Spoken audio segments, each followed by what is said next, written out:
the power of Australia's biggest independent tyre network at Tyrepower Griffith. Now teamed with GCS 4x4 for the best deals on car and four-wheel drive tyres. We're open Monday to Saturday for safety checks, windscreens, batteries, suspension, wheels, puncture repairs, and all your ARB 4x4 and camping accessories. Tyrepower Griffith has you covered. Visit tyrepower.com.au or go to 2 Favell Street, Griffith. Tyre Power, 100% Australian owned and operated since 1977. When you're out in the sticks, you want top gear for the job. GCS 4x4 delivers. Norweld trays that can handle the load. Rock-solid trig-point service bodies. Premium Norweld canopies that give you every option. Fridges, drawers, storage, ladders. All Aussie-made and as good as it gets. GCS 4x4 can build the vehicle you need. All set up to take the rough stuff. For on the job or just for fun. GCS 4x4, your ARB stockists. Favell Street, Griffith. Well, good morning, everybody. Welcome to day 2 of round 2 of the ARB Australian Off-Road Racing Championship out here in Hillston, Victoria. We are here at the 2024 ARB Tyrepower Griffith, the Gap 440. Good morning, Toby Cooper's with us. I'm Sandy Bowman. You'll be listening to us all day. Whether that's good or bad for you, we'll try and get you as much information as we can. So we're not too far off the first lot of cars starting, Toby. We've got Chappie on the top of the pole there by quite a healthy minute and a bit.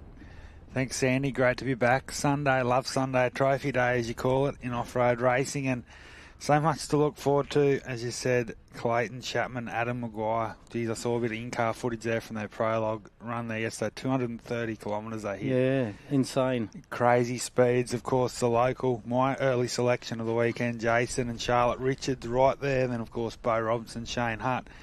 And then, I mean, all the way down, I think we have around 37, 38 starters this morning, which is great to see. Had a couple of, we went for a walk through the pits last night and had a bit of a chat to everybody. I see Mick Marzon, who was pulling 3rd or 4th there for a while. A little bit of an engine issue, so he's out today, which is a shame. We saw him come over the finish line with a bit of smoke travelling out the back. And I see that little 265 Class 2's done a bit of timing gear. He's got timing issues, so dropped a valve or something. They're out as well. I think Joe Sample and Glenn Collis in the Rimco and the 147 had engine dramas too, so they won't be making the grid. But an interesting part of today, I think also, Sandy, and it's crazy to think that 2 years ago, Brent Martin and Andre De Simone in the Jimco, the current Australian ARB champion, started Sunday in 32nd position and finished 3rd. Today they start 33rd position. Yeah, you're right there, and I had a chat to Brent earlier. They had a little bit of throttle body issues yesterday. It stuck on at full throttle coming down along straight, and he said the only pole they saw for the whole race, and they were aimed at it. So a bit of a moment they there spent a bit Martin. of time last night. You know, like he said, they've got an aluminium throttle body with a brass butterfly and a stainless steel rod through the centre, and obviously they're heating and expanding and contracting heats in different with the different metals, and it was locking up a bit, so they've been playing around with that. So anyway, here we are. We've got some highlights from yesterday, folks. You got on screen there Matty Lavis, and I was speaking to him this morning, going quite strong. He was getting used to his turbo and different gearing yesterday. There's the Rival Inc. guys. That's a well-presented car, isn't it? It always is, yeah. Justin Wright, even this morning. Leads Class 6. He started out of 3rd position. Obviously issues to Evans, of course, and Aaron Nicol, who did make it home. They were first even two. the Warwick vet had a little rollover in his side-by-side yesterday, so... Yes, poor old Rossi Newman, our only Class 6 here this weekend, but great to see him. He will be out there this morning. Jason Keane had a nice run, the Queenslander. His first time here at Hillston. I think today that was just a bit of a entree, as you could say, Sandy, into what we're going to see here today. A few people said, a lot finished yesterday, but I think, I don't know, the attrition rate might be a little bit high. Well, they did finish. There's a lot finished, but they got back and noticed substantial issues. So there was, I think it might have been one you were just talking about, one of the Class 1s. Had a little engine knock down there. Yeah. They were a bit unsure whether they were going to... I think that was Glennie Collis's Yeah. Rinko, yeah. John Smith had a good day yesterday. Doc, Grant Mannion in the navigator's seat. He and they were charged, ready Darren to go Mott this morning. always have a good battle. I think Darren Mott got the upper hand yesterday. I think he's got about a minute and a half lead over Smith and Mannion, so that'll be a battle to watch. I'm looking forward to how good's the Class 10 battle going to be today. Sandy, Mate, Russell Harnett, I saw Stu Chapman out there doing a bit of Tai Chi on the back of the truck this morning doing his warming up. Yeah.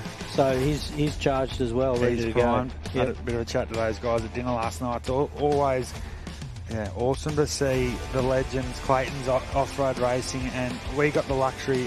It is sometimes good and bad to be able to call what we see, but could it be Clayton Chapman's one of his? Yeah, I think this could be a day that he'll always remember. Hopefully we see them.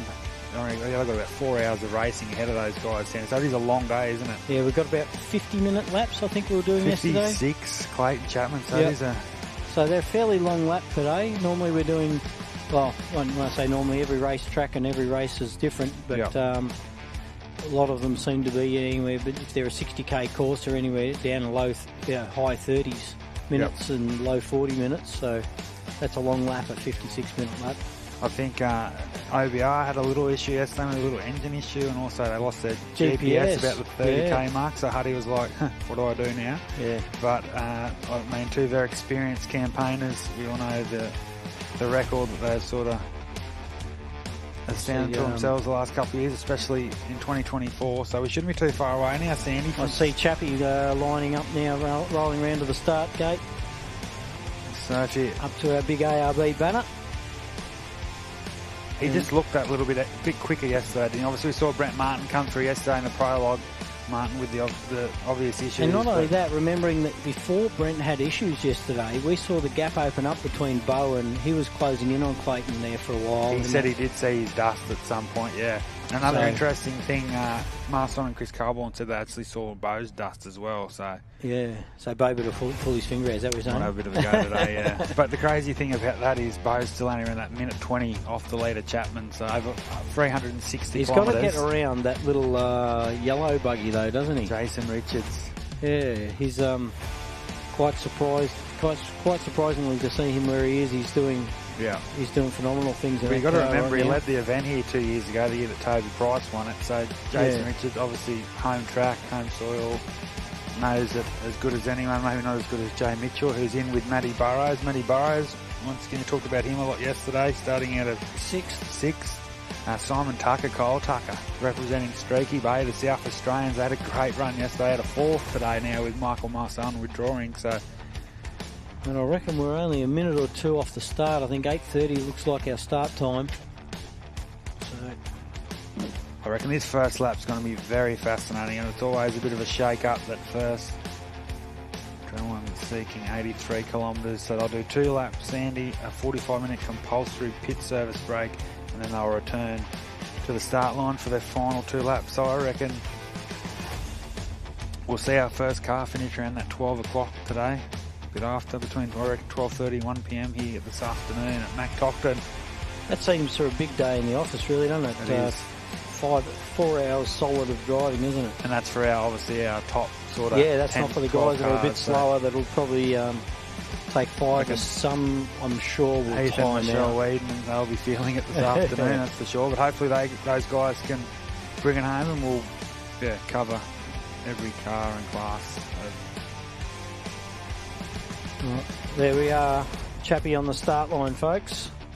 So I reckon just under 2 minutes. Race leader this year's ARB. How good is it to see they've created over the last 15 odd years since he started in the sport? And I mean, they just love their off-road race, and they ran a race with the Gympie Club at Dalby 2 weeks ago. They've got Moranbah coming up. I think Leela, Clayton's mother, he's running a Polaris up there in a couple of weeks. So it's just...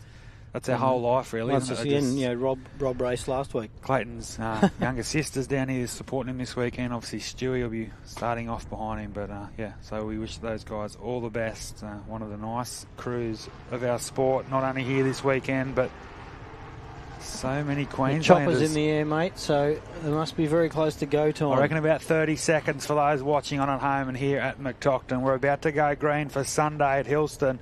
Chapman and Maguire. A minute 11 is what we've got to remember. Yeah. Is the lead. So really, Jason Richards will have to make the move on Chapman to win here today. That's what we've got to remember.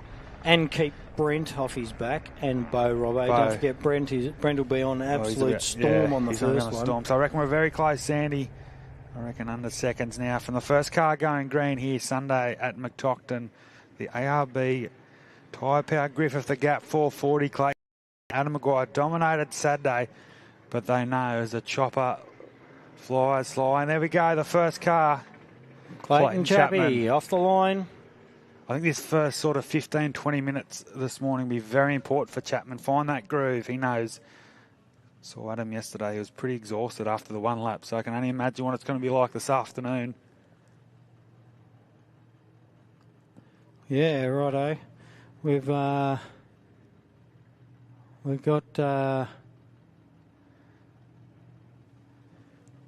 Richo up on the first, up on there on the next one away. Jason and Charlotte Richards, the 119 local crews, 5 o'clock racing.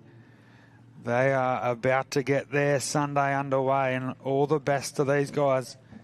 It's great to see Jason right where he belongs, looking for a maiden national victory here at the ARB Australian Championship level. And the locals, Jason and Charlotte. You can see little Chenworth sitting low, and off he goes. He did have that axle failure on the start line Saturday at this event last year, so he's away and running very nicely. Very interesting component here is we've got so many classes in the top 10 off the line on Sunday, but we'll stay tuned for more of our class 1s coming up soon. But Bo Robinson now rolls to the grid. The Dugan's 7-litre V8. It might have dropped a cylinder there, I believe, yesterday. The 1113 on the number on the roof here this weekend. Our current ARB Australian Championship leaders after they win at the Big Desert 480, Sandy, and Bo Robinson. I know he said he just wants to bank the points here this week and get around clean, but I think he knows he's in a position now he can win this race. Points. He wants race victories in 2024. He's got 2 out of 3 so far. For those watching on home, shout out to Faye watching in from back home in WA. But Bo Robinson is off the line, the third of our vehicles, the Mason. And as I said, I was just talking to Sandy, there's 4 different classes in our top 10. I know, it's phenomenal to see. Great to see. So you can already see the I'm dust, actually surprised, you know, how many how many Class 10s are now up in the top end. I know, and it's going to be. We never thought that when they first opened Class 10 as introduced it into the sport, you know. And now on the line is our 4th vehicle away. Unfortunately, commiserations to Marson Racing. Michael Marson, Chris Colborne withdrew overnight due to, I believe, engine. So they tell me they stuck a camera down the bore and could see the gudgeon through the top of the piston. So they thought it might have leaned out, but I would nearly say that that's not a leaning out issue. That's a valve or something's gone through it. So now Tucker and Tucker, the father and son combination from Streaky Bay in South Australia, roll up to the grid. The Southern Cross Aussie-built machine. And it's you great can tell to they're see. heavy on fuel there on the back end. Yeah, you could sort of see that, couldn't you, off the line, taking a bit cautious, but big day ahead for Simon Tucker. Hey, could this be the day of Simon Tucker? There are so many storylines that could be written here. And nearly 170 Ks worth of a lap. They've probably got to take on board some of the bigger cars will be definitely 300 litres, I would imagine. Definitely heading towards it for sure. So the 4th car away, Sandy, this is where it starts to get really exciting. We sort of see where the cars take shape on Sunday morning. The nerves will be definitely gone by now, but another car that's really interesting off the line here is Matty the Burrows. Finished 6th yesterday, obviously now up into 5th on the grid. Jay Mitchell, shout out to John and Shree Mitchell and the Irvine family, of course, our property owners here this weekend. But all eyes on Burrows and Mitchell. These guys, Sandy, have been together now in the car for, I think this is their 3rd or 4th season. It is, yeah.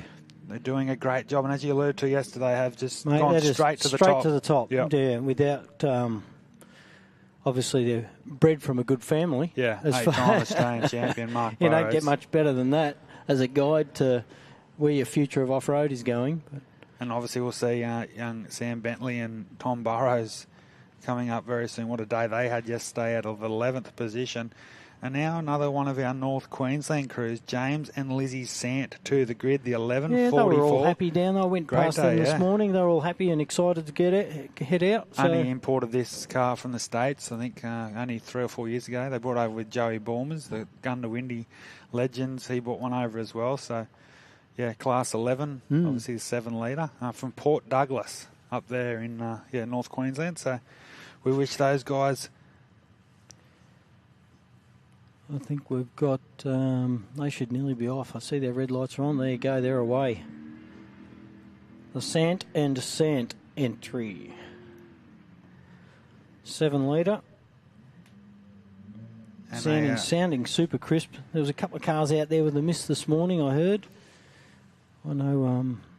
Quite cool this morning here, Sandy. Yeah, I was missing a little bit myself. I was going to say, I was dropping a few cylinders this morning, I reckon. And our first of our Class 10s now to the grid, the Queenslanders, watching on Russell and Judy Hartnett. What a performance yesterday. Mate, 7th place. Yeah. In a Class 10. Incredible. We've got to remember they finished 5th outright here in a Class 2 2 years ago. Yesterday they started at a 17th position. Now they find themselves 7th off the grid on Sunday. Isn't it funny? Because this track, you know, you go to some of the tracks, even Rainbow, when you get out in the desert in Rainbow, it's rough. The whoops are all over the place, but you get out here and it seems that it doesn't really matter about suspension travel and horsepower as much. Yeah, there's enough of everything in this track to allow any driver or any car to come through with the goods, isn't there? I think, and it's sort of, you're right there. It just sort of shows the quality of our steerers at the front of the field. Yeah, that's right. Like it sort of brings everyone. So you see the likes of Russell Harnett, and you see the likes of Stephen Graham and. Jason Richards, who have had that profound skill behind the wheel. Everyone knows it, and here at Hillston, it sort of shines through. Bright, yeah. They are car 1140. Jan Cry and Hendrik Cry. I think Hendrik is in behind the wheel for these 2 laps, which is the son.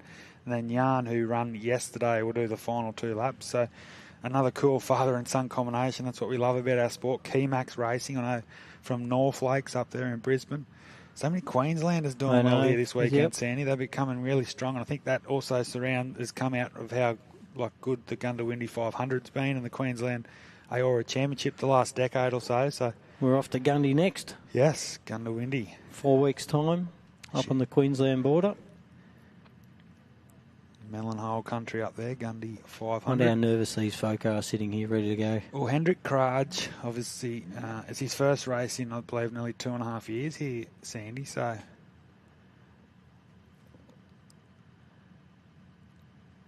sure what's going on here. I'm sure they thought they would have nearly left by now, Sandy. Yeah, that's what I was just thinking. So...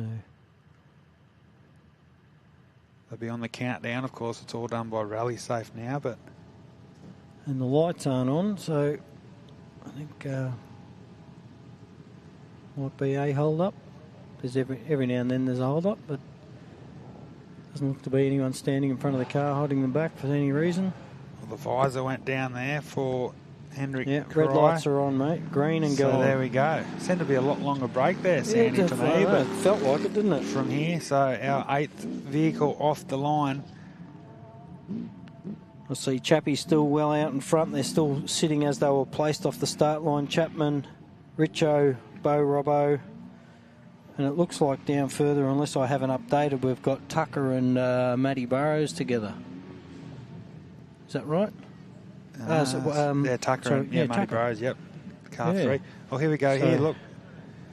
We've got a car here, Sandy, so off the line. Hendrik Kraj, I just made the call. He hasn't driven for a couple of years. And that's taken out the front wheel too, so that's no good for him. And it looks and like right on the first corner, so hopefully our recovery can get... I can actually see his lights just shining through the trees there, above that ARB flag. So as long as the next cars know what's going on off the line... So that's a lot of bad luck there. We just made the call, didn't we, on Hendrik Kraj? We're about to see... it's like... Hayden. Is that Hayden's off the line there? Hayden Bentley? No, that's the... Oh, sorry. That's the other. It's a Bentley car. Carl Power, is it? The 10. No, it's a Bentley car. Oh, it is a Bentley car, so there's been a bit of a mix. As long as he's well aware. Oh, that's all right. So that's the Sam Bentley and Tommy Burrows entry. So yeah, that is really early on in the lap there, isn't it? They've given them the thumbs up. Yep, so great to see young Sam pulled up and did that's the right what they're thing. all about. If anyone doesn't know, the first two cars at an incident must pull up to make sure everyone's okay or render assistance. And they've obviously given them a thumbs up out the window. Yeah, so great to see there. Obviously, if anyone's listening down in recovery, it would be good to get a car around to that first corner ASAP just to pull the cries out of their little dilemma. So off the line now, Sandy. We'll get back to the start line. The first of our Class 6s, Justin Ryder, had a great day yesterday. Levi Hamilton in the navigator's seat all the way from Brisbane in Queensland.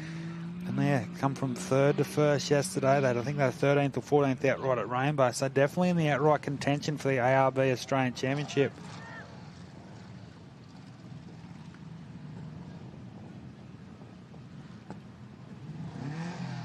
So we'll see Ryder starting his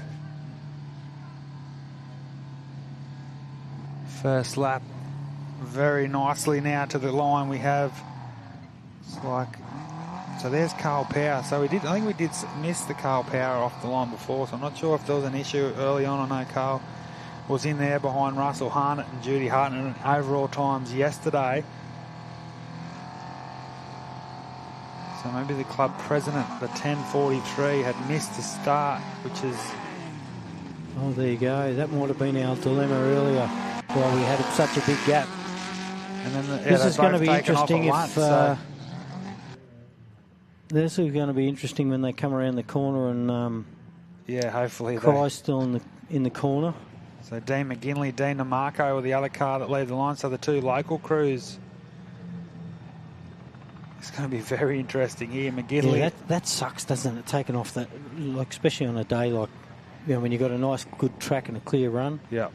It's obviously an issue there for Carl Power because we did see him. He was meant to take off before behind the Hartnetts. So he's sort of 3 or 4 cars out of place. True. So a bit of lost time there for Carl Power, but hey, 360 kilometres to make amends. And Dean McGinley will be very happy with where he sits. And here we go. Next off the line is another one of our Class 10s, Stewie Chapman. Finished yesterday in 14th position. So single seater, and his first race back with no turbo on the car. Like he seemed very happy last night, content with sort of where he sits, and he knows that, as you say, seeing 4 clean laps today, and he'll definitely be, I reckon, around that top 7-8 competitors, which is awesome to see. I think we've got some recoveries over there now, which is good to see. So the 10-14 away, Stewie Chapman, all the best to him.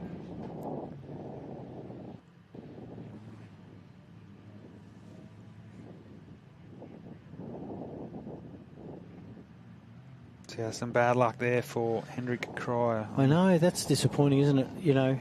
I've seen it before. I did a little race down at Mumbana, and no, I'm not kidding you, 50 metres off the start line, just the tail end overtook the front end of this little a little yellow ute, and flipped it over. So it can happen within 50 metres, 100 metres. We get plenty of people breaking axles off the start line too. So on the line now is the next of our ultimate cars, the 23, the local Hillston competitors, Dale Standen and Craig Ball.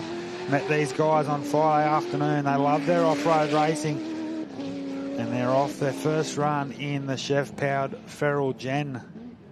I think a couple of these around, but the 23 off and running nice. I think Chris Martin had this from Sea Lake. He just made the recent purchase here, Dale Standen.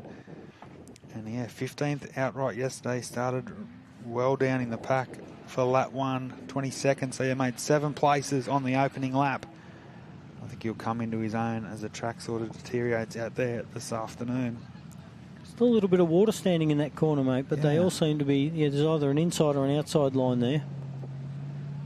Yeah, he's one of the first we've seen actually head to the outside of that, but interesting. So now the line, Sandy, the next of our ultimate cars, Cougar Racing from the Hunter Valley. Craig and Megan Barnett, the husband and wife combination, the 68. Talked about these guys a lot yesterday. 2-time defending ultimate ARB Australian champions. They've done lots of good things in the Australian off-road scene the last 2 or 3 seasons, and they'd love another finish here at Hillston.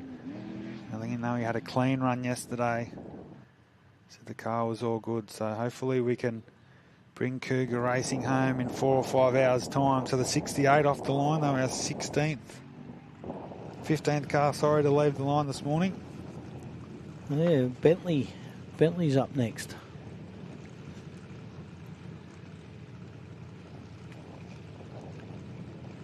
So it looks like, yeah, as you said. Doesn't that track look fantastic, mate? Look at that. It does. Off-road, even, isn't it? Beautiful. Around the crop. And I'll tell you what, conditions absolutely mint Perfect, today. yep. I don't think we've had agree. a better race day in a long, long time. This is Griffith is turning it on. Not too sunny, so my bald head's not going to get fried. You'll be right. Bit dusty up here yesterday afternoon, didn't it? But the breeze is up. The breeze is a little bit chilly out there, but the breeze is taking the dust away quite nicely. So Hayden and Hannah Bentley, Sandy just off the line in the 11:18, the race engineering. They said they didn't have any dramas this morning. They were ready to go. Yeah, they got around nicely.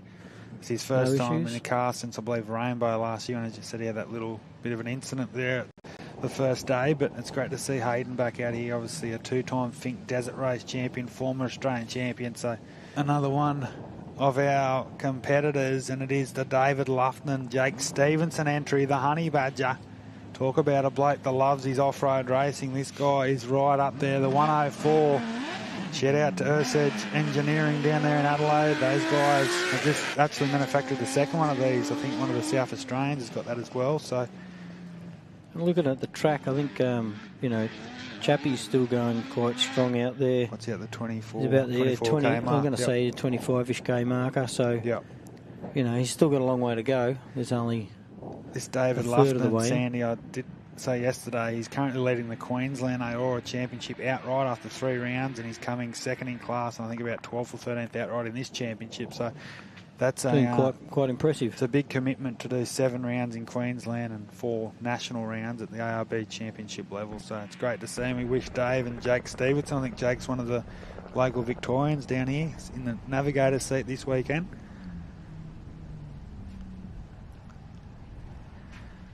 Looks like Greg Campbell. Yep.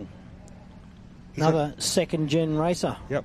He's got a nice, cool, calm, collected approach, doesn't he? I love the way to them this morning. I love the way that Lachlan goes about his business. I think he sort of obviously learnt that. He actually said that this morning to me. He said, I probably was a bit too reserved yesterday. Yeah. So he's looking to turn it on a little bit more. They've got a slightly different shock in the front than they normally run. Yeah. Which isn't their good shock apparently, so they've put a little bit more preload on the front suspension from what I can tell. But as you know, like, he's still second in that Class 6 and definitely inside that top 20 around that 17th outright, so we see that Henrik Krei is unfortunately about to be towed off the track. So that'll be, unfortunately, weekend over for the 11:40 unless they can do some miracle repairs, but it looks like that could be that for them. On the line now is the next of our Class 10s, the 10-13, Jason Keane, one of our single-seaters here this weekend, and another one they'll be very happy to see where they are here. Tell you what, look at the size of that rut they're pulling him out of. That washout's fairly deep when you think about it. And that's basically after just 2 laps, obviously prologue and the first lap. Yeah. So. Get off the crop, mate. We know you're in trouble. I can see you. Caught in the action. It's a bit hard not to sometimes. Shout out to our recovery crews as well and all our... Tell you what, there's a fair few out there in an 82 3-kilometre track. Yep. You need many, many hands to make things happen. Gee, he's done some damage there, hasn't he, mate? He has. I think it'll definitely be weekend over for the 11:40 crew, so bit of a zoom in there. You can see that front. Yeah, obviously we didn't quite get it as we saw it. Obviously it was on the live stream, Sandy. We didn't catch it, but back to the start line. We have the next of our Class 6 competitors. With Mott behind him. Darren Mott's out. I think this might be the Hummer entry, the 633. It is, indeed. Raceline Wheels sponsored car. Seat. I think they're all excited, ready to go. Saw them down at the pub last night having dinner. Yeah, they were pumped up. They love that. New to the sport, Sandy. And see Glenn Collis down there. Glenn Collis there, unfortunately their weekend ended yesterday with an engine drama, and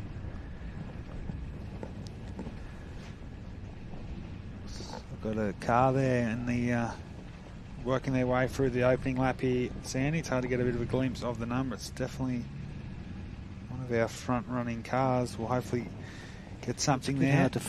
Usually we can tell from a colour or something, or the shape of the car who it is, but there you go. You're sitting with Motti on the front start line now. Yeah, so he was 22nd outright yesterday with Daniel Floyd in the navigator's seat, one of Sea Lake's finest, they say, Sandy.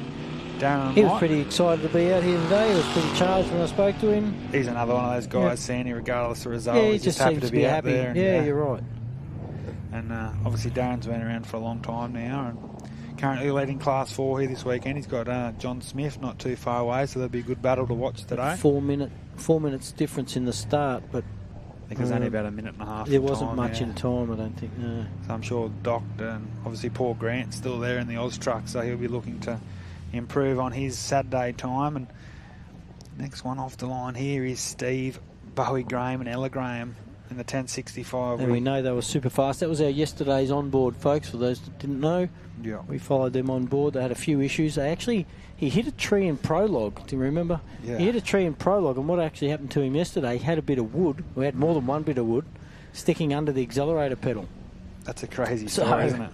They stopped, they got one bit out, they took off, and there's another piece there. So, and then they had a flat tyre post that as well. They did too, indeed, yeah. So not the finest day, but another crew that just, it's just part of the beast, isn't it? It's always going to happen, unfortunately. And they still find themselves. Hopefully they got it all out of the way yesterday. Yeah, I'm sure they would have had a good debrief last night. Still finished in 23rd position, so definitely not out of it. Around what was about 10 minutes behind the pace of Clayton Chapman. So a podium, top 5 is definitely still in reach for Bowie Graham, but we'll just keep an eye on him over the course of the next half an hour or so. And with Marson out, they're sitting in 22nd. Yep, 22nd position. So as you say, still really definitely in contention for that. They are, aren't they? Yeah.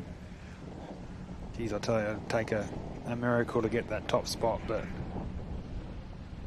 it's happened before. It has happened, and it probably will happen again. Maybe here today, you never know. So off the line is our next Class 11s, Darren Franklin, Rob Hackney, and then the Victorian and New South Wales border. They've been chasing this championship for a long time too. Great supporters. They are. They are. Is that Bentley out there in the... Looks like the racer, doesn't it? It is Bentley. He is... So he only left around probably 4 or 5 minutes ago now, so he's still tracking nicely. Hayden and Hannah Bentley. How good's this footage, Sandy? Got a start line. Oh, mate. And so we're getting through the cars nice and thick. And here's the second of our Class 4s on the line. John Doc Smith out of 24th position. Grant Mannion in the silly seat. Another one of the crews, Sandy, that have been around the ARB Australian Championship basically since... Fairly successful car. Bit of a wave there to the camera. Usually crosses the finish line, which is a good thing. There's good reliability out of this thing. Yeah. Obviously he knows what he's doing too, which helps. So I'm sure he'll have Darren Mott in his sights here. So the 445 is on the hunt for the 435, and all the best to John Smith and Grant Mannion. 24th car to leave this morning. Of course, the big screen brought to you by Burson's. The naming rights sponsors Tyrepower Griffith and ARB Elite Cameras. Sponsored Seraphin Ag, Profent, Conopara Hotel and Harvey's Service Centre. Thanks to those guys. And if my Rally Safe, don't forget folks at home, you can jump onto your Rally Safe and have a look at what's going on out there too. Yep. If you've got your Rally Safe, just type in the Gap 440 and you can bring up you can watch the cars going around the track as well, see where they're going and follow your favourites at home. And also if you get on the Chris Sport website and punch into the Gap, you'll also get your timing for the weekend and overall. So with that and the live feed, hopefully you get enough information at home. So we see John Smith head off into the distance, off the line now to 25th position. Brendan Hill in the 1004, the single-seat Hurricane home-built machine out of Sydney, New South Wales. Shout out to Anne Hill, his father, and Uncle Kelvin here this weekend helping Brendan do his thing, and it's great to see another family crew and third generation racer as well. So it's unreal. Doesn't look like our spots have changed too much out there with Chappie and still moving. Yeah, look at that cool bit of track there on the rally. So look how close and parallel the track runs to each other. Yeah, so I'm sure there's a bit you've still got Chappie And Richo's still moving nicely. Richo's still moving nicely. Yep. Bo's still. The gap doesn't look like it's changed too much from what I'm looking at. In Matty Burrows and Tucker, top 5 there out on the track at the moment. So now to the grid is the next of our Class 6s, the locals, Jeremy Horn and Adam Ryken in the 609. We had a chat to those guys Friday night, Sandy, and the win it, bin it attitude was clear for all to see and hear. But obviously they'd be happy where they sit yesterday in that top 5 in class and definitely podium contenders here today. And I think our next entry was has pulled it, and that was the Collis entry. Yeah, from what I can tell here, so that was Glenn and Jason. They did have a knock last night in their engine, and they won't be out today. Safer to not go out than to get a few hundred metres and blow it to pieces. I think that's 3 races, 3 engines for Glennie Collis this year. It's a shame, isn't it? Hopefully, I've been there, mate. Yeah, I know. It's not good. They'll be back. They love their off-road racing, and which means the 676 of Lynchy's up next. Mel and Zach Lynch. Yep, Lynch Racing Can-Am. They come in there at the latter stages yesterday. I'm not sure exactly how their run was, but great to see them home. Yes, it is. I think they've been around for a few years. I think they've had a couple of years off, and I think they're based around sort of western Mildura, so Victorians here this weekend. There they go. I don't know if that finger was up there just telling him where to go or telling someone where to go. One or the other. Navigator. Some cars out here running GPS. Yeah. I do it old school in my cars with just a navigator yelling and screaming and pointing their fingers at the corners. So have a go. Seems to work for us. But I know we spoke to obviously Bo and Shane yesterday that they lost GPS like 20 k's in, I think he said. Yeah. So for those guys, they had no. Looks like Jason Keane on to our right, and obviously the Lynch Can-Am heading off. And that's another thing too. When you're so obviously it's new to the sport. The GPS has only come in late. Once it goes, you're like, oh, we've got to go back to the old school. So that's really a bigger change in reverse. So obviously it does help when they're zoomed in and can tell if they've got a couple of hairpins coming up or a big couple of long sweepers or straights, and they can relax for a second. Class 8 Patrol, our only one for the weekend.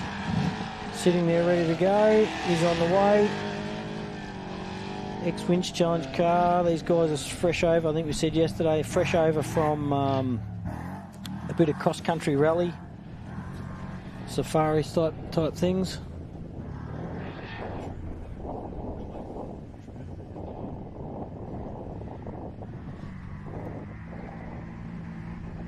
They'll be used to this sort of terrain out there, I'm sure.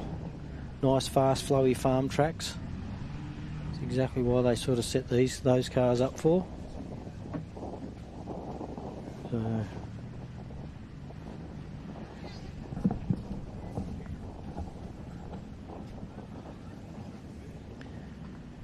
So great to see our only Class 8 competitor still moving nicely. He come in yesterday, a bit of smoke behind the patrol there, Simon Finlay in the navigator's seat. At the 29th position here this morning. And we just saw our 30th vehicle leave the line. It is another one of our Class 6s. It's like the Eden and Simon Evans entry there, Sandy. Yeah, so they didn't Jackson's finish yesterday. No, they had a rollover yesterday, but I didn't know. I didn't know what exactly happened. But someone said she rolled going into a gate or something. It wasn't really. Yeah. And those things are so short. They're bloody wider than they are long, I think. So it's quite easy to roll one of those things if they just pitch up in a corner. But no damage. They're safe. They're well. So it's obviously seeded into today's action. We'll keep a close eye on Eden and Simon Evans here this morning. Jackson Evans obviously finished. He'll be coming up very shortly. On the line now, it looks like. And if you go out to your halfway marker, mate, sorry to interrupt there. Chappie's out at about the halfway mark. He's out at the 40-something Ks. So looks like a Land entry, doesn't it? Yeah, the 80 Land Racing out of Bowen. All the best to Chris Land and Tanya Gaudry. They seem to have a clean run too. They didn't have any problems when I spoke to them in the pits. Had an issue in the prologue. Not exactly sure of the issue, but Car 405. I didn't actually get to speak to them this morning. They're on the start line right now, but they're second up here behind the Forceman's. Forceman's off the line next, but car 404 I saw backed up on the trailer working on it this morning. They might have had something wrong with a transmission issue or something. Paul and Mark Paul, yeah. Yeah. Paul Grant's been out of the seat for a couple of years now, and as you know, once you do have a couple of years off, it does take a little bit to get back into your groove. But I don't want to know that, mate. I want to get back in too. Sort of psyching you up there, Sandy, but hopefully we'll see you out in the track soon, mate. All right, there you go. The Forsman entry, Class 2, 202. Yep. From down Geelong Way in Victoria. Lee Whitehand in the navigator seat there with Brendan, and I think they'll be their only Class 2 here today. Yeah, that 265. The Coatsworth entries had engine issues, like you said earlier. Yeah.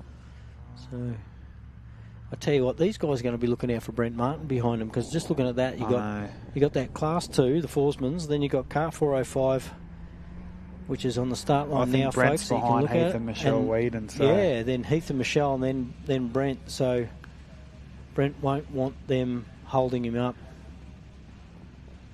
Like I said, our last 2 years champion, Brent Martin, coming up. So he'll be looking to try and make up a lot of places.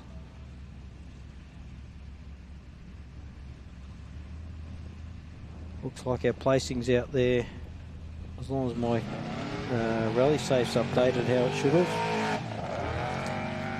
So that is the 405 of Paul and Mark Paul Grant, the father and son combination, now residing Number One Engineering in Mudgee. They've made the move from Sydney to Mudgee the last 18 months or so. So great to see that crew here at Hillston. Big car. It is. Very big car. Desert Dynamic, I think it's called. 2010 it was brought into the country, and they've campaigned it ever since. Two-time Class 4 Australian AORB champions, and he's the first of our patrols, Sandy. The first of our Class 7s, Heath and Michelle Whedon, 701. Yeah, they seem pretty happy, ready to go too. They actually had a clean run yesterday. Like I said yesterday, you know, Heath's put blooming 10 motors in 8 races in that thing. He's just had engine drama after engine drama, but hopefully they're on top of it now. He looked very good yesterday, didn't he? He just sounded good. Yeah, it was sounding crisp. Yeah, I know he had a few issues at Gundawindi and also here last year, but Heath and Michelle, they love their racing, based in Mount Gambier. Made the trek up, so we wish Reedon Racing all the best today. And another one that this will be very interesting to watch. Not where Brent Martin's been accustomed to the last couple of years, that's for sure. Andre D. Simone's going to be in for another hell, so we must salute. Hopefully Michelle Whedon's looking in the mirror, because I'm tipping it won't take long. No, within a few Ks, I'm tipping Brent will be all over them. So the interesting, we will repeat, 2 years ago, Brent Martin started the Gap 440 at a 33rd position. Today, in 32nd. So it is crazy to think what can happen here for Brent Martin. Will be definitely on a charge, likewise with Bowie Graham and Jackson Evans as well. But so there you go. So 34th. Yes, out of 34th position this year. He was 33rd. Let's see what he can do. Last year and the year before, your champion, that's him, Brent Martin. And he took off at the same speed yesterday. Like I said, he had a little bit of a throttle body issue with it sticking full throttle, which is never ideal in off-road. And that's a 4.5 litre V6. That's VQ30 taken out to 4.5 litre. Sounds amazing. So he did have that little drama at Rainbow, the opening round. Of course, Run Pooncairn had an issue late on Sunday there.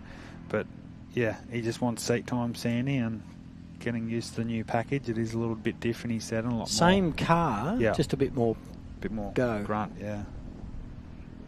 And remembering that he won the championship in a Class 1. In a Class 1 with a 3.5 litre. Yeah. So all the best to Martin Motorsports here. They'll be watching on, I'm sure, around the country. And next off the line, it looks like, is it now? Matty Lavis? Yes, a little Yamaha, Class 6 Yamaha. He took off. He said he was going to take off in two-wheel drive this morning, because he took off in four-wheel drive yesterday, and with the higher gearing and the boost, and he wasn't quite used to it. It was a lot different to what it usually is out there. So big change for his car. I'm tipping, you know, even coming with different power comes different suspension tuning, etc. That sort of stuff too, because they're so short. So he's obviously our defending Class 6.6 champion, Sandy. And you alluded to he's now got the turbo on the Yamaha, and he's which drops him up into Class 6. Yep. And not only that, you know, he said he took off in two-wheel drive. He'll put it into four-wheel drive, which is just the flick of a switch. So it's real easy on those things. James Lan away. Now James had a bit of issue yesterday too. He's got a little 2.4 K24 in there, and it spat. The VTEC came loose and was spitting oil out. Yeah, so, and he definitely had a miss on it. So hopefully they sorted that miss for this morning. They're just based up the road at Dubbo, Western New South Wales. Trent Norris in the navigator's seat. They did get the lap in yesterday, which is the main ingredient for day one, but all the best to James and Trent in car 1020 as they go back around the back of the pit area there, Sandy, and Darren and Kayleen Gill on the line in the 760. Second of our Class 7s. Now that car on screen at the second, we're about to lose him, but James will land. That's hand built by him at JMW Engineering in Dubbo. A lot of rock crawlers, a lot of winch challenge cars. All round good guy, really. Yeah. There we go. Second of our Class 7s off the line. Geelong entry.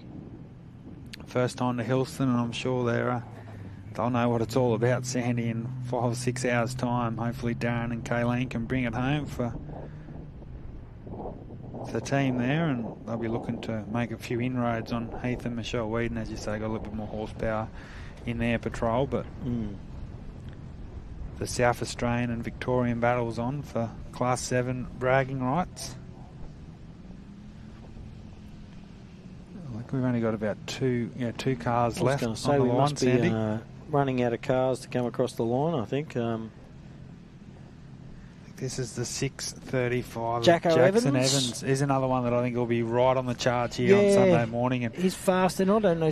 I'm not too sure what they had. Electrical issue, I believe, just shut down. Oh, they did too. fuse. Sorry, they had a fuse blow for the computer, and then which put him into limp mode. Yeah, and then he had lost four-wheel drive as well. So a tough day for Jackson. Yeah, especially, and he's fast. Like his car's fast. Well, a whole lot. Clearest fast. I think he prologue 9th yesterday. Yeah. And obviously starting today at around 37th position off the grid, but he worked out that, you know what the King Crane guys are like. He was saying in the live video last night on Instagram, he needs to catch up around 4 or 5 seconds a kilometre on Justin Ryder to get the top spot. So he'll do it. He'll give it a crack. Anyway. He'll give it a crack. Right, our last car, folks, for the day, car 665, the nickel entry. Not far off leaving the start line. They about 5 or 10 seconds off having. Oh no, it's actually the 6681 of Ross Newman, Sandy, off the line. Too. So the little Yamaha. So no sign of Aaron and Greg Nicol this morning. Yeah, they did finish yesterday. They had mechanical dramas. I did talk to Aaron yesterday. They're trying to sort those out. I don't know what happened to them then. No, but the last car looks like it's Ross Newman and Chris Leonard. He had a rollover yesterday. The only thing he damaged was the roof number, apparently. So looked a bit sore and tender last night. I was Ross at dinner, but he's an more elderly gentleman. One of the veterans of the sport. But he just loves his racing, and as you said, he did 72 races last year. I don't know how he does it, but he did a lot of racing last year and tries to get to everything he possibly can. Yeah. So there are, folks. We've got the last of our contenders off the line. And so definitely missing Aaron Nicol, Adrian Coatsworth there, Sandy. Bo Eli didn't make the grid. I think he had a rollover yesterday in that new Can-Am Maverick car. Yeah, that's right. Yeah. Yeah, so we're sort of 5 or 6 cars down, I suppose. I think we're at about 38 starters, which is great. That happens. Chappie's still motoring out around there at about the 56 kilometre mark, travelling at 123 kilometres an hour. Richard's still motoring as well, doing the same sort of thing. We've got Bo Robbo, Tuckers, Matty Burrows, they're still all fairly evenly spaced. There's no big gaps caused, you know, there's no one's taken up a big gap or opened up a big gap out here. Got the Bentley entry with Tom Burrows in there. Still going. Let's go back and we'll have a little bit of a look.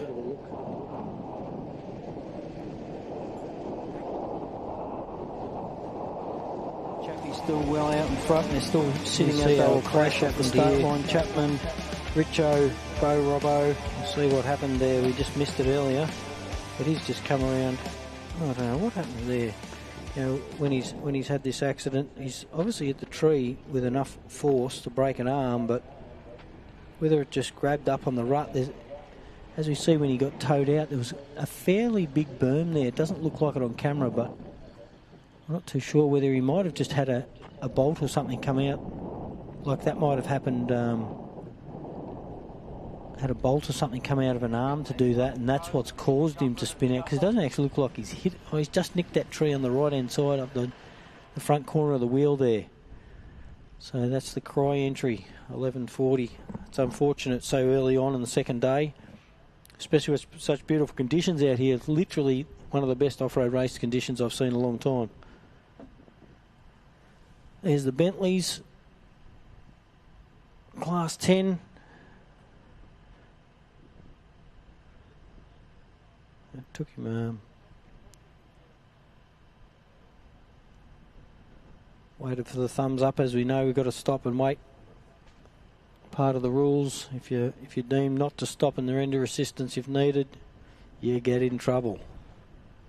Could be up to and excluding the event. But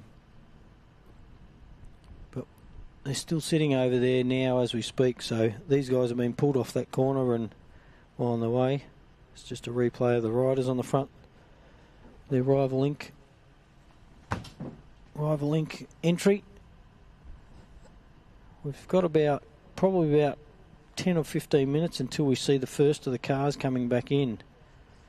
So we'll do a bit of a replay here for you all at home. From what we can tell out there, Clayton Chapman's still in the lead.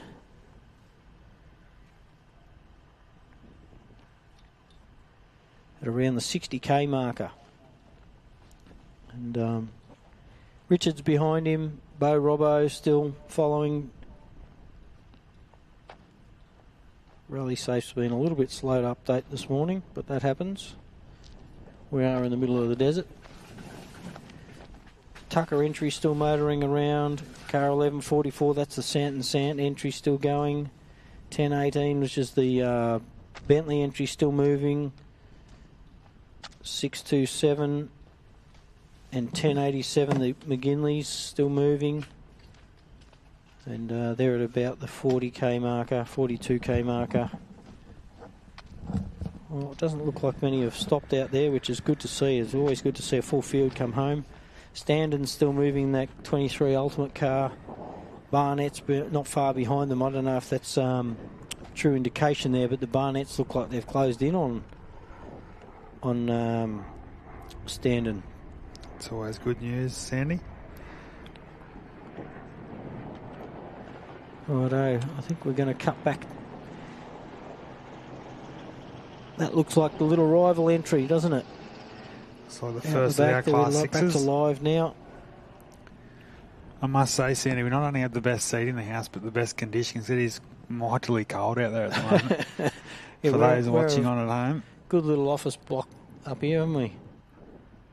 Great little vantage point. So as you said, Clayton Chapman's just gone past the 50 kilometre mark. So, sorry, 60 kilometres. So well and truly on his way to a first lap completion. Following Justin Ryder, I'm just trying to see where Justin Ryder. I've got a barrage of numbers in front of me here. 6, 2, 7. I'm just trying to see where we're at on the track. There's really not much between the top three here at all, Sandy, on the track positions. The 15, Richards and Bo Robinson. No, they look, but they're all travelling. There's no one seems to be gaining on anybody, do they? Here he is. Justin Ryder, travelling 77 kilometres an hour. He's about the 44k marker, so he's roughly halfway. The car on screen right now. Class 6 entry. And I tell you what, didn't it look phenomenal? Yeah, everything was spotless down at his camp this morning. I think they're doing both the national championships in 2024, which is a big commitment, but they're doing nice out of recent finish at Fink as well. So putting in the miles and getting the rewards, and Simon Tucker's still moving along nicely. I'm sure young Kai, his son, will be pushing him on, saying, come on, Dad, let's go. Still look like they're running nicely 4th track position. I'll tell you what, day 2, round 2 of the ARB Australian Off-Road Racing Championship. What a cracker. Where else would you want to be, Sandy? Probably in one of those race cars, mate, to be honest with you. But apart from that, here we are. I'm just having a look to see where Brent is, if Brent has moved up at all. 916. He's around. He's already done 4 places. He's around Heath. He's around car 405. He's around 80. He's around Forsman's 202 entry, and he's reeling in on the Harnets. Oh, so there we go. The first looks like our stock car there, Sandy. Russell and Judy Harnett had stopped at the 22 kilometre mark. They are 0 kilometres. So the 10-12, that were our class 10 leaders this morning. Unfortunately for Russell and Judy Harnett, looks like they've definitely stopped around the 22k mark, which is not great news for those guys. Been conditions out there, Sandy. Hopefully maybe just a flat tyre or something that can be repaired. Yeah, a lot of people were saying already after lap 1 they could tell the tree roots and the rocks were coming up through the sandy top. So Bowie and Ella Graham still moving along nicely. They're around the 37 kilometre mark, so nearing halfway. They're closing in on Jason Keane, and looks like the Lachlan Campbell entry. David Luffman still working away. Darren Mott and John Smith are still battling as well.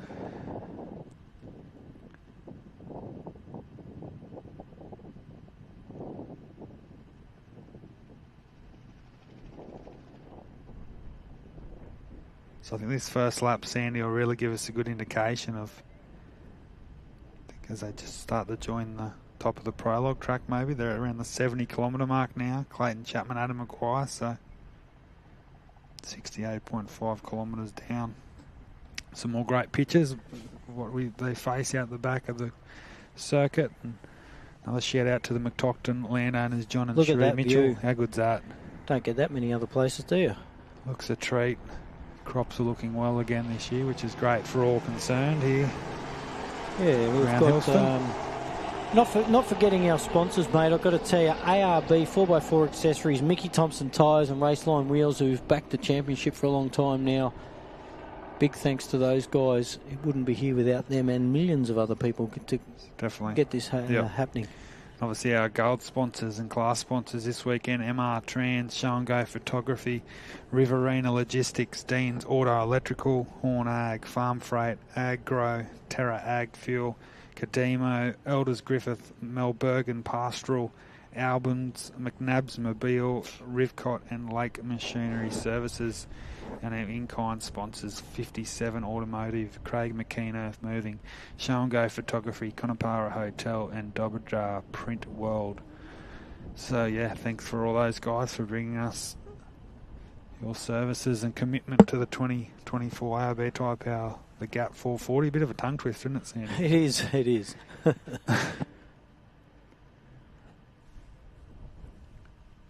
Some quiet times out there today with be a few gaps in it with such a long course and a smaller round of cars today. But I tell you what, once again, those who didn't come are bloody missing out. It's always a great event, isn't it? Hosted by the Griffith Offroad Club. And not only that, the weather has turned it on, and in my mind, absolute perfect conditions. Bit of breeze.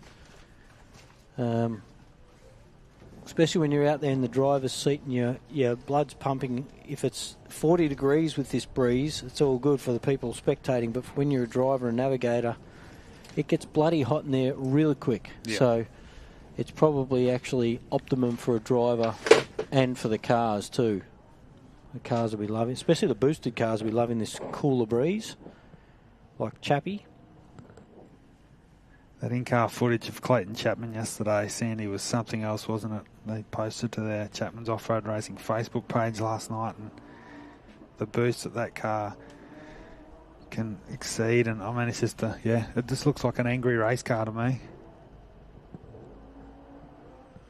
I think I can hear some boost in the background here. Clayton Chappie will be close to coming in. He's not too far away, he's getting very close. We can definitely hear him and see the chopper not far, folks. So we're probably only really, I'm going to say about 5 minutes off seeing the first of the cars come in. He's around the 73k mark, Sandy, so around that 10 kilometres left. And I'll tell you what, Jason Richards is not that far away, to be honest. He's right on his heels. Likewise, Bo Robinson and Shane Hart. So I'm going to predict we're going to have 3 race cars coming in here, thick and fast. Last year it was the Martins battling it out at the top of the field. Of course, Dale Martin. It was too. And Brent Martin. But there we go. So we've got a bit of the rally safe, the tracking on our screens at the moment, so they can really tell. Obviously, they up in the top section there. Up the very top there is where we're based, over on the left. And you can see up the top there, car 119 is our local man. You can see it. They reckon out the back of the section here, the rally safe devices are sort of slowly picking up. They're not as quick as some of the sections as they get closer to the headquarters and back at the far southern part of the complex. But car 15, it looks like it's still tracking. Right up the top there, travelling at about... Jason Richards and Bo Robinson, as you can tell, Sandy, are not that far away, are they? No, they're all... But like I said, they haven't really gained. Nobody's gained any position, like any time. Like... There might be a slight change in time, but I'd be reluctant to say anybody's gained a massive amount of time on anyone, except from what I could see back in the back queue there is Brent Martin just rounding up people like they're standing still.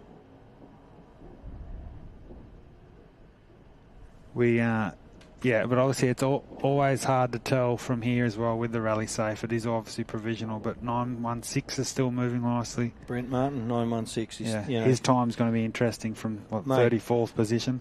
Mate, he's overtaken 7 or 8 cars already. Crazy. Insane. Just a shout That's out to why he's the champion. Michael Misford from up there in Mackay listening on. Cheers, mate. Go the Razorbacks. Unfortunately, it looks like Russell and Judy Hartnett have exited the race earlier around the 20-kilometre mark. Michael Misford's the president of the Mackay Offroad Racing Club, Sandy, who hold the next round of the Queensland Championship at Moranbah in 2 weeks. So great little event up there in Queensland's north. So he shouldn't be too far away, I reckon. Mr. Bowman from seeing the first of our cars here Sunday morning. Edge of the seat stuff, 15. Car 15 looks like they're still in the lead on track. From my updates on the rally safe, and you can see on your screens at the very top of your page there, you got car 119, but in amongst that is car 15. Now car 15 is Clayton Chappie, as we know, little red rocket, and if that's the case on what we're seeing with these updates, unless sometimes it'll have a little jump. They have a bit of delay, yeah. Yeah, they do have a little delay on updates, but if that's the case of what we're seeing right now, we're seeing quite a close gap between Richards and Chappie. I don't believe that to be true. But you can hear the 7 litre too, can't you? Echo through the hills over into here to the McDocton headquarters, and that only means the one Bo Robinson, Shane Hart also not too far away. So if you're in the arena, get your cameras out watching on from home. We're very swiftly about to see our first race car into the arena. Of course, 1 of 4 laps this morning. 2 laps for these competitors, a 45-minute compulsory pit break, and then 2 laps following. Yeah, be close. Yeah. Drone guys just trying to get some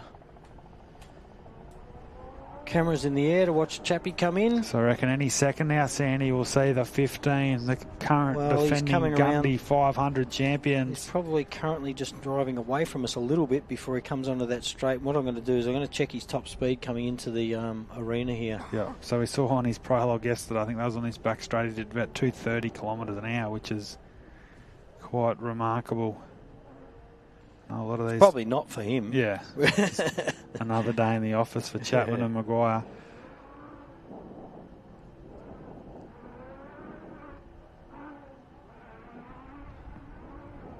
So the time's going to be very interesting. We bring those to you, obviously, all provisionally as they come to hand. Chapman and Maguire.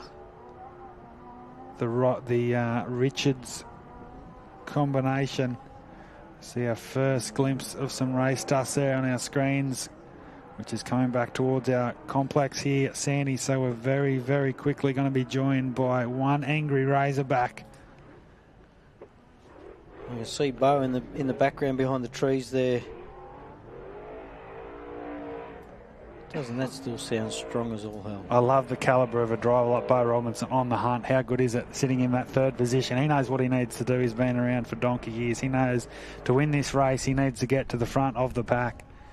And I reckon Clayton will be popping out behind the trees in front of us in about 2 seconds, mate. Get a few anticipation goosebumps, don't you, Stan? After you're waiting for your first car. We're up out of our chairs here now already. It's going to be a long day in the commentary box waiting for these crews to come home. But Clayton Chapman sitting at 217 kilometres an hour. The first sign, Sandy. Here is our race leader, Chapman and Maguire, still looking very, very clean. 223 kilometres an hour at the 83.3 kilometre an hour mark. So Chapman, Maguire, steady, head towards the spectator complex here. And they're doing their thing very nicely, with a 1 minute 11 seconds advantage after the opening lap yesterday. So Richards and Robinson, where do they come into the picture? But all eyes on Chapman. Smooth. He's looking really smooth this morning too, isn't he? Look at that. Like we know, we've said it before, they've been in the car together 15 to 17 years, you know, so it's just another day for these fellas when it comes down to racing. And Adam does the post notes as well, Sandy, as you know. He's a very in sync, very professional navigator. There's a few of the guys that have him on board at some of the other races. I know Ryan Taylor uses him at the Fink Desert race. So Chapman and Maguire. So first eyes of Jason Richards. Here we go. So the battle's heating up. Just as they're coming around, Richo comes into the arena on our far left. So that's fairly tight racing. Yeah, maybe. It'll be interesting to see our first time come up. There's not much between them, but how slick, how smooth does Clayton Chapman look this morning? Very grounded today. So all good signs there. So Chapman and Maguire head onto their second lap. Now the focus is on the 119. One of our definite race favourites heading into this weekend, of course. The Class 1 of Brent Martin won this event last year. Richards and Richards. I believe Charlotte's in the navigator seat, and here's Robinson. So this is the mover. So Bo has definitely picked up on Richards. Closed the gap. So OBR here. They're not only here for points. They want the trophy. They want the gap 440 to their resume. But I tell you what, that's not a. He hasn't closed it by much. Not a massive gap. I reckon the gap's between Chapman and Richards. So we'll get some time soon. But your 5 o'clock racing, Chenworth, still moving nicely. There's your first local car. You'll get some very shortly. The first 2 cars have crossed the line here on Sunday morning. Just waiting to get a time up, folks, so we can give you an insight. But let's just have a look and have a listen to Bo. Just admire the Mason, the 2-wheel drive Mason trophy truck of Robinson and Hart. Look at that. He swings it like he stole it.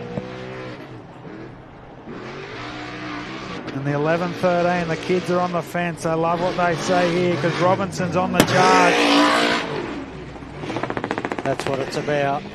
We saw the trophy trucker Toby Price win here 2 years ago, so do not count out Robinson. I'll tell you what, I reckon they're holding out on some timing.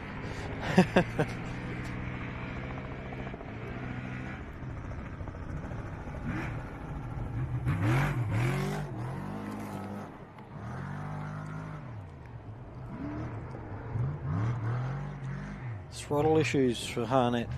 Hartnett. But they are mobile again, says on our screen here. So well, that's good news for those watching on for the 10-12. Russell and Judy Hartnett. So our first 3 cars through. Still waiting for our 4th.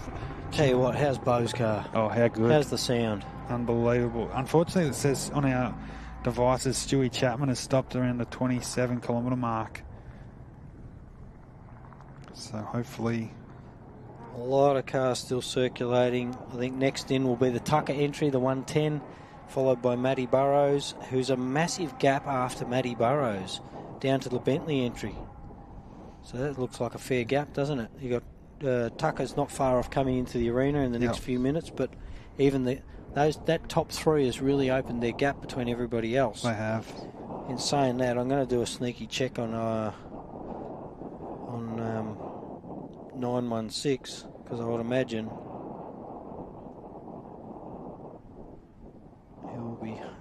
Brent will be hunting his way. There you can see it, folks. You see the top left-hand side of your screen there, 110. Here's the next car in 4th position, the Tucker entry. And you've got Matty Barrows and the Sant entry also. So we've got a fair few still moving around out there. Clayton Chappie's got a lot of fresh air in front of him, and with any luck with the service break, those front runners probably won't have even a car to overtake, I would imagine. So, but they've got we've got a 45-minute service break after these guys finished their 2 laps this morning, and Bentley still moving, Dean McGinley still moving. Little Forceman 202 entry still moving. Barnett's are still moving around. Matty Hummer still moving around. Franklin entry to the dock. So I can't see they've got many cars stopped out there, which is always a good thing. That's really good to see. So yeah, want to bring them all home, Sandy, that's for sure. Still struggling to find some provisional times here, but we'll bring those to you as we can. Here's as soon as we can. More footage from out on the circuit. Geez, that car was moving. It's very hard. It looks like one of our race leaders. Here it is. It's a Tucker entry. So the first of our South Australian crews here at Hillston coming into our picture. So I reckon we'll see some cars. As you said, there's a little bit of a delay here after our 3rd car, but Simon Tucker is still moving very nicely. So all eyes on Tucker, the Southern Cross, one of our Aussie, second of our Aussie-built machines in the top 4 here. Sandy, obviously the Razorbacks, South Australian, Shazzy. Shout out to Bob Strawbridge and family. Obviously, I think they've just passed on the Southern Cross. Heemskerk, yeah. So it's great to see. Which has been, taken over by an Australian off-road racer. So that's really awesome. Good to see, and I'm sure we're going to see good things come out of Southern Cross.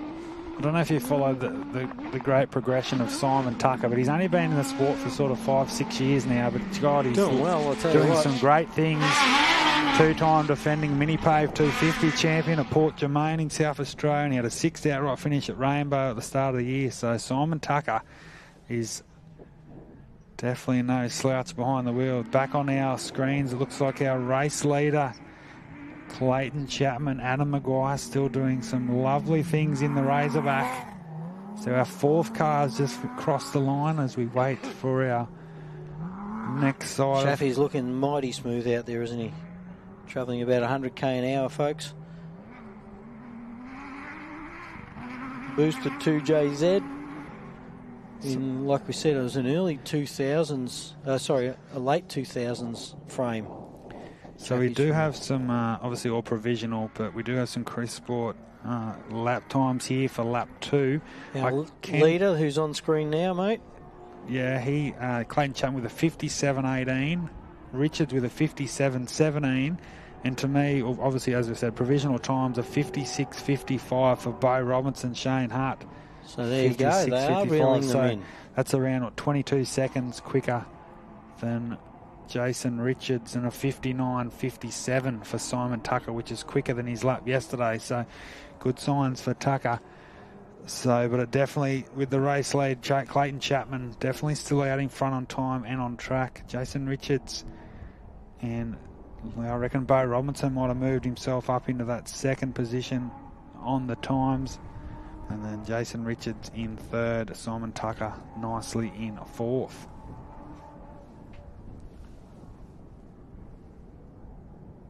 Yeah, I'm struggling to get those. Oh yeah, there we go. Got some times up. Yeah, 59, 57. For Tucker. No. Yeah. I don't reckon we're too far off seeing the Sant and Sant entry come into the stadium either, mate. There's yeah,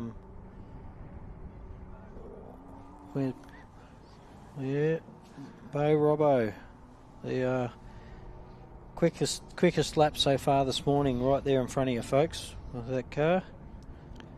56.55 for Bo Robinson. And that's a big car. To see that coming in and out of that whoop there, that's a big car. 37-inch tyres, probably 28 inches of wheel travel in the front and 30 or so in the rear. I don't know, but to have that thing come out of that hole like that, it looks like, you know, using all of the suspension out there, you can tell how brutal off-road can be when you'd be glad you're seeing those whoops. You just admire the way that Bo's throwing the Mason, isn't he? He's just really dialed in. He's just in one of those spots at the moment in his career. And the way he's throwing it around, it doesn't look like the size of car that it is. It's bloody huge, this thing. Yeah, they're big trucks, and obviously his good friend Brent Smooth, he's got the four-wheel drive Mason, which we saw a couple of times this year. Shout out to Brent Smooth and his crew, but yeah, great footage here. Brought to you by the team. Here is our next car, 11:44. Definitely is the Sant, yep, the Port Douglas Bath, North Queensland. So now they find themselves in fifth, and here's our next vehicle, Matty Burrows. Now hang on, I think they took off behind Matty Burrows. I'm sure the Sants took off behind Burrows and Mitchell. So the Sants have made a move here. The second of our Class 11s. Unfortunately, which that'll actually give them a good advantage now because they have no one to overtake. Yeah, they've got a beautiful run. Yep. They've got no dust. They got the dust actually. You can see the amount of dust that's kicking up off two cars. And Matty Burrows, it's not a lot of dust, and the wind's taking it away pretty quickly. But when you're trying to get right, when you're getting right up around someone, that can still be a hindrance. So James Sandy started in Queensland in a Class 6. He had another ultimate car, and now he finds himself in a big angry Class 11 racer, and he's doing some wonderful things here in cool looking car, beautiful cool sounding car. Looks a picture, doesn't it? And young Matty Burrows, he may have a little issue because he looks like he's maintaining that sort of speed there behind Sant. So it's a little stiff, that car, Matty Burrows. So Sant, the husband and wife combination, head through nicely. And Burrows and Mitchell likewise. So our fifth and sixth car respectively are through.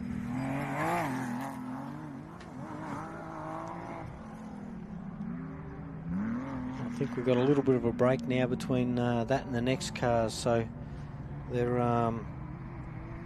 from what I can tell, there's a little bit of a gap, and I think the next car on track is 10.18, which is the Bentley Class 10, and then Dean McGinley behind them.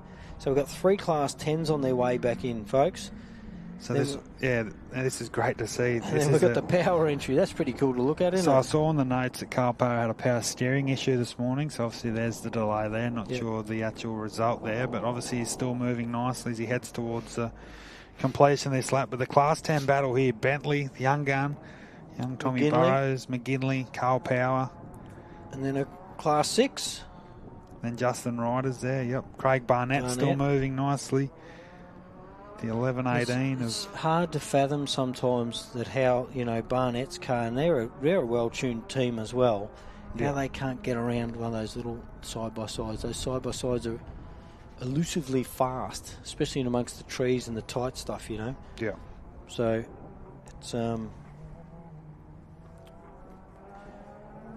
interesting to see what cars are placing where.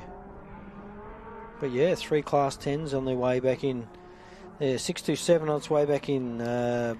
Barnett's, Definitely looks like Stewie Chapman. Unfortunately, looks like he's on one of the back roads, so around the 30k mark, Sandy. So some bad luck there for Stewie Chapman. We've been saying that he looks so good in the single-seater Chenoweth, but not to be this weekend.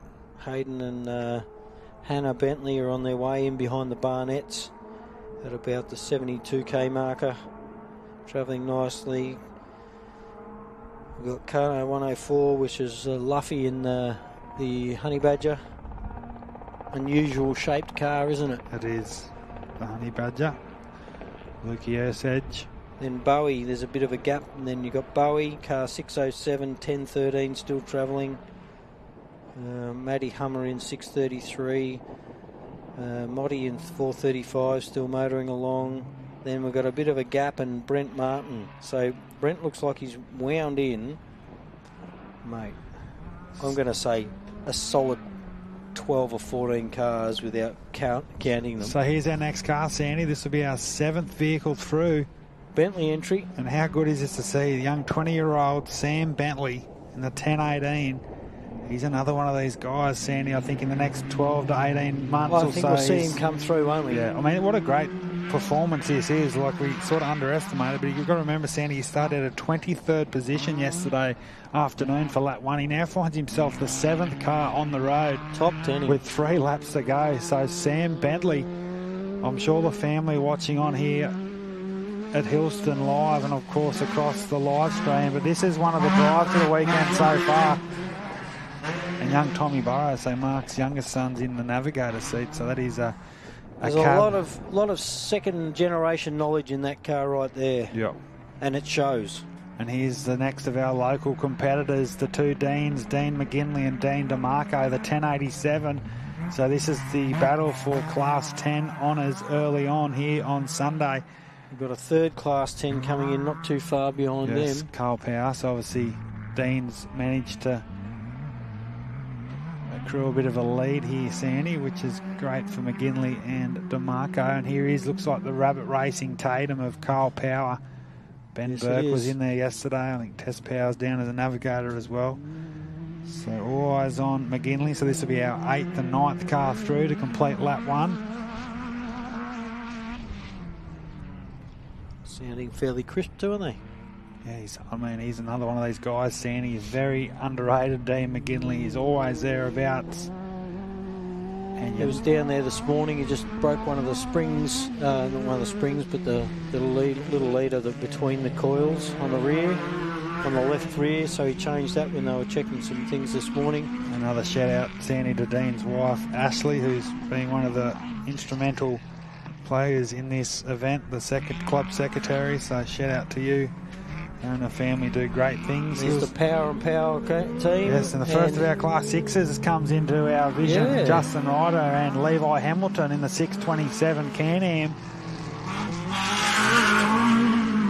This Carl Power's having a crack this week, and he's obviously lost a bit of time, but looks like his window net's dropped down. We might even heard a horn as well, yeah. Sandy, so maybe a pit entry here for the club president. Yep. He's away. No, he's still running nicely. Definitely Sandy was on the horn. Was this Justin Ryder? It's hard to... Definitely a horn there somewhere. So, as you said, this is a beautifully turned out Class 6 Can-Am. Stu Chapman's just got a little bit of a word in. Stu Chappie's broken an exhaust. Then he had a misfire with a possible electrical and some wires damaged or something.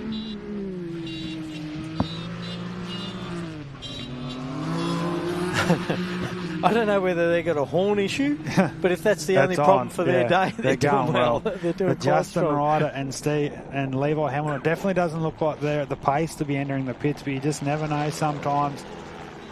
If it was just a horn issue, they're not stopping for that. Just leave it on. Yeah, so still moving along nicely, but so the 627, so now they find themselves in 10th position on the road. The guys from Brisbane, so that's very phenomenal. Impressive. Phenomenal. We've got a little bit of a break. I don't think it's too much of a break though. The Barnetts shouldn't be too far off, and then the Bentley's truck should be. I can hear the Bentley's truck over in the distance. 7 litre. Yeah, it doesn't sound like Barnett's car. So Barnett's ahead of him, but I can hear the Bentley's car just, they do a little loop in towards us and then away from us again before they come back into their arena. So, yeah, there's still two cars still charging along. Then we've got the Honey Badger 104, we've got 1065, 607, 1013, 633, 435, the Moddies. Franklin's still moving. Johnny Smith, Brent Martin. 1004. The Hill entry is 0 kilometres, so I'm not too sure what's happening there. Yes, I did see they that. They may be stopped, and they look like they're actually off the track a little bit. Oh no, they've refreshed and still stopped. Still says they're stopped. 55k mark. So 882, and I reckon Brent Martin overtook 882 already. So Brent Martin's still moving quite nicely at the 56k marker. That was a minute and a half ago. So we should see him in 10 or 15 minutes. Yeah, 20 minutes. Might take a little so bit. here's Cougar Racing, the 11th car on the road. Craig and Megan Barnett. One of the great stories of 2023. 7 major events, 7 top finishes. And they're just one of those crews, Sandy. They did get it right. They get it right at home and come out here and finish every time. Oh, they're massive. You know. Oh, man, he's got a great team behind him.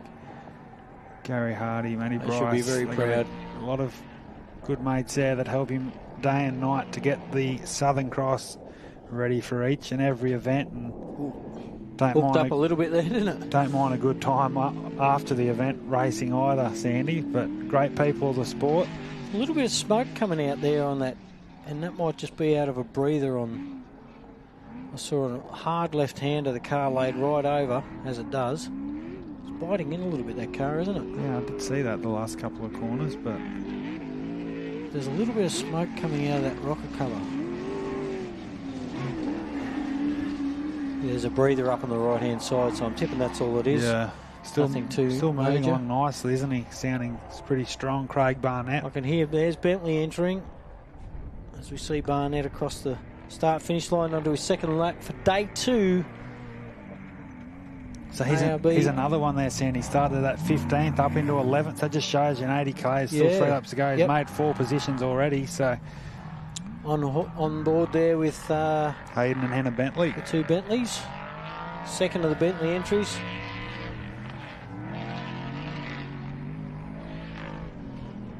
It looks fast in this section, doesn't it?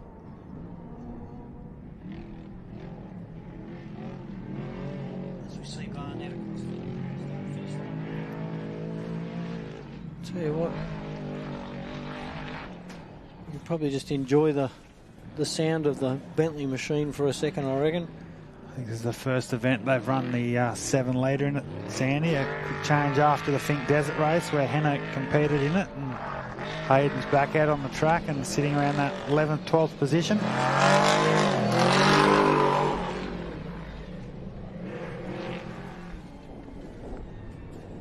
So we've got a few of our South Australian crews still working nicely. So he'll be the 12th car across the finish line for lap 1. And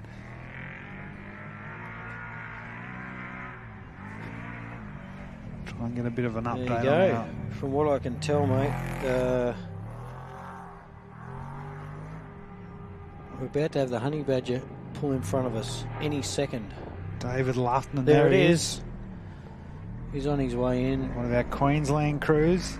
Jake Stevenson in the Navigator. So I believe Jake's a Victorian, but they ran together at Rainbow at the start of the year. So the Honey Badger and David Lufton still moving along nicely. And then Bowie should be in after that. So Bowie's obviously pulling in some space too, I reckon.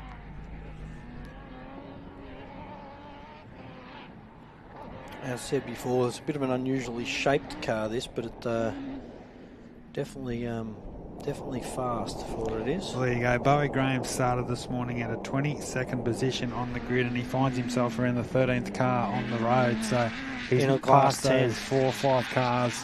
Obviously been a few withdrawals to date so far, but we'll keep an eye on Bowie Graham. But David Lufton now gets our attention. The 104 is the 3rd of our Class 1, so having a good strong start to his Sunday.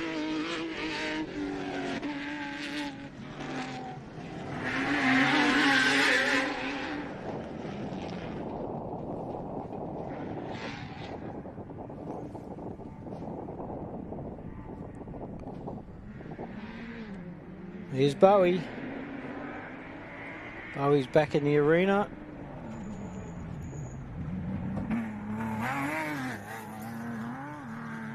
Like I said, he stopped 4 or 5 times yesterday. Yeah. And still only dropped that around 10 minutes. Yeah, it's quite impressive. Mate. In a class 10 as well. Yeah.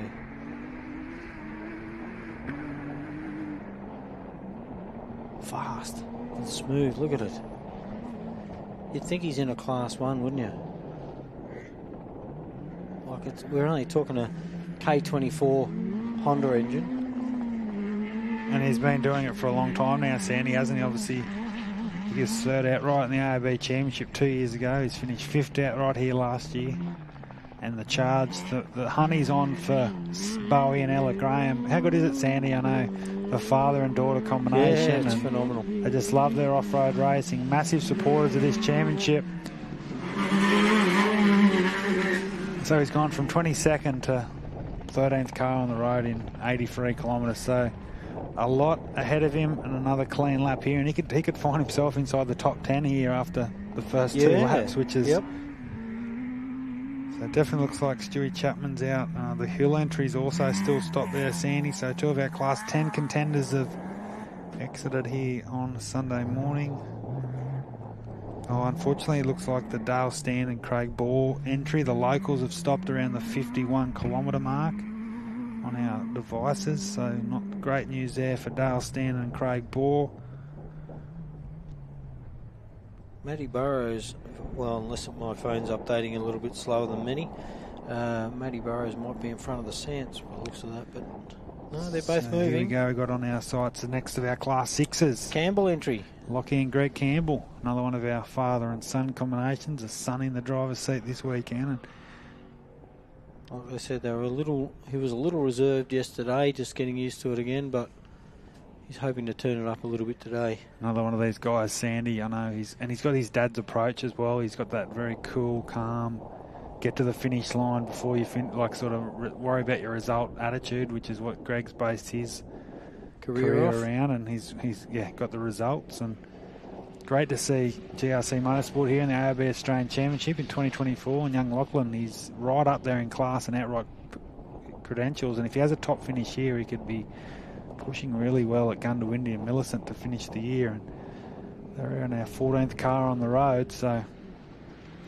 with nobody around them, which is always a bit easier. Sometimes having someone behind you gets you to push a little bit harder, but having no one around you doesn't give you any pressure.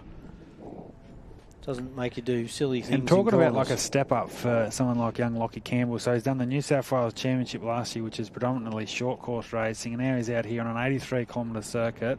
Doesn't see as much, you know what I mean? Like no action. He has had the luxury, of course, to be navigating for his dad in the AORRA the last couple of years, but he's the next one of our cars, but that's a bit different, more of an approach. Looks like it's a single seater of, is it Jason? Yeah, it's a 1013 of Jason Keane. So he's another one, Sandy, that sort of was hovering around that 30th yesterday in prologue, and he finds himself nicely. So there you go, look, 31st he started yesterday, he's around that 15th position as we stand on the track. So a big Sunday start for Jason Keane in the single-seater Jimco Desert car. Next car coming into the arena after him will be Matty Burrows. Sorry, not Matty Burrows. Gee, that'd be a sight. No, Matt Hummer, sorry, in the 633 entry, but I reckon that'll be, they'll cross paths in the background here. So I think we're still waiting for some time, Sandy, so we'll hopefully bring those to you when we get the green light. But the 1013 single-seater. Yeah, one of those little Jimco Desert cars. All props to those guys in the single-seaters, mate. I don't know how they do it. They've got to do their navigation. They've got to do if they have a flat or a rollover, whatever happens to them out there, they've got to deal with it all on their own. So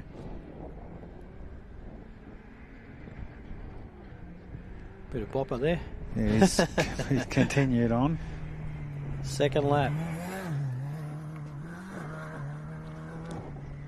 Any second, Matty Hummer will appear behind the crop there. I'm sure. There he is. The little Polaris. Raceline Wheels, sponsored entry.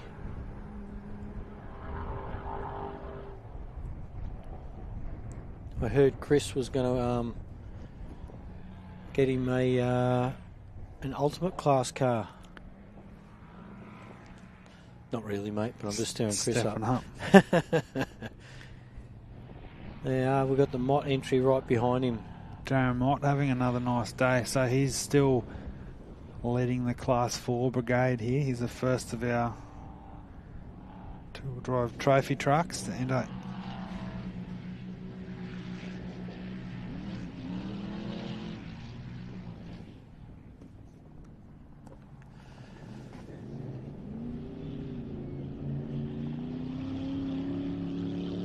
know, Mott looks like he's having a bit of fun out there too, doesn't he? yeah. Quite smooth. Good to see a new generation of guys coming through too. You know, like we said before, we've got young Bentley, Burrows, young Matty Hunters. So there's another group of off-road racers coming into the sport in the last 12 or 18 months.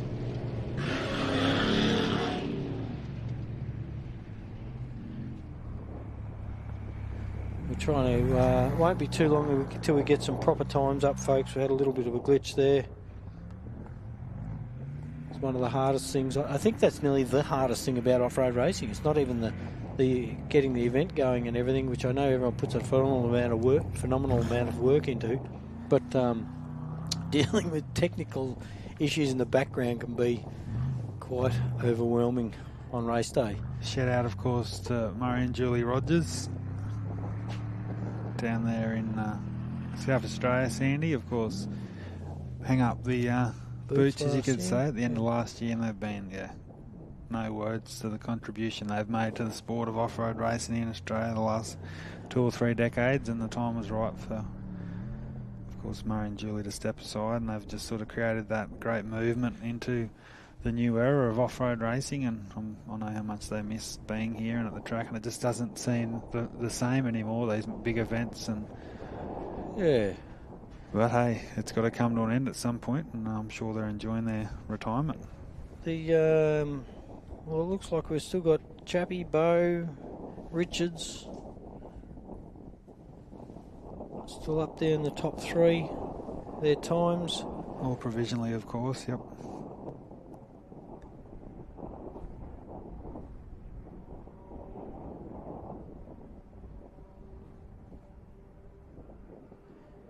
Yeah, it's a bit hard for me to tell here. But any second now, I reckon I can hear them in the distance. Any second now, we should be seeing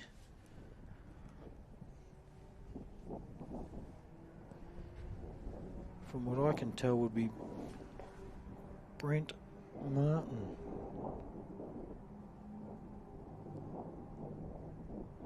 Which means he will have made up That's crazy. 20 places in a lap, or thereabouts. Got to be 18, Close, doesn't it? yeah. We'll work that out. Anyone else here done that? Didn't think so. Yeah, that's a phenomenal effort. He's done it before. We know he knows what he's doing. And slight changes in his car for this year. Obviously, they said it before. They have had before a 3.5 litre, and now they're into a 4.5 litre V6. Same motor, and everything's the same apart from the engine power. And I'm tipping they've had to make some other adjustments to suit. Yeah. So Sandy just had a quick look there. So he started at a 33rd position on the track with a couple of withdrawals this morning with Hampel and, of course, Marson. But it looks like, the Darren Franklin entry will be here first. I reckon Brent Martin won't be too far away. So he's made up around that 14, 15 places on the opening lap. Still super impressive, mate. Massive, yeah. And I'm really Franklin's looking forward to seeing his split time for lap 1. Hopefully we'll get those through too. But Brent Martin is on the hunt here, ladies and gentlemen, now defending the Gap 440 champion. But Darren Franklin and Rob Hackney now. Oh, another one of those competitors, Sandy, just... Yeah, a bit of a dark horse, isn't he? Just once again, they've got a few of them here this weekend. Like I said, the always Doc got the smile as well. Yep.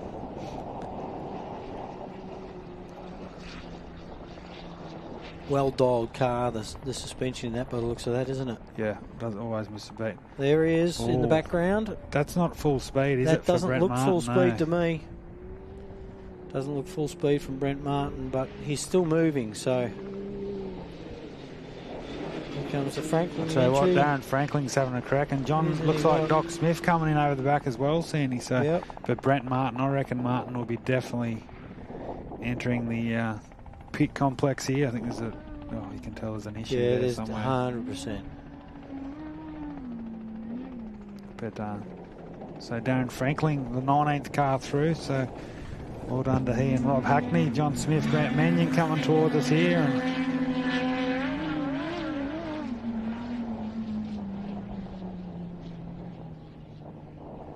Doc won't be liking that, sitting behind his dust, but Doc's car looks brown.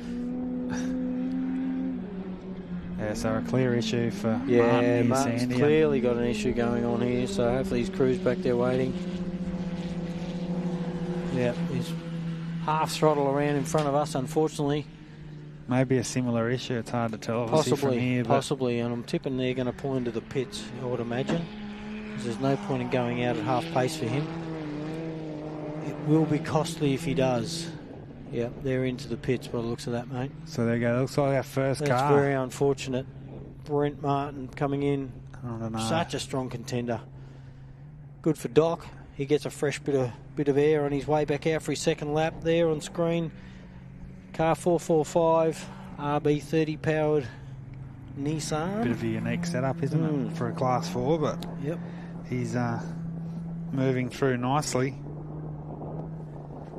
So Brent Martin, it's sort of something we're not used to, is it? In the ARB Australian Championship, see Martin down there in the pack, but he knows that he's been around for, obviously, the son of the legendary Craig Martin, and knows what it's all about. And you've got to take the good with the bad. So we'll keep an eye on Brent Martin there in the pit area. So that's, I think, around, that's 21 vehicles. Well, that's through here, Sandy. Well underway, isn't it? Lap 1. We've got a fair bit of a gap until we see the Lynch entry coming in, but the Lynch entry is probably about 6 or 7 minutes away, 5 or 6 minutes away. Then we've got 882, which is that green patrol ute with an LS in it, and so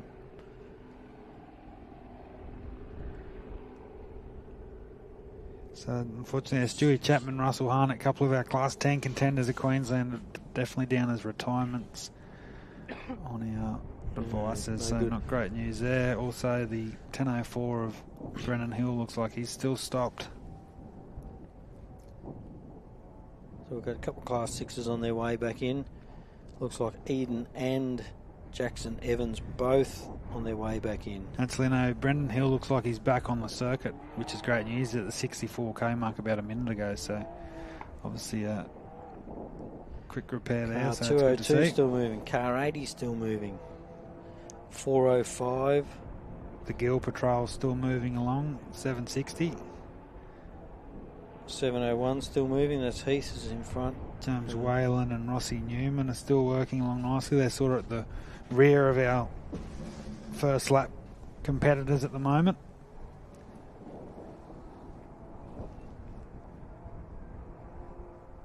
It's a shame about the locals, Sandy, that Dale standing in the big ultimate car, the Chef Power there, stopped at the 51 kilometre mark. So, But we've still got Chappie moving. Richo's still moving along nicely. Bo Robbo. The Tuckers. Matty Burrows. They're all in the front of your field. 1087, 1043, 1144, the Sant entry. They're all still moving, but yeah, that 1012 looks like it's well off track. That's a Harnett entry. So they're at 0 kilometres an hour, so I presume they're at a pickup point. I'm not too sure what's happened to those guys, but it says throttle on our little device here, so yeah, stopped around the 33 kilometre mark, so not great news there for Russell and Judy Harnett. But so obviously the clear sort of brief for that first lap, Sandy, our first three cars, Clayton Chapman, Jason Richards and Bo Robinson are the clear three front runners here for today. With a good gap, and I think with this little issue with Brent, I don't think he's got a chance of carrying. Yeah, I don't know. Possibility, but a very, very unlikely if they stay going without problems. You know them better than me, Sin. I think that professional outfit, if they know they can't they're not going to push the car if they're going to do more damage. They won't break the car, no. No, they've got Gundawindi in, I think, 4 weeks' time, so they want to get up there and win that. So obviously with the outright victory out of reach here at the Gap 440 here this weekend, they'll, obviously they'll do their best to get back out there for seat time and so forth. But yeah, he might. He's got a stuck throttle body again by the looks of that. Yeah. And might go back out there to have a test later on, but I think he won't, like you said, they'll put it on the trailer if not, but just trying to sort the car out under race conditions is one thing. And I've seen this track, Sandy. It's not that sort of track where stuck throttle it's not key, is it? No. Not once you get in the creek beds in amongst the trees. When the farm tracks are quite good, they're nice and fast. But also on the sides of those farm tracks, even though they're a nice smooth farm track, sometimes just half a metre off the track can be a water runoff or a washout, and that can grab you and pull you in quite easily. So our lead car 4 seconds ago is at the 140 kilometre mark, which means he's around 57 kilometres into his second lap. So Clayton Chapman and Maguire still leading the way here. The next of our Class 6s, Sandy Mal and Zach Lynch, 676, coming back towards us here. There's a fairly strong field of the Class 6s this weekend too, isn't there? Class 6s, Class 10s, two strong classes for the weekend.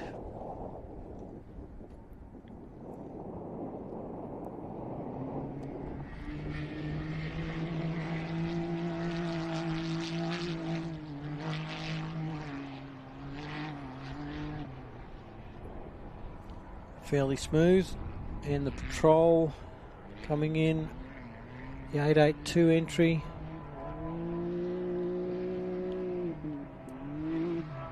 Looks like they've got a tree hanging off the back of the patrol. I was going to say there's something at the back of that. And that's either Eden or Jackson Evans as well. Pretty sure that should be Eden, shouldn't it? Unless Jacko rounded her up. It is Jacko. Yeah, I was going to say. Jacko's rounded her up on the line just recently. So was he a third last car to leave? So he's really he's hauling into it. He's done pretty good. That's a quick, isn't it? That's a pretty new quick. Polaris. There's Eden coming into our arena now as well. So we've got the patrol with a bit of greenery out the back.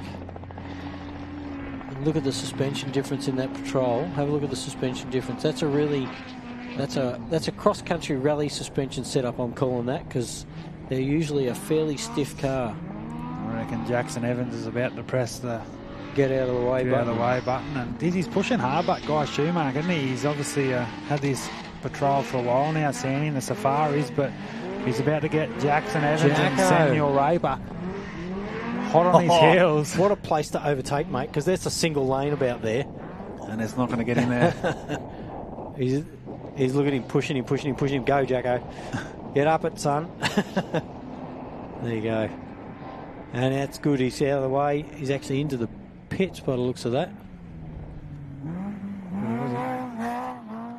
Yeah, so might have a little issue. He's got a crew underneath the front of his car. A little bit of smoke there somewhere too, Sandy, just coming on the back of that patrol. But watching Eden come through. She had a rollover yesterday afternoon. Simon hanging on. He doesn't. He's just along for the ride. Yeah, looking sideways. Doesn't care. So that's good news. So the patrol of Schumacher and Simon back out there. So unfortunately for Eden, she's now got to try and get round that thing. He's in a King Chrome sandwich, Guy Schumacher. So I'd be interested to keep an eye on that. I don't know. Eden might be able to pull in on Guy. I'm not sure. I can't remember where they started. Whether she was in front or behind the patrol there, whether she's reeled him in or he's reeled her in, or they've just come across the line in the same spots. Well, I think she got seated just in front of him, so maybe Schumacher's made the pass. He's probably got a bit more top end power on the smoother straights. Yeah. But as we know, the side by sides are bloody quick in the tight stuff. He seems to be pushing it hard though on his off-road debut, Sandy, which is good to see. And most definitely. I reckon he might, once he leaves here this afternoon, he might have that off-road bug, and we'll see him at many more races to come. Our next one coming in a few moments will be 202, the Forsman entry. Chris Land behind them. Don't know why I've got car 265 still up on my screen, but it's definitely in the pits. Saw that. Heath Whedon still moving. 684, which is Matty Lavis. Car 1004, which is the Hill and Hill entry.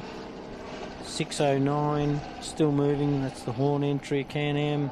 6681, that's Ross Newman, our doc, who also had a little rollover yesterday. Car 760 is still moving, and that was our White Patrol entry from down Geelong Way, and also 1020, which is James Willan. So the first sights of our next car is Sandy to our left. Who is it without looking? I reckon it's the Land car. Oh, yeah, it looks a bit... Got a feeling it's definitely looks like an bit ultimate. of green under that brown, isn't there? He's going along nicely. He was the last car to finish the event here 2 years ago, and he's not going to be the last one to finish here this weekend, hopefully. Chris Land, Tanya Gaudry. What an effort for these guys, Sandy. They've come all the way from Bowen. Shout out to Kai Floyd, Fair watching haul on from the Sunshine Coast. It looks cold, very cold.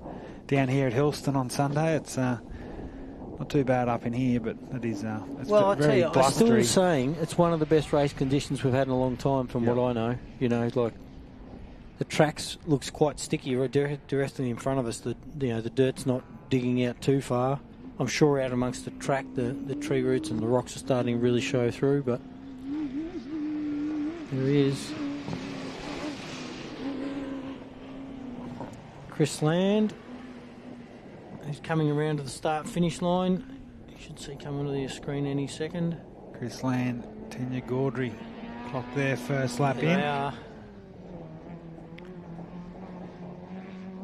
They're away on their second, no problems. Obviously, no pit stop for them.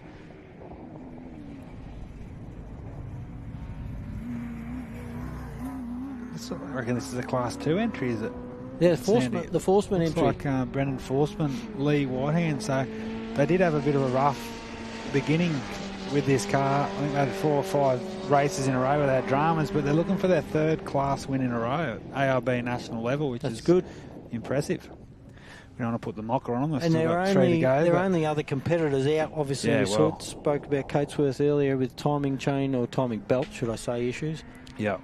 They had it all apart last night.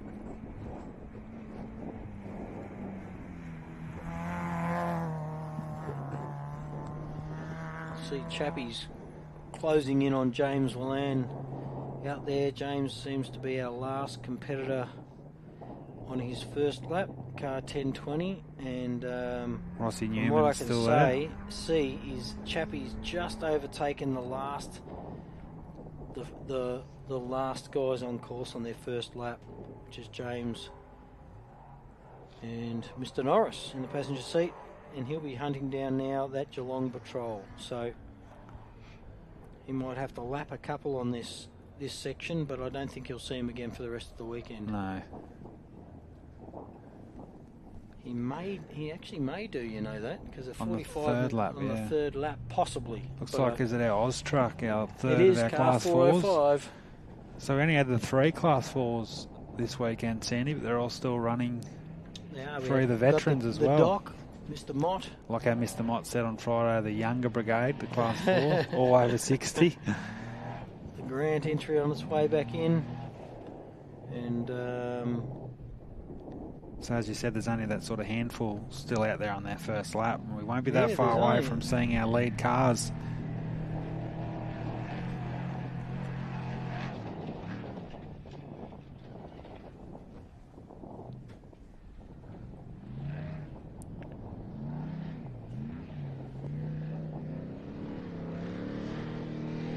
So there we go, we've got Paul and Mark, Paul Grant on our screens. and what frame did you say this was on?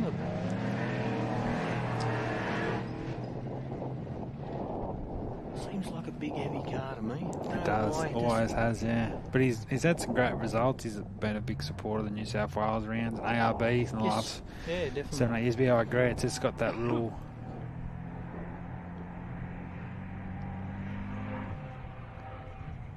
And here's our first of our Class 7s, Heath Whedon and Michelle Whedon. He's going strong this weekend, isn't he? I mean, as you said, he's had lots of dramas the last 12, 18 months, and mainly the car engine. actually sounding quite nice, Yeah. so hopefully he doesn't have the same dramas he's had in the last handful of races.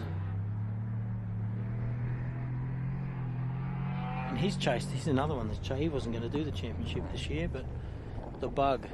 He's got it. He's got the 701 on the roof, and I mean, it's not everything, but it's always great to be rewarded for hard efforts. And as you know, it's not just a turn up on the race weekend, Sandy. There's hours and hours and weeks that go into these race cars, and it was definitely sounding crisp yesterday, even this morning. So, and even now, it's sounding a lot better than it has in the past. I've got to tell you, this engine. yeah. So I don't know what they've done this time round. So hopefully, Does Heath do most of the work himself, or they do a lot of it themselves.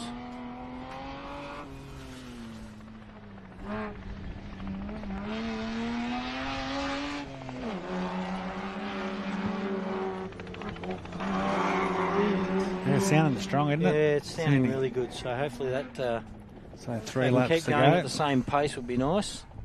They've had a few races where they've been the last car on track, you know. Had a wheel fall off 1 or 2 races. I know they had a lot of dramas at Gundawindi last year, but this looks like another one of our, could be our Class 6, I reckon it might be. Is it the Lavis entry, the Yamaha? Looks like it, doesn't it? Yeah, there it is, 684, so South Coast, New South Wales. I think they're down around the Bega area, so Andrew Dance is the navigator there. ARB Australian Off-Road Racing Championship for 2024, second round, second day, out here at Hillston. About a 20k an hour wind. Getting the dust, gets the dust off the track quite quickly. So even though we've got fairly well spaced out competitors today, there's ideal driving conditions, especially if you've got boost already. Yes. Clayton Chapman. And this little rocket, like we said before, you know, and this is Matty Lavis's first race with this turbo. He scraped the number off the front and gone up to Class 6 with a turbo on it. So there's a lot of differences in the car. I don't think he's made many other adjustments to the car, but just putting a turbo on it has been massive for it. And interestingly enough, the cost of running one of those things, he said, you know, he's been putting a few parts into it, but overall, not a bad entry class. It's interesting, Sandy. We see straight into the pits. Lavis and Dance entering the pits, so maybe Or a is that a top fuel up. stop? Oh, they're going into the pits, yeah. So No, they're going around the back into the pits. I think that front little area is a paddock area. yeah. We've got a few different things Just they a call it. couple of notes. We got a note here on our Chris Sport report here that car 23 does stand at a gearbox on the first lap, so they'll be there at weekend. And Carl Powers got reportedly stopped at the 118 kilometre mark, so what's that, around 40 k's into their second lap. We'll try and get you some more up to speed information there when we can, but that's the club president reportedly stopped.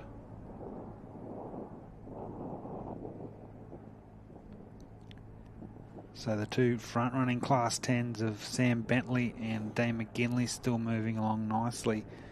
We'll try and track down Carl Power. Yeah, so he definitely stopped at the 118k mark. So what's that, about 35 k's into his second lap? So unfortunately, the club president, he had that little issue to start the day. So we are seeing a few drop out now, Sandy, which is the nature of a national long course event, or any off-road event in that. No, looks like Bowie Graham's not too far, or maybe even past. David Luffman there in the Honey Badger. Simon Tucker is still moving. He's around the 140k mark, but we shouldn't be that far away. I think we'll just get you. We'll work out our first 3 cars. They're very close now, Sandy, the 15. This is the Hill and Hill entry. A minute ago it was around 158k, so yeah, he's only got, what's that, around 7-8 kilometres remaining. So this is good to see. Obviously we had noted that the 1004 of Brendan Hill, his father Ian Hill down as a driver as well, had stopped, but here they are, and still looking pretty nicely. Yeah. It's a well suited setup sort of car. They don't have a spare tyre on the back, that thing. No, doesn't look like. I didn't ask to notice if I'm sure he would have carried one. So maybe. Well, you know what? I walked through the pits this morning and I noticed that car didn't have a spare tyre. I didn't think to ask. Oh, really? It didn't even look like there was a spare tyre mount on that car. Usually on something like this, it would sit above the engine on the back. But maybe he's got a can of that stuff you jam in there. There's not even a spare tyre mount on that car. No, so maybe that's a. He carries a can of that Yeah. that self-sealant stuff. Yep. That'll get me home. Be great to see that. So it looks like he's also, so I can see his father Ian there running down to him there on our screens. So obviously it was an issue out there, Sandy, but obviously Brendan's been able to.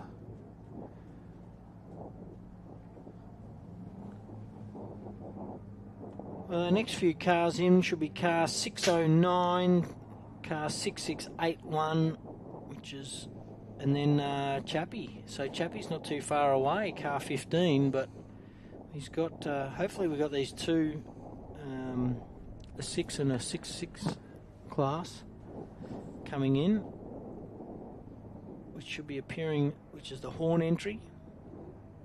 They should be appearing over on our left any second. And then we should have our Ross Newman, who we said had a little rollover yesterday, didn't do any damage, didn't hurt himself or anything. And then hot on his heels will be Chapman, Maguire, Yeah, Richards. I reckon. Darren Gill's in there somewhere. Darren and Kayleen Gill. Bo Robinson's not too far away from him. Looks like James Whalen's still going as well. Oh, so he's only around Car 2. 760s in amongst the mix there too somewhere. So looks like Bo Robbo may have to round up car 760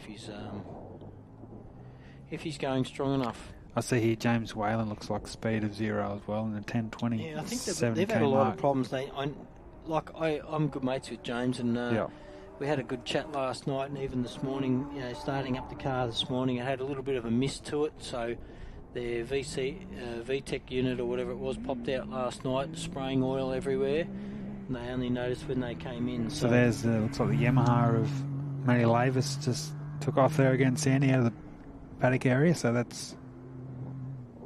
Yeah, it's good to see he's back out there. Looks like the hill entry. I didn't see him go, but he's not there. I would nearly call this a bit of a test run for Matty Lavis because, you know, like he said, big difference in the car that he didn't, not that he didn't expect, he knew there was going to be differences, but in a race environment, getting used to it and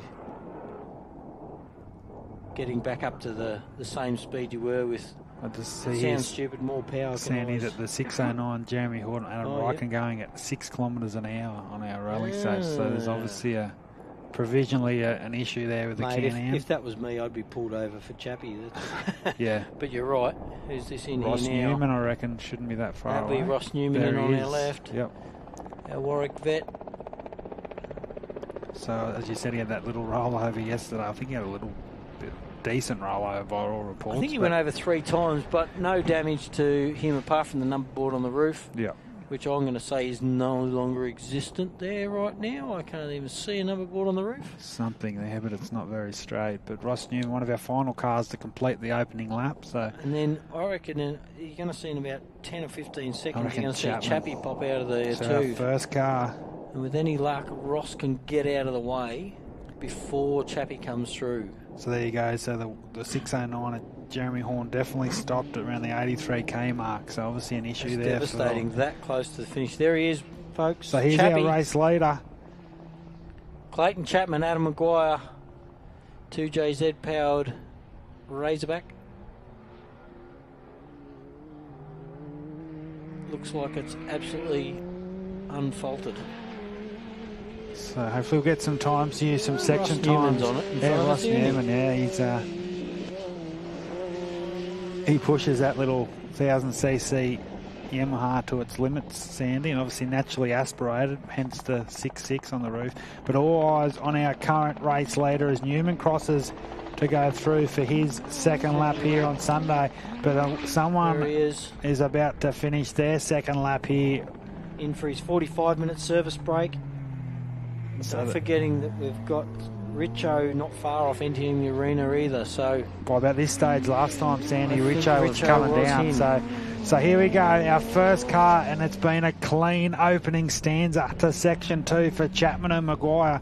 Obviously the unknown out on the circuit that we haven't seen, but we're very close to seeing our second car. But take a bow, Clayton Chapman, Adam Maguire. That is tick one for the Gap 440 Sunday. They'll go in there, Sandy. They'll have a countdown, I believe, on their rally safe device. And here's our second just car coming now. into the arena, mate. So that's fantastic to see this local fella. But I reckon Bo Robinson won't be that far away here. I can hear Bo in the background. The 7 litre. But all eyes on the locals, Richards. But you can really tell Chapman's really definitely pulled away on that lap. Times they come to hand. Yeah, definitely. But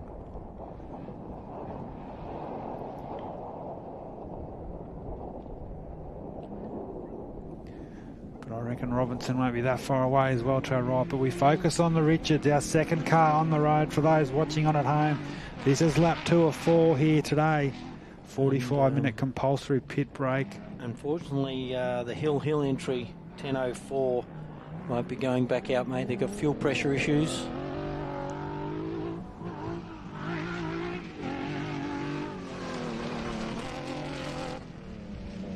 Class 1. He said yesterday had a bit of a miss. Do you reckon he's still got a little bit of a miss coming through there, Sandy? I didn't quite hear it probably. He said yesterday he did have it, but this is another interesting, Sandy. Where's Bo Robinson? Bo Robinson was a lot closer than this on last that first time he lap. was. So, and there's I think car 760. That must be our side-by-side 607 that was pulled over earlier. That's a 609, is it? That's the local guys. 609. I can still hear that there is Bo Robinson. Robbo. So these guys are going to want to get out of the way real quick.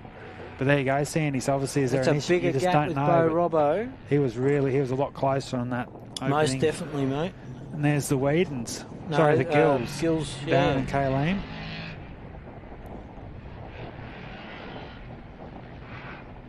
Racing one of our recovery crew down there. It's always interesting. Obviously, over the day, we'll get a bit of information, Sandy. But what happened with Robinson on that lap? Was it just the other two just going that little bit quicker? Did Robinson maybe have a drama? Obviously, passing these slower cars at the back of this opening lap. But it definitely looks like Sandy, it's still moving along nicely. Yeah, it's hard to tell, isn't it?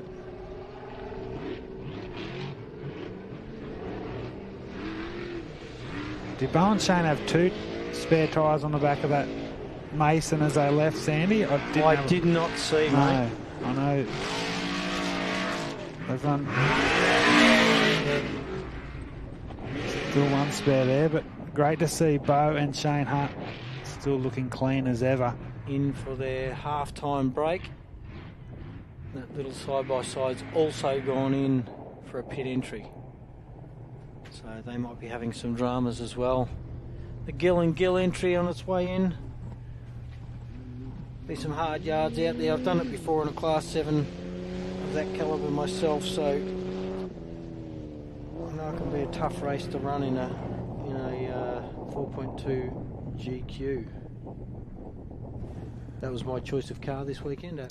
Yep, actually travelled up here in one of those luxurious machines.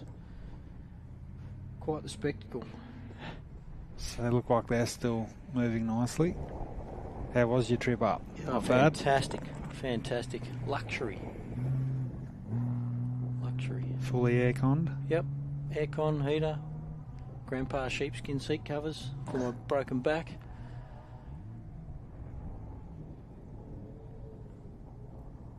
Well, so there we go, Sandy. We do have some sort of progressive classification times. Obviously, provisional Clayton Chapman, 2 hours 50:42 after 3 laps of the Gap 440. Jason Richards, 2 hours 52:17. So, yeah, still holding that significant little advantage, heading towards the sort of minute 40 now lead. And Bo Robinson provisionally in a 2 hours 52:55, so around 30 odd seconds behind that of Richards. So he did lose a little bit of time on that lap, but I'm sure Robinson and Hunt will still be happy where they sit after the opening 2 laps here this morning. They won't be wrapped. Not wrapped. But there could be worse places to sit. This is currently sitting on the podium, which is always They're a good in thing. the house. Unfortunately, it looks like Brent Martin still hasn't returned to the circuit either, which is a shame for those guys. Word was that they'll probably just have a bit of a tinker with it, maybe go out for one more thing just as another tester. Richo's engine obviously wasn't. You said it sounded like it had a miss or something, but Lammy, and that's not the roast lamb. That's the Daniel lamb from down the Pines event. It's just sent me through that Richo's engine sounded a bit off and might be a cracked exhaust or something instead of what we were thinking. So I had a good chat to Richo yesterday, and he definitely said he had a bit of a miss there on the opening lap, but he's still moving along nicely. Sandy's still holding that second provisionally outright on track and in time, so another great vantage point here of the beautiful crops at Mac Tocton. Tell you what, fantastic couple of properties we've got out here.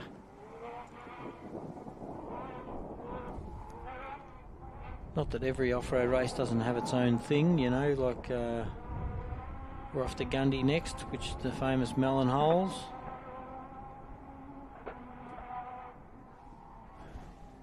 Interesting little bit of information. Chappies have got an alternator they're putting on. Now, I've got a feeling I spoke to Clayton, and they said they put an alternator on. Someone put an alternator on. I'm sure it was Chappie. Put an alternator on before the event, so that might be a little bit more of a sinister issue if they've just if they're putting a second alternator on now, whether it be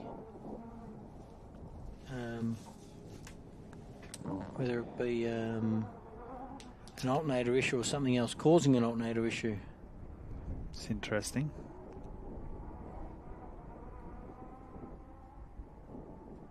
We did have lined up some in-car today as well, but I know Bo Robbo in that 1113 car, they had some electrical issues inside the cab, which stopped us getting in cab from them yesterday. Also stopped their GPS, which I know they weren't happy with. Shane only got 20 k's in and lost GPS, so I had to go back to the old school way of calling things. You can, folks, while you're here, go for a quick joy flight, $75 per person. A couple of people in the air would be good to obviously cover his costs, but Riverina Helicopter's doing a fantastic job. You can go and get yourselves a coffee and something to eat. So shout out to Lawrence Chris, watching on from Sydney. Of course, he's been a regular in the Class 1 field the last few years with his father Jeff giving us a shout out here at the Gap. Great to see those. It's awesome, but Sandy, isn't it? I mean, when you're sitting at home, obviously as a race, I know my grandparents in front of the watch fire at home is going to be a little nicer than standing out here in a hay bale. Chilly. But and here's our next sign of our car here on our live stream, Sandy. It is the Tucker entry. I love calling Simon and Cole Tucker, the Streaky Bay legends. The South Australians definitely looks like they're moving. I reckon we'll just there he is, the 110. So you can really tell the gap has really opened up. But that's fine because Simon Tucker just enjoys his time behind the wheel of this Southern Cross, and he steers it magnificently. That's another great start to his Sunday, Sandy. 2 long laps tomorrow. He's definitely still a chance of a podium, and who knows. Well, yeah, I mean, you only need one or two of these top runners, and they are well in front. However, you only need one or two of those to have an issue. We see Clayton Chapman's doing an alternator down there, unfortunately for him, but it won't take much for one of these guys to get up in the top spots, will it? There you go. So Tucker, the fourth car to near a lap 2 completion. Jeez, he's throws it around, doesn't he? Look at that. Very aggressive. He's a very aggressive little steerer, Simon Tucker. But great to see those guys back in the house, and they are our 4th car to complete the opening 2 laps here on Sunday morning as we just go past 10:30 local time. So Clayton Chapman, as I said. Yeah, Chappie came in with no lights on. He was trying to conserve some power there. Lammy's just giving me some updates from down in the pits.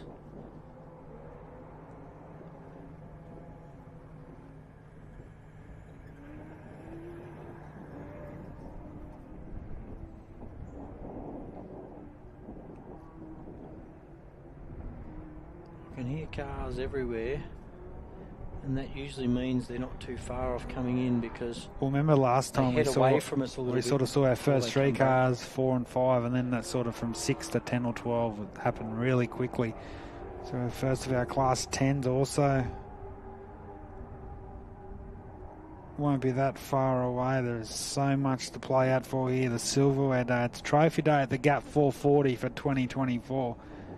Go down there and here's some good news, Sandy. It looks like the, I've just checked here, Dale Stanton and Craig Ball in the 23, they're obviously a long way down now, but they're back circulating. They're at the 80k mark, so we did get some notifications saying they had a gearbox issue, but I can confirm the 23, for those locals watching on, is quickly closing in. I reckon the next car through, they will be the Burrows and Mitchell entry. Car 3. I reckon they're just about to come in. They're very impressive.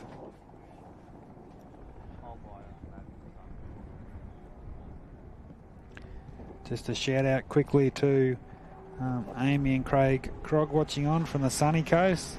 Of course, Amy's taken over from Jeff Newick as the AORRA publicity officer, so get on and like and share the AORRA post. Keep up to date with all things AORRA, not only the Australian ARB Championship, but across Queensland and South Australia, and of course here at Hillston. And yeah, she does a great load of work there. Just a shout out to get on the online shop with the ARB Australian Championship merchandise, shirts, hoodies, caps, men's, women, and also for children. So yeah, get on there and get all the good gear. Of course, Gundawindi coming up, so if you want a nice ARB Australian Championship merchandise, you'll get that before Gundawindi. So now all eyes on our 5th car on the road. What a performance it's been so far for Matty Burrows in car number 3.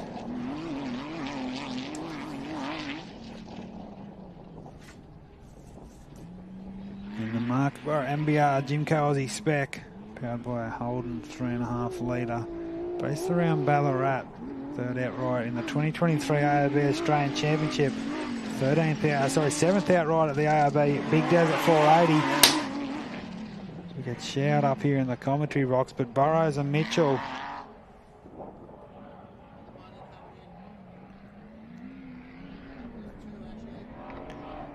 congratulations to those guys.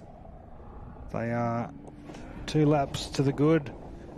45-minute service break for Burrows and Mitchell. So here we go, a couple of our cars. So this looks like it's the local 23 Feral Gen Ultimate Machine of Dale Stanton and Craig Ball. Their first outing in this here at Hillston.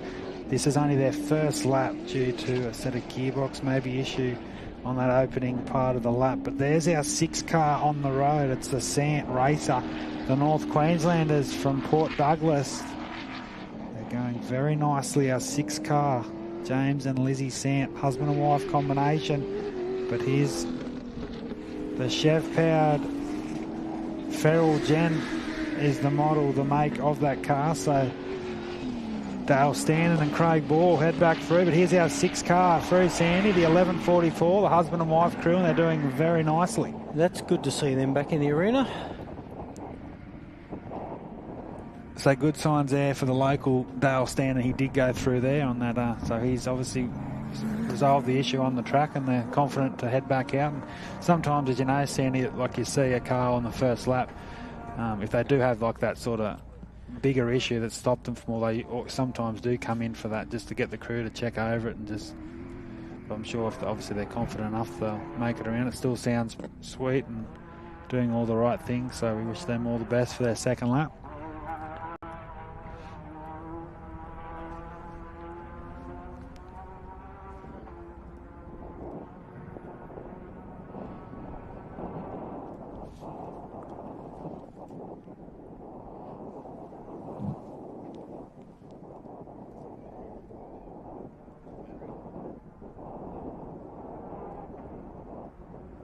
What's the conditions like out there now, Sandy? Still cold, mate.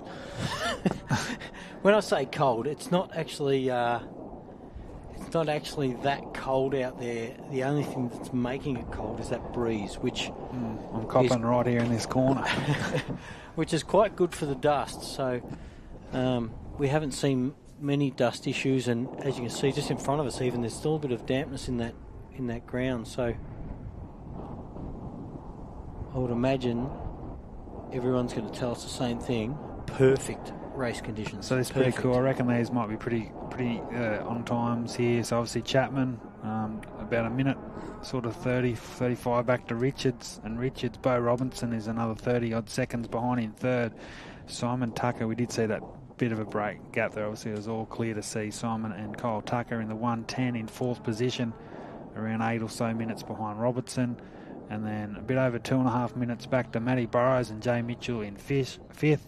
And then around 20 seconds back to James and Lizzie Sant in sixth position. And there are only 6 cars that have crossed the line here for the opening 2 laps. So there we go. We've had 34 cars cross for 1 lap, and we've had the 6 home for 2 laps. So this means we shouldn't have too many out there still on their first lap. No. James Willan hasn't come back in. I think he was last car. We see the horn entry enter. I reckon the next one's through will be young Sam Bentley, Tom Burrows, and what a story this could be.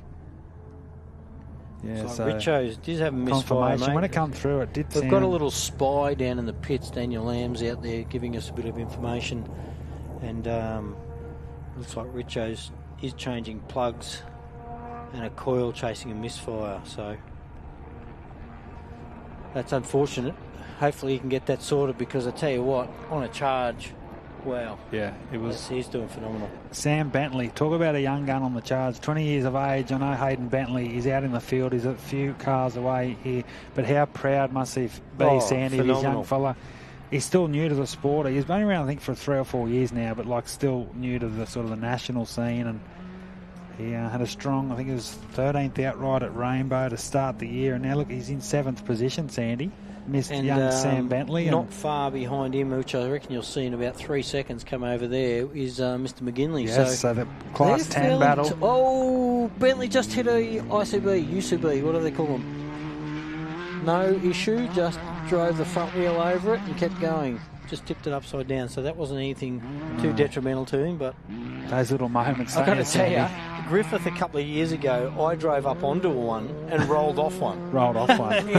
We had a wet conditions a couple of years ago. So there's our first Class 10 coming in front of us. Bentley and Burrows.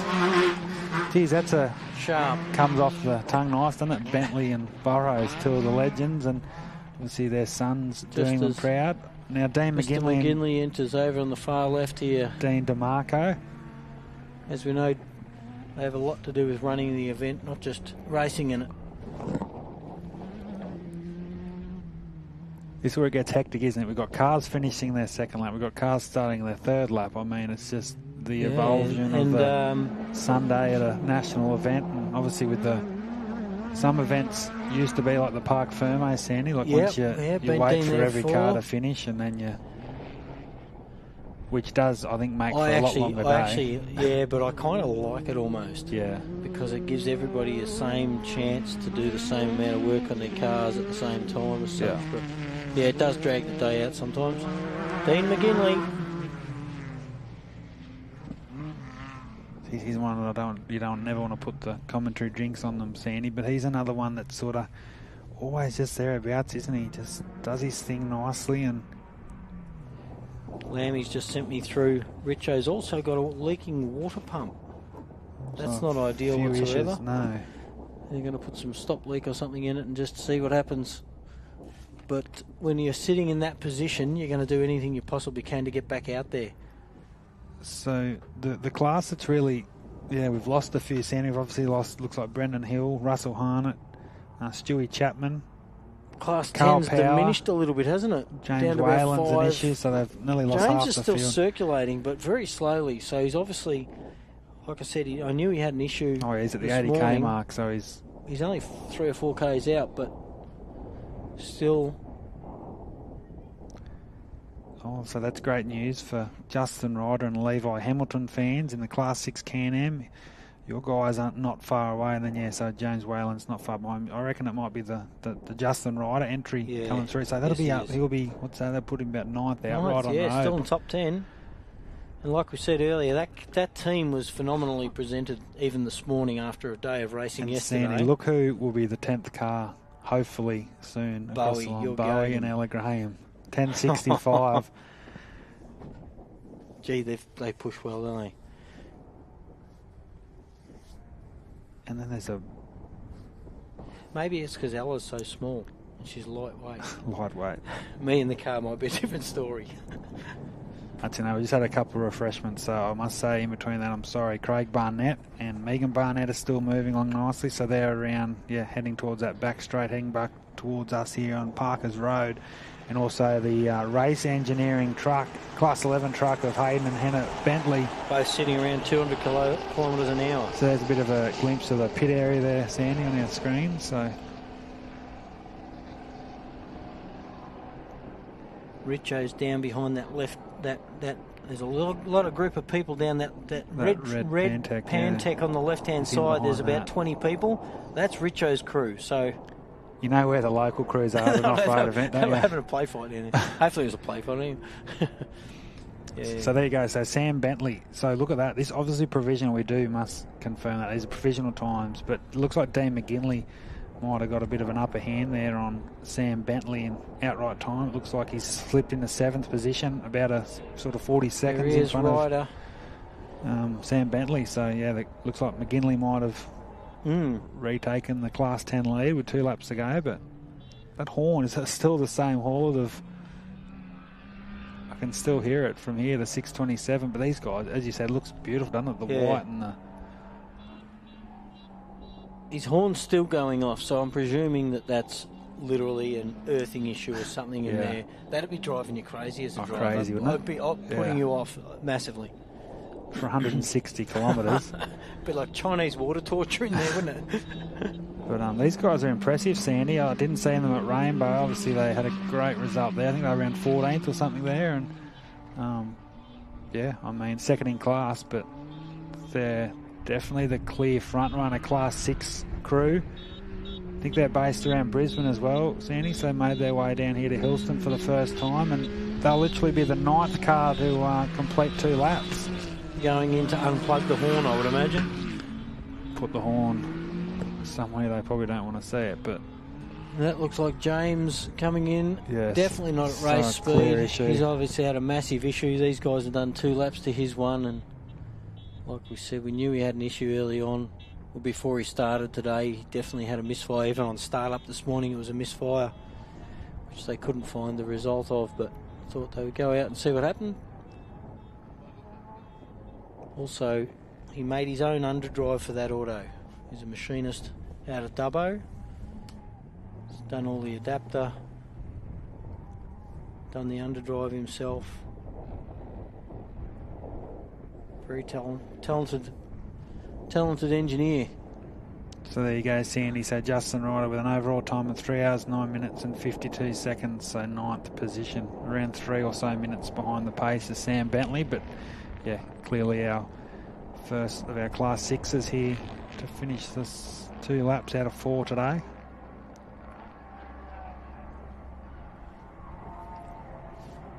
So it looks like the next of our, this looks like a V8, an Ultimate. I reckon it'll be the Cougar Racing. So we see Whalen on our screens. Bentley in the background as well.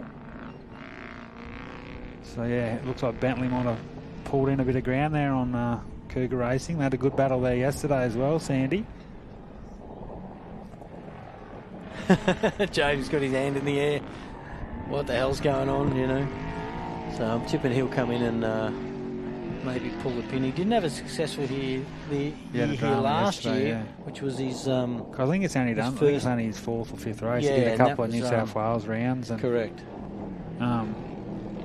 Milbro and Warrior. And he broke axles. He had the wrong material on the axles that was supplied to them. So the battle of Barnett and Hayden Bentley is definitely on. But say Bentley started behind Barnett here, so obviously he's gained in a bit of ground, space because they've closed the gap to, I'm going to say, about 15, 20 seconds. Yeah, still a little bit of a gap there. But so Bentley might be finding his groove out there by the look of it. And he'll be hovering around that 11th or 12th outright. And here, look at who's on our screens. It's Bowie. Looks like our timing is back up to date. Bit of news on Bo Robinson. He's all's good down there for OBR, managing the tyre wears. The track's using a lot of rubber. Obviously, that means it's fairly dry and maybe a few rocks in there trying to peel the edges off. A lot of tree, like roots and sharp little on the corners and in and out of the ruts, I think is causing a lot of grief. On there with Bowie. Tell you what, Bowie does phenomenal. So look at that. So Craig Barnett from 16th into 9th outright after the first 2 laps. Great Sunday morning work for he. And Hayden Bentley finds himself up in the 10th outright. So where will Bowie Graham sit? Jeez, imagine where Bowie Graham without them dramas yesterday. Because he's fast through that second, just in front of us. He's fast, isn't he? Yeah. Not that that's a overall indication of the track, but we know he's fast anyway. Yeah. And that's a great performance from... So that's our... Bowie and Ella. Our 12th car to finish our 2 laps today so far. And I presume I didn't actually watch James, but I presume he wouldn't go back out with the dramas looked like he was having. No, I think he definitely... It was our last car on track, unfortunately. There's a lot in the pits here. And James is over this side. Yeah, James has stopped, so... We got in the pits. Looking in the pits, I got Bo Robbo still in there, Burrows, Brent Martin still in there, the Sant crew still in there.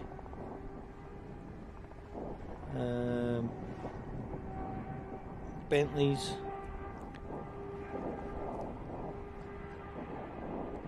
So I got the 2 Bentley. It shouldn't be that far away now, I don't think. Sandy. Here's the Honey Badger. Is that what I can hear in the distance? Yeah, just screaming. He's in the VQ35. And then there's a fair gap between him and we've got Matty Hummer and Mr. Mott on their way back in too. But there he is, folks, in our arena. The 104 Urseg built.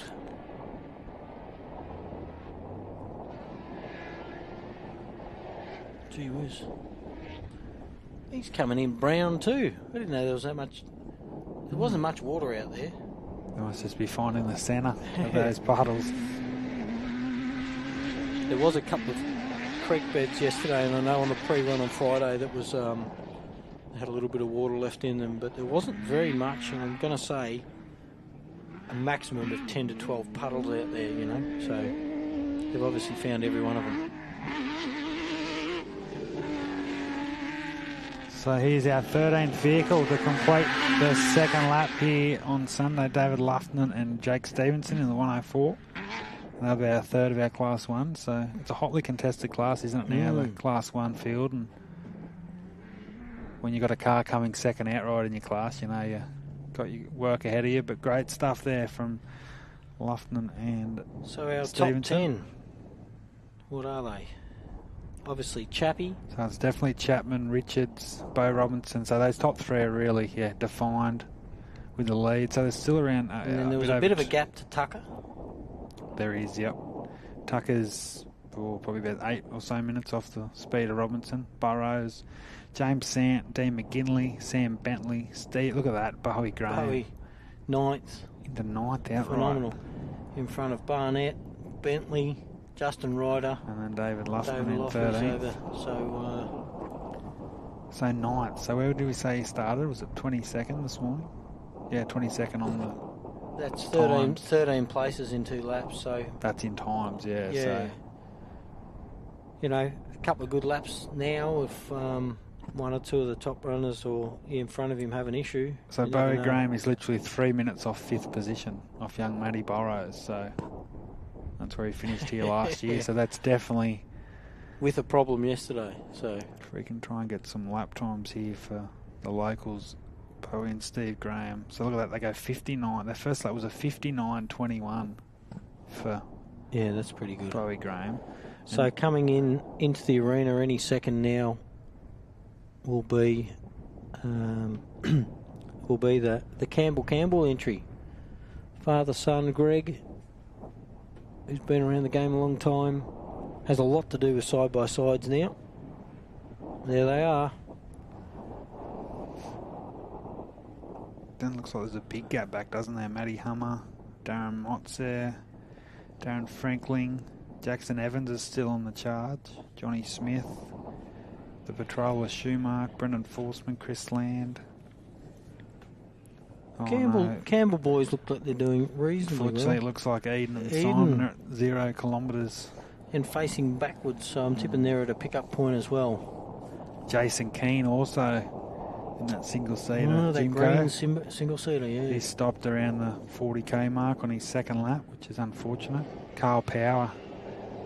Oh, he's been stopped for a while now, so it looks like their weekend will be over. Paul Grant still moving, but yeah, he's Lockie Campbell. Lockie Campbell's doing pretty nicely. Like, overall, smooth. As we know, smooth's got a finisher. Get you over the finish line. The ARB Griffith Tyre Power, the Gap 440. Second round of the ARB Australian Off-Road Racing Championship.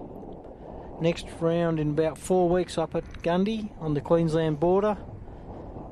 Hopefully I can wear some shorts up there. Oh, no shorts out here today, I can tell you. And then we swing down for our final of the championship in Millicent about the 20th of September. See the local Jeremy Horn return to the circuit in the 609, the Can-Am, so that's good to see. See Lockie Campbell coming in to the pits. I see in the background our 1140. We hit well, I think he might have had something come loose in the end down there, because that sort of pulled him into that tree off the start line, didn't it?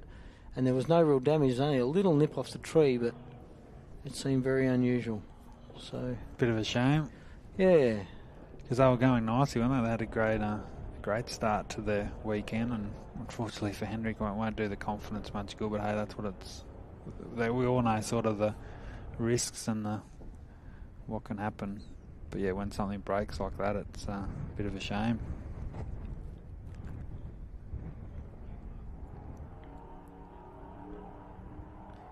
I didn't think the Campbells had anybody else in with them this weekend. It might have just been those two. I didn't see any other crew down there unless they weren't there, so they might have to get out and do the work themselves. So they got 45 minutes. So I reckon it won't be that long now, 45 minutes. We must be far off seeing Clayton come back out, you know. Clayton and Richo. Next car in a few minutes will be Darren Mott. So there you go, Lockie and Greg Campbell, 14th quickest progressively with a lapse time of 3 hours 13:51. So yeah, they're around. So only about 4 minutes behind Justin Ryder in the Class 6 battle. So they're in 12th and 14th outright. So David Luffman in 13th. Just again, a shout out to our great Griffith Off-Road Club committee and members that have put on the event here. Of course, AORRA, AASA, the governing body here this weekend. Of course, as you've alluded to, Sandy, our great sponsors, ARB 4x4 Accessories, Raceline Wheels Australia, Mickey Thompson Tyres, the championship sponsors, the naming rights sponsors of this event, Tyrepower Griffith and ARB. Big screen brought to you by Burson's, Elite the cameras by Seraphin Ag, Profent, Conopara Hotel, Harvey's Service Centre, and of course our class sponsors. A great little shot in there, Sandy, of the 68. Looking pretty cool and relaxed down there, and that's which they always are. Proud Queenslanders. They are. They're a fantastic. Now living in, I think I've got business down in, I've got businesses I think all around sort of New South Wales, Queensland, but Craig Cougar Mining Services, I think he does a bit with cattle and stuff as well, but taking the spare tyre off, so I'm probably having a bit of a look in there. But back to our screens, and we're still waiting for our 15th car through it. I reckon it should be Darren Mott. Mr. Mott, that's him. So he's only had Look at this that. truck since the start of the year. I did a press release for Darren during the week, and only his third run. I think he had a gearbox issue after one of the races. Yeah, rings a bell. Maybe Moiston or something, but he's in the 435 Mott Racing. One of the real cool smiling characters of the sport. I think he's definitely the Sea Lake Club president, Sandy. So one of those guys that puts on not only on the track but off it. And which they need to give us that race back, by the way. Not to get political, but hey, it's one of the best. it is. It's been a few years now since we've run Sea Lake, unfortunately. It looks like the next of our Class 6s. That's be Matty Hummer, I think. Yeah. So Mott and Daniel Floyd still sounding nicely. I'm sure Darren will be enjoying his time out there because he's still got the other trophy, doesn't he? He has one of those Bennett trophy trucks that he's had the last few years, yeah. So he's only had this. This is one of those Mickelfab Raptors, which slightly smaller frame truck, isn't he? Mingay had up on the Gold Coast, Brizzy base, and he's taken the ownership of it. We saw Michael Denham have a lot of success in the Mickelfab truck. Ivan Robertson, obviously the former AORRA chairman's got one as well. There's a few of those Mickelfab trucks. We haven't seen him out for a little while, have we? No, he rode in Don River last year.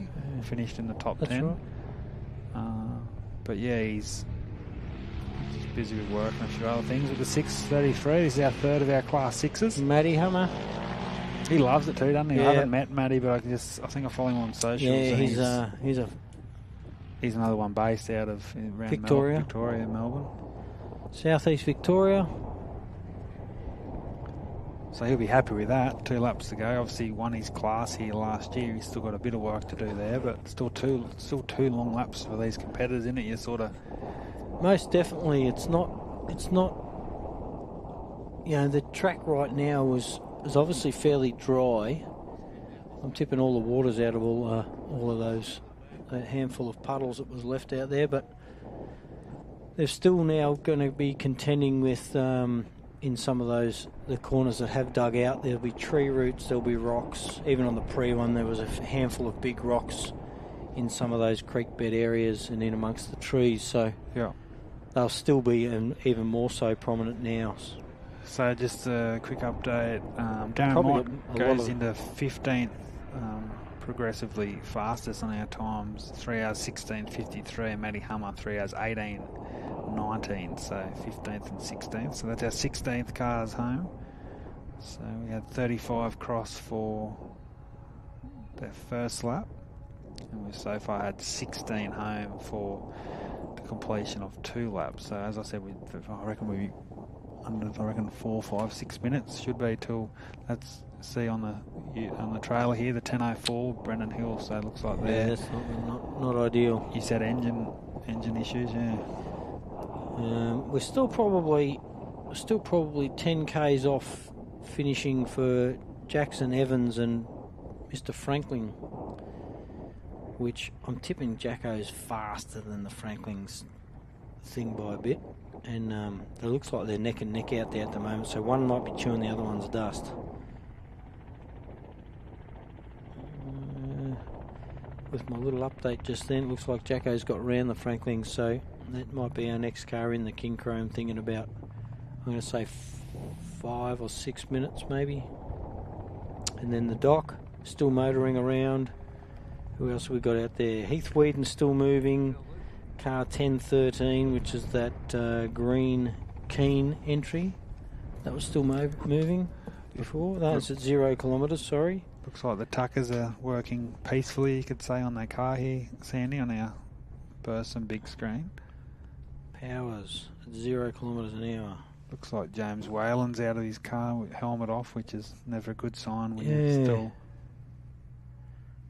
Yeah, they've got the engine cover off James Whalen's car. The Tuckers look very calm and collected, which they always are in their approach. The 110, so that's our currently fourth outright. That's right.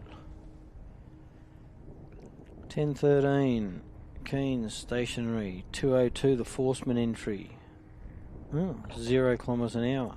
He's at the 202. Yeah, that'll be unfortunate. Shame.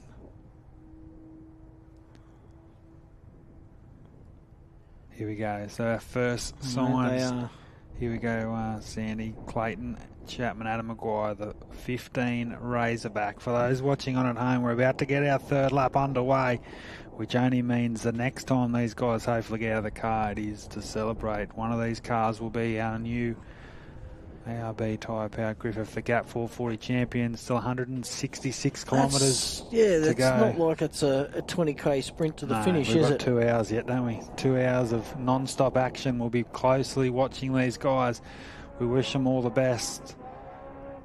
Obviously, it's a big moment for Clayton Chapman and Adam Maguire. Obviously, did have a few issues, alternator.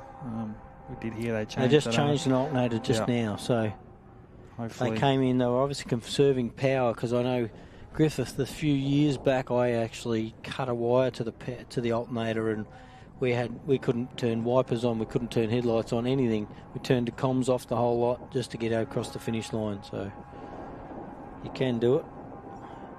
In the background, I can hear Jackson Evans in the King Chrome entry 635, and also the 1110, the Franklins, also only moments off, probably I'm going to say a minute or two off coming back into the arena, which will see Chappie.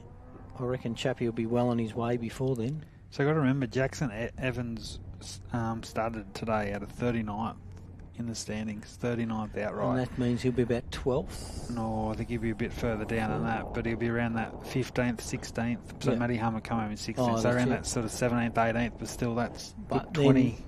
In time, he might have reeled in on time. Yeah, that's true, yeah. So he might be placed a little bit higher up. So realistically, we could see Jackson Evans go from 39th to 14th, 15th outright after the first two laps. He's got the potential, doesn't he, Jackson? Yeah, he definitely. And the car does. And they're not quite as strong as some of the other cars, and they're a little bit easier because they're so skinny and short. They do tend to get bucked around and thrown around in the corners. But he'll definitely... There's your boy on screen, mate. Here he is, Jason Richards. Hey, we just got note before. Remember, he's got a little bit of a missing issue. Does. Definitely. And a little bit of a water leak. So let's hope that he can get 160 Ks out of that thing without a problem. And not only getting 160 Ks, without hurting it to the point where it's damaged things long term. So you've got to sort of make that fine line. If you're a few Ks from the finish line, you go, we're going to do it and hurt it, or we're going to pull over and save it. Yeah, so that's right. I suppose home race, only his second appearance of 2024. I think he broke an axle at Nandaly in only a month or so ago, and so. Well, and here's Jackson. He's Jackson. Look, be interesting to have known his speed. So on the start line, Sandy, we have our first cars. Car 15 for those watching on from home and just joining us, in the lounge rooms or wherever you are across the country and the globe. Car 15, Clayton Chapman, Adam Maguire have led the event from start to finish. They won the prologue by about 4 seconds yesterday.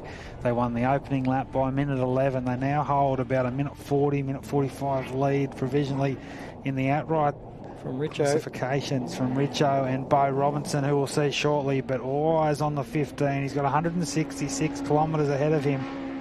Can he pull it off? Can he get 2 ARB Australian National Round victories in 3 races? We'll just have to wait and see. The unknown of off-road racing. It is not over till it's over. So Jackson Evans, big drive here, Sandy. Wow, mate. You're impressed, aren't you? Yeah, I am He was quick at impressed. Millicent last year too. It was. And that was the first run with his 2-litre at Millicent last year. So he's obviously gotten super comfortable in that seat now. And obviously the young, he can steer. He's always had that reputation of being able to steer a see side him by come side. around, and I reckon it'll be within moments. We'll see Chappie leave the line for his last section. This is it, ladies and gentlemen. The second round of the ARB Australian Off-Road Racing Championship. Darren Franklin coming in to finish his sort of first half, you could say. Half time for the Sunday. Darren and Rob Hackney, but all eyes on Chapman. See Bo in the background there. Coming around to line up. Bo and Shane starting out of 3rd position provisionally here on track, and in positions the 11-13 OBR Racing looking to well, as you said, Daniel Lanson, you know, they're all happy there. They're just preserving a bit of rubber there, which I know a lot of these guys, does come down to, strategy. We've seen flat tyres in the past at this event, and especially late in proceedings. I know Bowie Graham got 2 flat tyres here on the last lap a couple of years ago. Correct. Yeah, not forgetting that one track, I know it's an 80-kilometre track, but when you've got 40 cars or 50 cars going over it, and especially the first part where it becomes the prologue or remains the prologue track. There he is, Clayton Chappie. Our first car off the line, 15. So this is his 3rd lap here today. So 2 laps remaining before 160 Ks. Crown a 2024 champion. And the good news is, I should rephrase that. The news is that we'll have a brand new champion. No Toby Price in the field, and of course Brent Martin, who has not returned to the circuit, will not be reigning supreme here today. But it all eyes on Chapman, so they go out on how they come in, Sandy. So it's obviously split time. So the difference this morning, they went out 1 minute apart as they left the line. As they're leaving their break, they're going out as they came in. So if they came in a minute and a half apart or 10 minutes apart, that's how they leave the line on their way out. And if they do have issues during that time, that's obviously once the 45 minutes is elapsed, that just comes out of their race time. They choose into their lap time. So if they take an hour in the pits, bad luck. That's choose into your first or your next lap. In over on your left, you've got Doc in car 445. He's coming back in as we wait for Richo to leave the line, and I think Richo shouldn't be too far off because he only had a gap of about not even a minute, wasn't it? Or just over a minute? Just over a minute, yeah. So the John Smith entry. So there we go. So the second car away, Richards. No dust. No, he'll have a nice run. He does have Charlotte and Sam down as the navigators. I believe Charlotte this weekend. Could be wrong. If anyone can give us some information there, but that's his. You can tell they loaded up with fuel as they leave, can't you? You can. So Doc Smith coming in nicely, Sandy. He'll be happy with his weekend so far. He's still holding that. He's dropped a little bit of time on Darren Mott in Class 4, but that's he'll still be happy where he stands. Sort of funny, the Doc's, like we said before, the Doc's very consistent.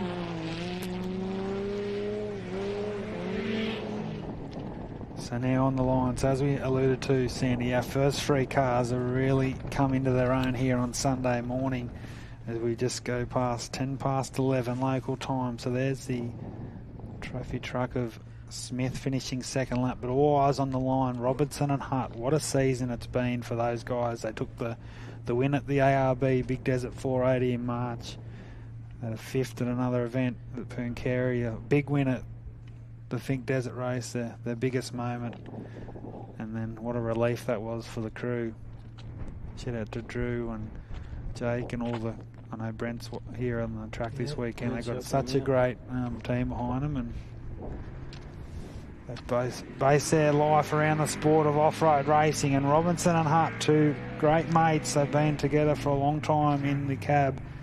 And it's only the third year, of running this Mason 2-wheel drive trophy truck here in Australia. And the 11-13, our 3rd car to leave the line. But keep an eye on Robinson. Very interesting, obviously. Robinson, he's got the desire to do the 2 championships this year, Sandy. So this is more maybe conserving sort of, let's get it home. And obviously the next round at Gundy-Windy will be a lot more suited to this Mason. We all know Gundy's got, or for those that don't, Gundy's got some massive melon holes out there, and a little bit of a sandy section in amongst the trees, so it's more suited to the truck definitely than out here, I reckon. We're seeing the dominance. Same as Rainbow, sorry. Yeah, Rainbow's got that sandy section out along the desert with whoops. That's why we've seen Gartner and Robinson so quick there. Well, I think Gartner's won the Rainbow event 3 times now. Yeah. Last 7 or 8 years. And so we've got a good event coming up in Queensland in about 4 weeks. Gundy 500, one of the favourites of, it's the big event for most Queenslanders, isn't it? Yeah, definitely. Yeah. Obviously the Don Rivers now, an iconic event, but still Queensland is still, in terms of the national scene, it's the go-to. It's the Gundy 500, and Yeah. Fantastic event run by a really good club. The Queensland Championship too, Sandy, is, I know, off-road racing. It's part of the Queensland Championship, so that pulls a lot of members down. It's so strong, the Queensland Off-Road Championship, and obviously they got more on behind a couple of weeks as well. And there's literally, from sort of March to October, there's a race. You could race every weekend in Australia if you wanted to, which is... My budget doesn't allow me to do that, mate. Wouldn't it be good? Wouldn't it be nice? It's a shot of our pits, folks. From the southern end of our pits, we're up the top end of that fields where we're calling from, up near the two silos up the very top there. And it's where the cars come in from over the back of the very top right-hand corner of your screen was where they'll come in from at the end of their round. And see a couple of cars on trailers down there, which is unfortunate. It's actually taken the toll on a few more cars than I expected this weekend. I actually thought, because the track was, like I said, it's optimum. Like I couldn't think of a better track, conditions. There's very little standing water. I would imagine it's gone now. Even yesterday afternoon after lap 1, I think most of the standing water was pushed out, but there's only 10 or 12 little puddles there, and the breeze has taken the dust away really quickly. As you can see, even off just behind the start line there, some of that, the ground underneath is quite damp, so there's good traction. There's not too much fluffy sand up on top. I just think the weather has just turned on absolutely brilliantly for us this weekend. So we've had 18 cars through. We saw Darren Franklin. He's jumped in there behind Matty Hummer on a lap's time, Sandy, and John Smith, Grant Mannion in 18th position. 3 hours 26.27 a lap per minute. Simon Tucker, Cole Tucker should be the next ones away. Then Matty Burrows, Jay Mitchell. See young Burrows already lined up, which is always a good sign if you're there early. So the car's obviously sweet. No problems. It's when they're lined up and someone races past them because they're out beyond their time. Just a few. Just where it looks like the 882 is Schumacher. Yeah, they're on their way back in. Chris Land still coming in. Paul Grant. Looks like Eden Evans is going again. So there you go. It does indeed. 676. Mal and Zach Lynch are still coming in the Can-Am. Heath Whedon. Whedon's going nicely. The 684 of Lavis is coming in. Little boosty boy. The Forsman's going at 30 kilometres, so obviously moving, but not. Maybe not full speed unless they're in the tight section. The vet. He's still going, Ross Newman. Cole Power. Looks like he'd moved from his original position where he was, but he's still definitely 0 Ks there now. The GQ of the Gills in car 760. They've still got a good 30 or 40 Ks left of their second lap. Jason coming along at Keane, 97 kilometres an hour. Unfortunately. Oh, there's the local, that Jeremy Horn in the 609. He obviously coming to the pits and had an issue. He's still going on. He's out there on his own, isn't he? He is. I see 10-12s at a pickup point. And the 23 here, we saw him come through he's stopped as well. The local, Dale Stannon, he's at the... So we've still got half a dozen cars still out there. Coming into the arena behind us is the one and only Class 8 entry this weekend, the GQ. There's a lot of smoke coming from that, mate. Is that smoke? That looks like smoke to me. Yeah. There's a mixture of smoke when in they come there. Through before as well. Yeah, so they've got a fair crew here this weekend. Still got a fair bit of pace on it, doesn't it? I better build another Class 8 and get back out here, I think. I was going to say, we're going to see you out here. Mate, that's a lot of smoke. I don't know what you're talking about.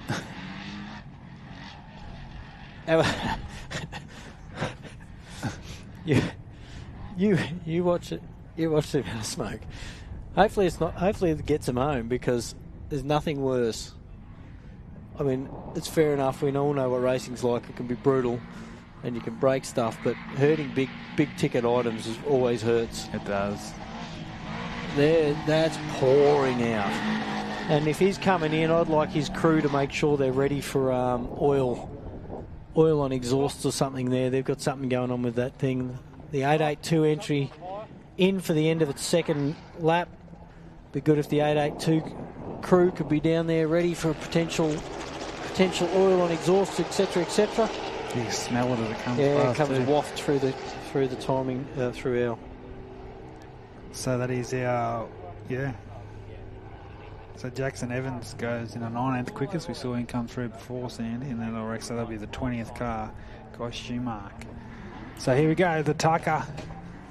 They're away, Southern mate. Cross, our fourth car off the line. So there you can see that 7-8 minute gap there. That's a massive gap. But it only takes one of those top three to have an issue, though, and he's back in contention, isn't he? Podium spot. So much to play up for.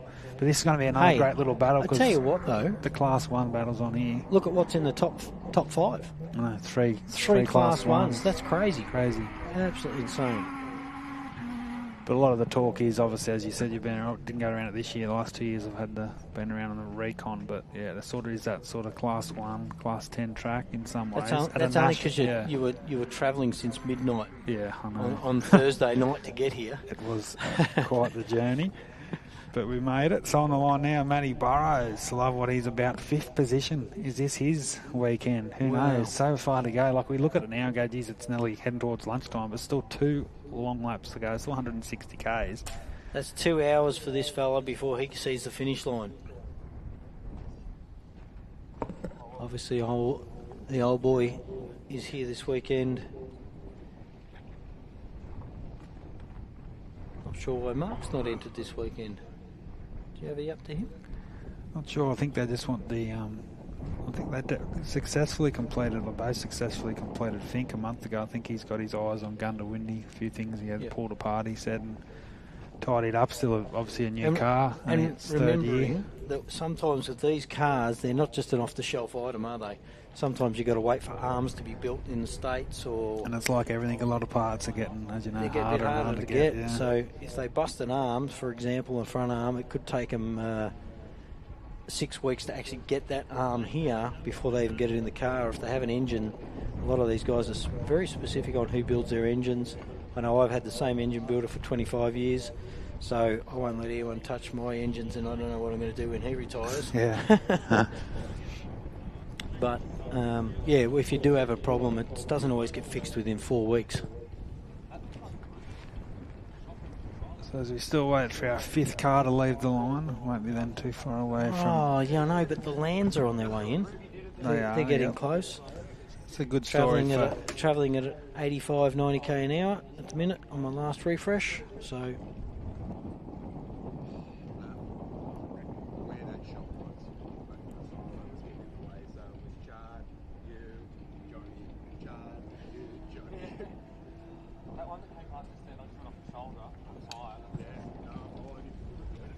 Burrows and the Sant entry right behind him. That nice big black Class 11.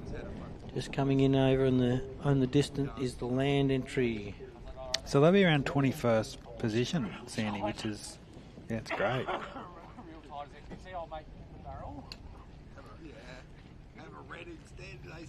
Yeah.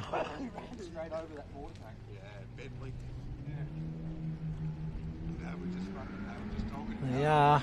Matty Burrows off the line.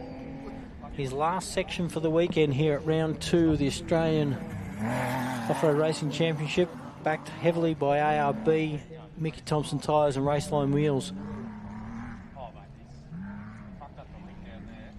There's the Sants line up. So their first time, Lizzie and I think, competing in New South Wales as well, so it's been a great... so one North Queens are about to leave, and another North Queensland are about to roll in the back door over here.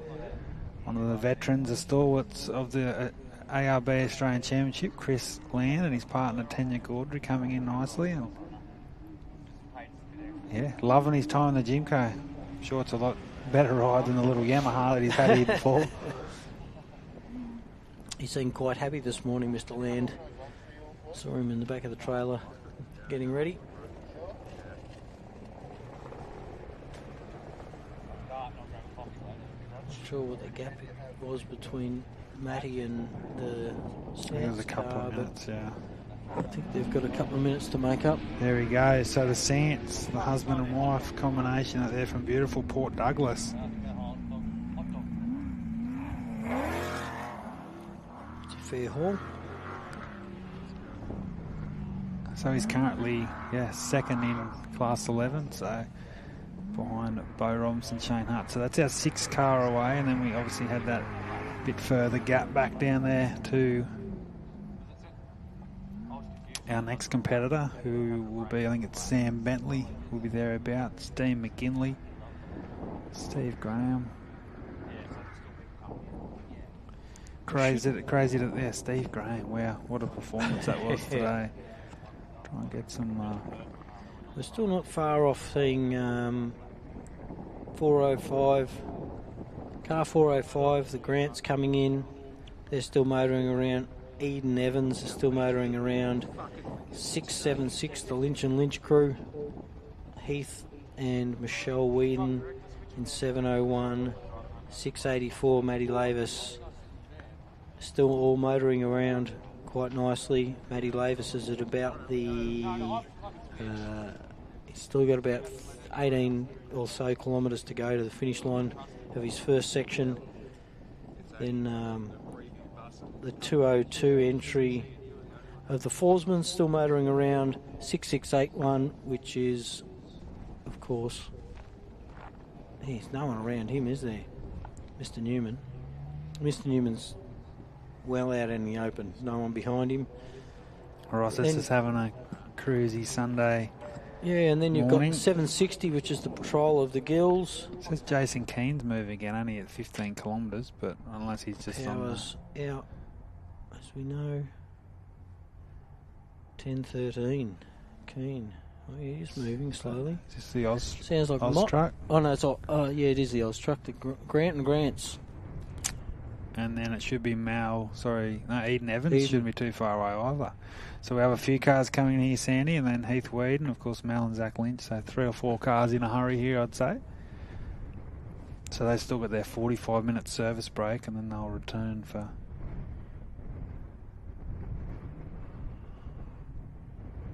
The breeze is very cool here today. Mate, perfect. Look at it. Perfect race conditions. If even someone was right up his clacker, they've still got clean air.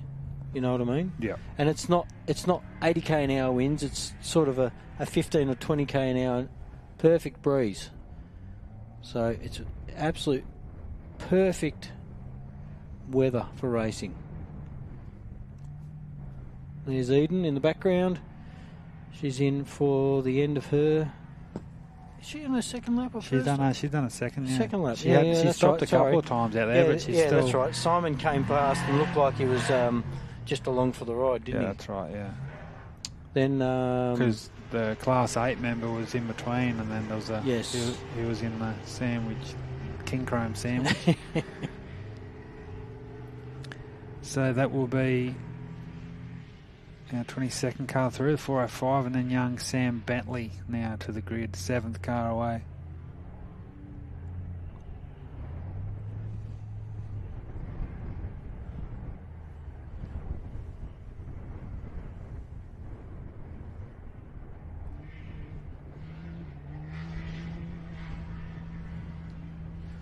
Seven, 6 on their way in.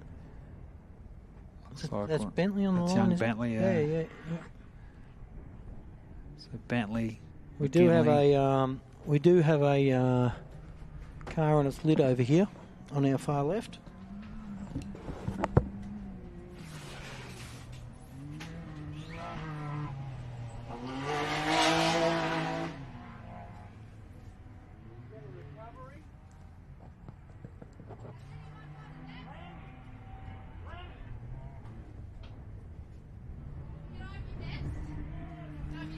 So it looks like we have one of our side-by-sides on their side. Hopefully everything okay there.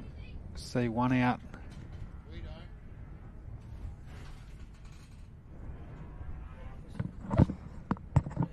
Might be Eden and Simon Evans, I think. Sandy. Yeah, they're over. So we see the Bentley and Burrows Class 10 off the line, but yeah, we saw the Lynch Can-Am come in to complete lap 2. It definitely looks like it's the 6:37 of Eden Evans on her side up there. Unfortunately, she had a little rollover again yesterday too.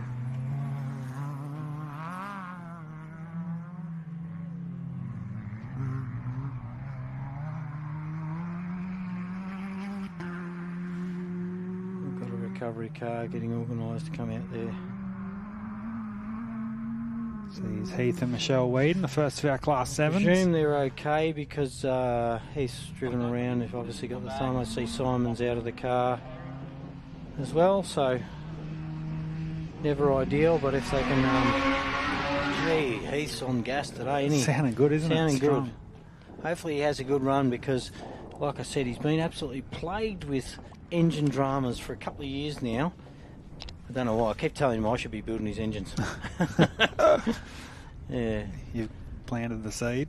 Hey, we got up the start line. So we just saw McGinley and DeMar. There's a bit going on here now, Barnett's Sandy. rolling The up. 1087. So Justin Ryder, the first of our Class 6s, about to leave the grid out of currently 12th outright, but I think about 8th on the road. And then Craig Barnett's also thereabouts. So we can get a recovery car out to Eden Evans out as she's coming into the finish line. That'll be great.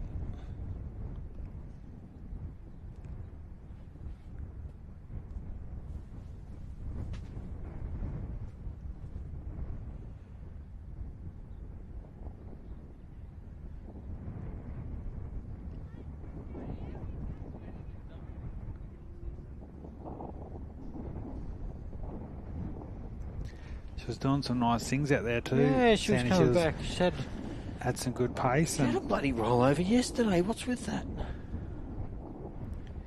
So we saw Chris Land in 21st position. Progressively, Paul Grant 22nd, Mal Lynch. Luke.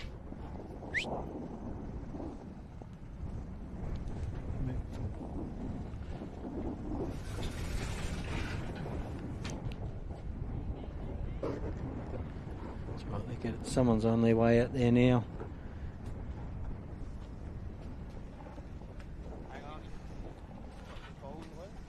So we've had the 23 cars complete 2 laps, and we've seen our first, I think, 7 off the line. We're still waiting for Justin Ryder, Levi Hamilton to leave in the 627.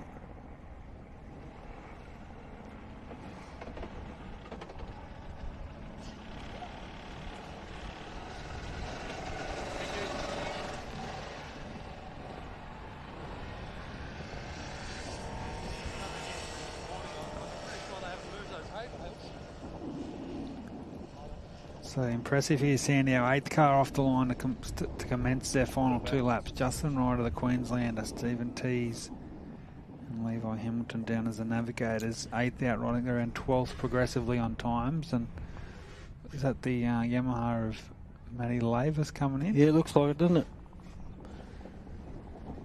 Tell you, Eden's got to be quite upset. Second time over. But that's what a morning it's been for Heath and Michelle Whedon. They're up in the 23rd outright. They jumped ahead of Mal and yeah, Zach and like Lynch. I said, they're doing strong, and the car sounds strong. It sounds good, totally different to what it did the last race. So yeah. I'm not too sure exactly what they've done, but I know they've definitely done something different this time round. So our 8th car's off the line, Sandy, the 627 of Ryder.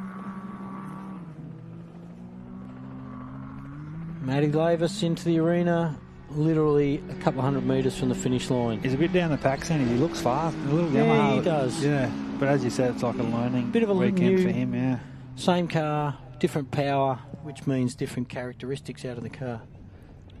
So I reckon we've only got a couple There he more goes, cars out in there. for his pits. Must be only Forsman's still out there. Who else is still Rossi out there now? Newman's coming in. Forsman's next. Ross Newman. Darren and Darren Kayleen Gill. still coming up. And I reckon they'd be nearly last on track, wouldn't they? No, I think the 609 609 is still going. That's the local Can-Am of Jeremy Horn. They're still moving, so 10-12's out. 10-13's out. 119 and 15. That's Chappie and Richo. So, yeah, we've sort of got 3 or 4 cars still out there on their first section this morning.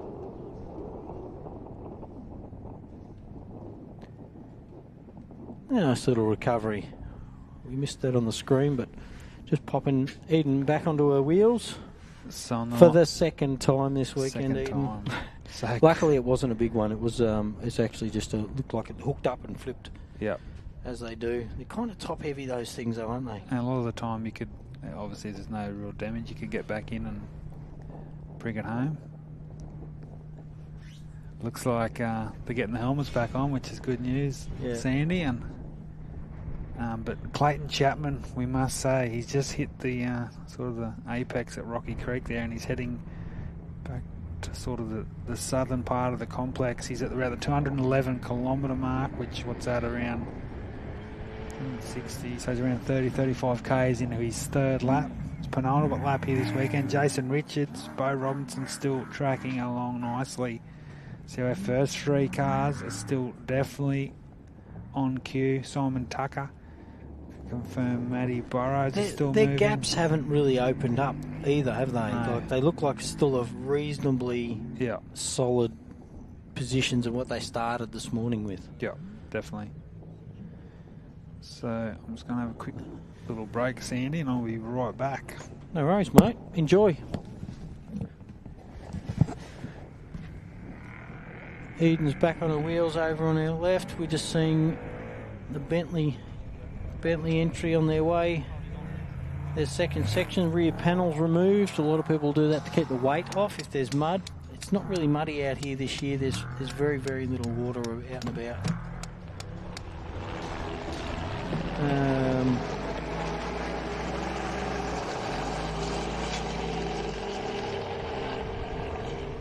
Get yourself a chopper ride if you hang around down there. $75 per person, couple of people in the air, be good. And we're just watching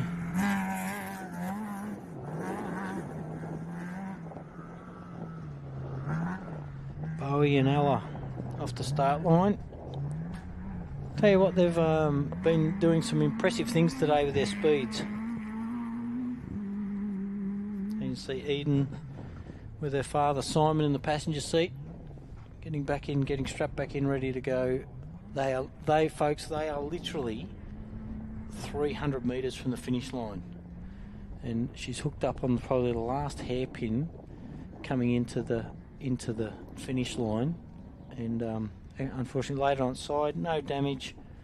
They seem to be okay. It was quite a graceful rollover as far as rollovers go. Our own car had one here last year, a little hook up and flip over, which what happens once you get a bit of soft soil on the outsides of the corners. A little bit of smoke on startup, kind of to be expected, laying on the side for a little while. A little bit of oil getting past the rings, but she's away. So I think they'll be coming in for their break, but hopefully no damage. If they can at least get it over the line, they can get their 45-minute break. And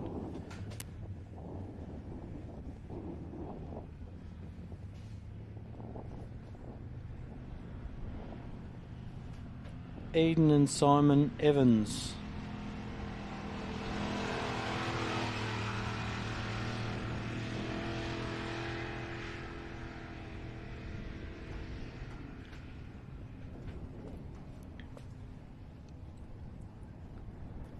Once again, thank you very much to our championship sponsors for this year, the ARB Australian Off-Road Racing Championship, ARB 4x4 accessories, Mickey Thompson Tyres, Raceline Wheels. Once again, they've put in a huge amount of, it's not just about dollars, it's about energy as well. A lot of people put a lot of energy back into this sport. And you can come and jump on board. Go and buy yourself a buggy. Get out here. And go over on our far left, just as we're seeing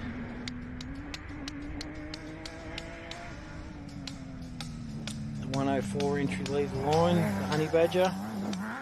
They're leaving the line for after their 45-minute service break. Urseg built car. Quite a unique style to that car, and quite fast, quite smooth. Got coming in over the back, the Forsman entry, I think it is. Looks like they're on a rim on the left-hand rear, so they might have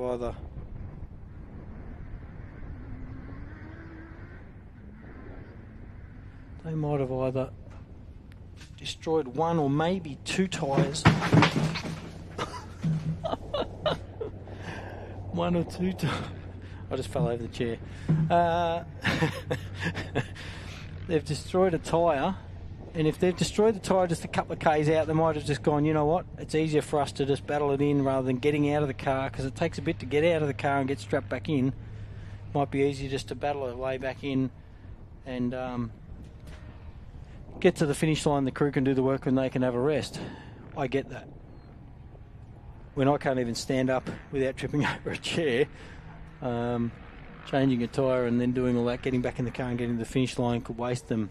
You know, they could waste driving in with a flat, might only cost them 2 minutes, but changing a flat might cost them 7 or 8 minutes. So that's it. The 202 Forsman entry in front of you. Yeah, they've still got their spare on the back, so they've opted just to drive in on it and hope for the best.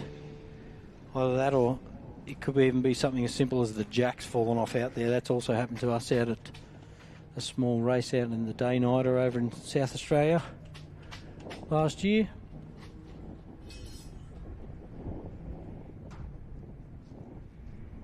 Here we go, Ross Newman is coming in. Tell you what, it's still going quite strong too.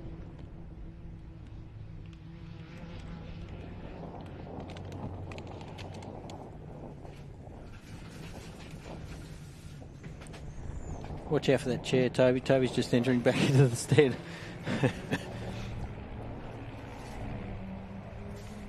Ross Newman in for his half-time break. Once again, another car suffering a rollover yesterday.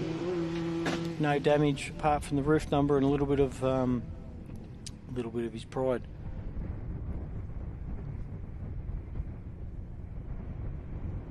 .607. Campbell and Campbell, young Lockie off for his last 2 laps of this second round of the championship this year out at sunny Hillston. And we've got Darren Mott ready to come up to the start line, so I think Mott's little Mickelfab was sounded quite crisp as it came through before. No real dramas or anything like that, so they would have had a clean pit stop and hopefully a clean last couple of laps.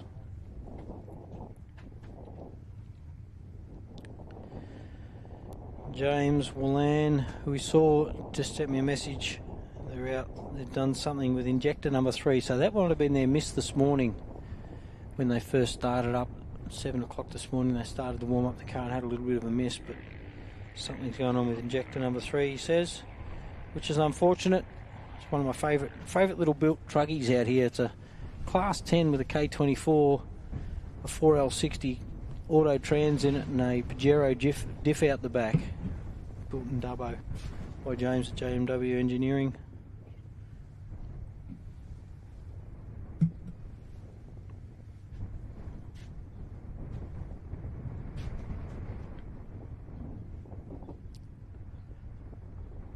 Quiet for a little while here, waiting for Motti to leave the line, but he's obviously got a fair gap between him and who's in front.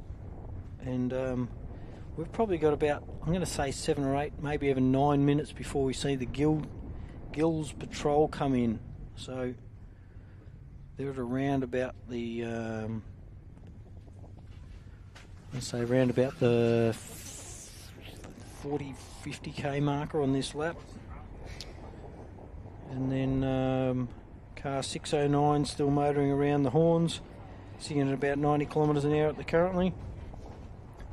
Car 1043, the power's at 0 kilometres at the moment, so hopefully they've got nothing sinister. But Chappie seems to be still motoring. Chappie's about the furthest away from us that it can possibly be. He's at the farthest most point away from us on the track, and still going quite strong by the looks of it, sitting about 100k an hour. So he's your current race leader, and looks like you've got Chappie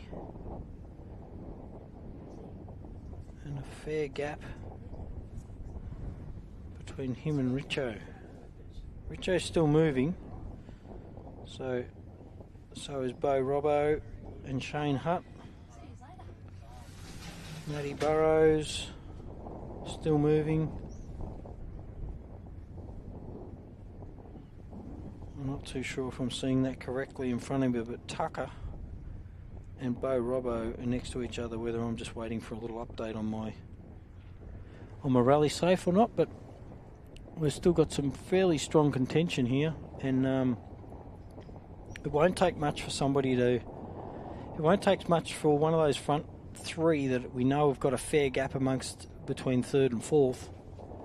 If something happens to one of those guys, and it only needs to be a flat tyre with a bit of that rocks and tree roots popping out through the sand now, it could quite easily turn the placings around, and although they might be way behind on time and there was a few minute gap there, it could quite easily send them back up to the top near the onto the podium. So it's still anyone's game, really, I think.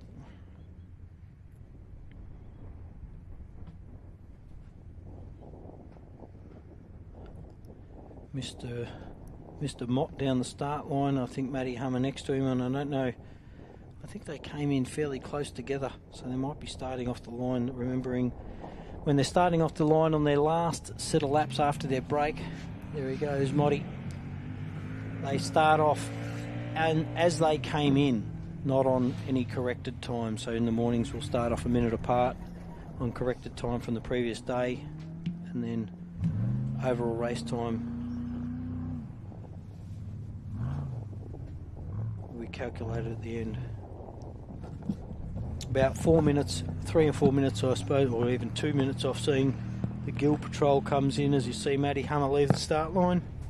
Little 633 side by side entry. Another one, we are, obviously everybody out here loves the sport, but yeah, he's grabbed it with open arms as Matty Hummer. So it's good to see him still circulating quite strongly.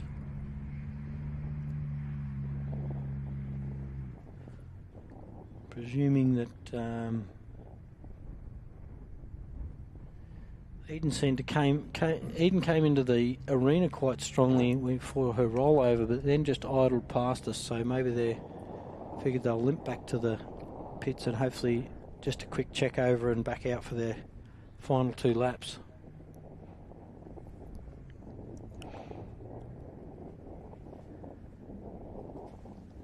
We've got Jacko Evans, I'm going to say the first only because he's first on track at the moment. The first of the King Chrome entries lining back up for his start. And he's done some pretty spectacular things. Like we said, you know, it's only, I think 12 months ago or something, he got the first, was it last year? He got the first run in his Pines of his 2 litre. It was a new car, and they've done a few events here, there and everywhere.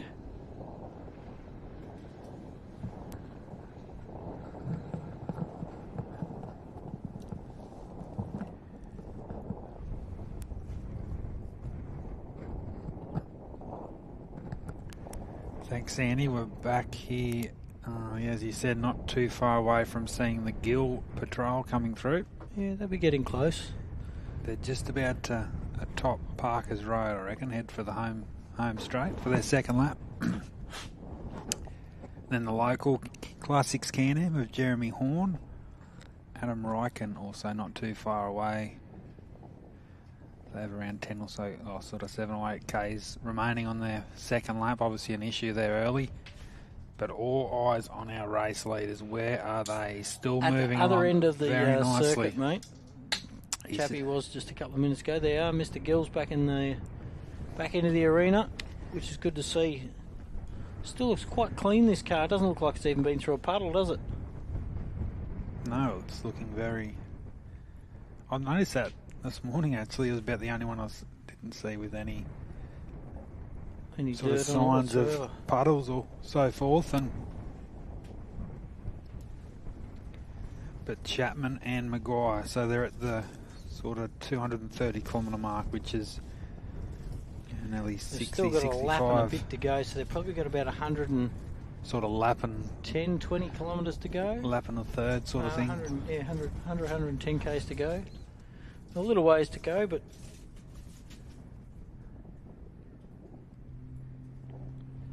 Gilly, what is in a class 7, which is pretty much a production styled car. Add your safety equipment. You can only run factory options, factory option diffs or factory option ratios, or you can't put a different engine in these things. They're still basically an off-the-shelf car. So I reckon one of our final cars to complete the first two laps here, Sandy, which is great to see. Of course, we saw Brennan Forsman come through before. So that'll be the 29th vehicle to complete the 2 laps. Just had a report through from Carl Power's daughter, Tess, that Carl actually put the Podium on its roof out there on the second lap. Only I think it was, I believe, a softish rollover. They're both okay, Carl and Ben, his navigator, but the local president, Carl Power, 1043, that'll be the end of his weekend.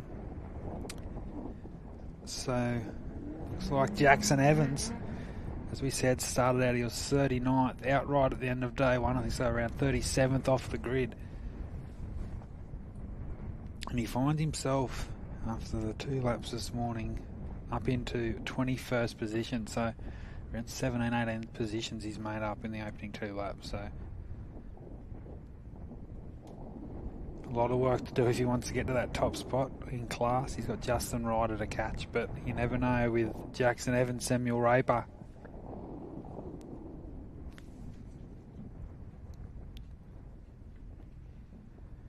So Darren Gill's progressive time, 4 hours 3 minutes 34 seconds, 29th outright as we stand here, second in class 7.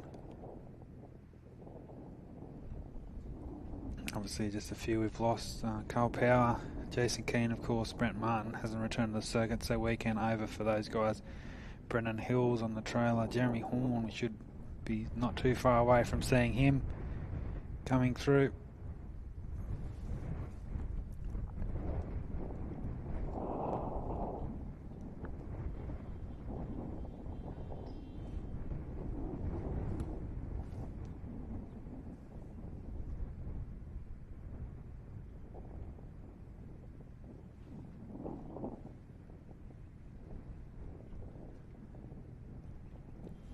So Hayden Bentley, who started out of about 17th outright position this morning, sitting around 13th. So keep an eye on his progression over the next couple of hours. We see the 4:45 of John Smith, Grant Menyon now rolling up to the grid. Jackson Evans shouldn't be too far away from starting. Darren Franklin looks like he's getting ready to head back out for his 3rd lap.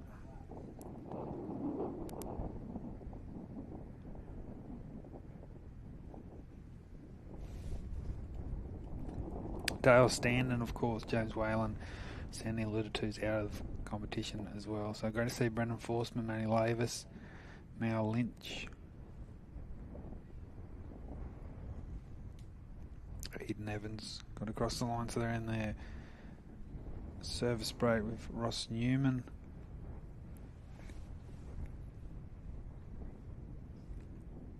But Clayton Chapman, car 15, Adam Maguire.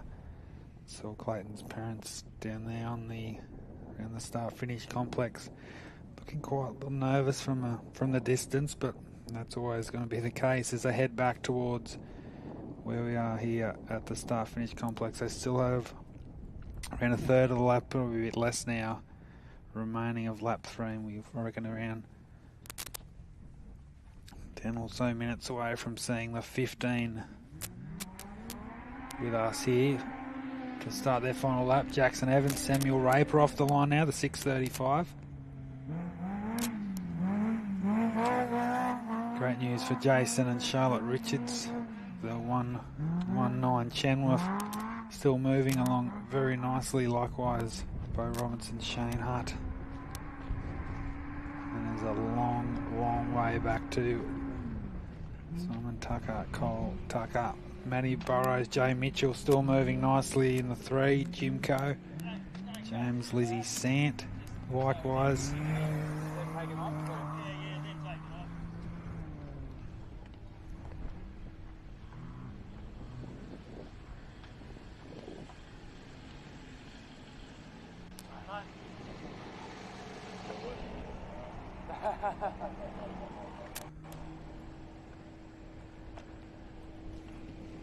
So out of the 40 starters we had here this morning, we have had so far 29 competitors cross for 2 laps, which is quite impressive. Still waiting for Jeremy Horn to come through, hopefully not too far away, the 6:09.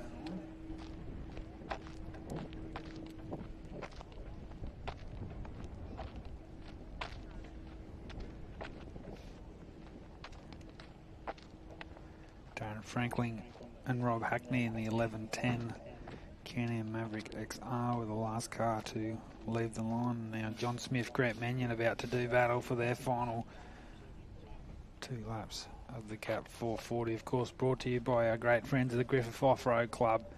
And its 3rd time out here at McTockton, brought to you by John and Sherry Mitchell and the Irvine family. Without these property owners, there is no racetrack. Of course, the naming rights sponsors, Tyrepower Griffith, thank you for jumping on board. I think this is their 2nd year. The championship sponsors, ARB 4x4 Accessories. Of course, Mickey Thompson Tyres have been on board for some time since the start. And of course, Raceline is our prologue sponsor, and they help out in the championship as well. Shout out to 57 Automotive, who supplied the great trophies here this weekend. Craig McKean Earthmoving for all your work, mate. Thank you. Shango Photography, Conopara Hotel. Down there if you want to sample a cold beverage. It's exactly that sort of weather here at the moment, but I'm sure a lot of these competitors will enjoy a few tonight, that's for sure. And Dubai Print World for jumping on board and helping out the event.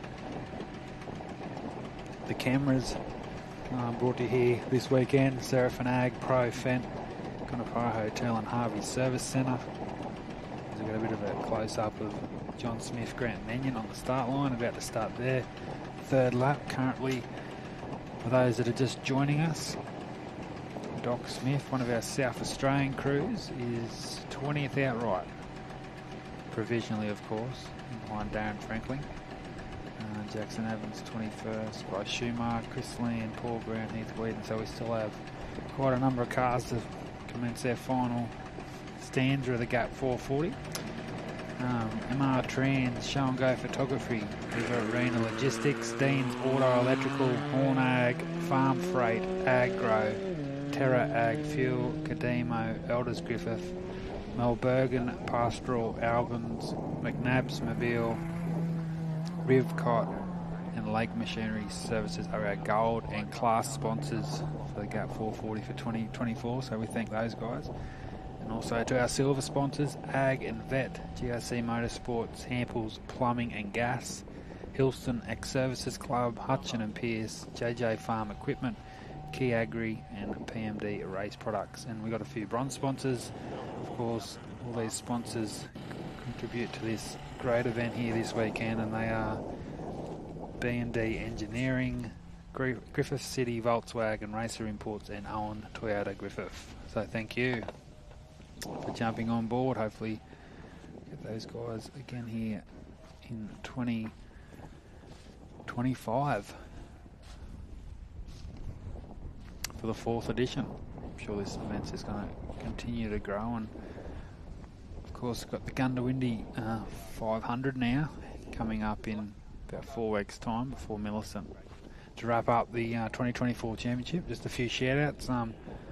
My grandparents watching on. I've got a couple in Warriata, Northern New South Wales, listening. Pop loves it. And I've got grandmother over at Telegraph Point, Port Macquarie, tuning in. So that's the great thing about the live stream. And if you obviously a lot of people can't make the weekend, they can sit at home and listen in and see who's where and the results. So we got a bit of a glimpse of our rally safe. So the 6:09 should be probably our final car to complete lap 2. They'll start their service break, but all eyes for me is on car 15 as you see Lake Brewster to the right of the circuit. So it is still car 15 doing some lovely things out in front.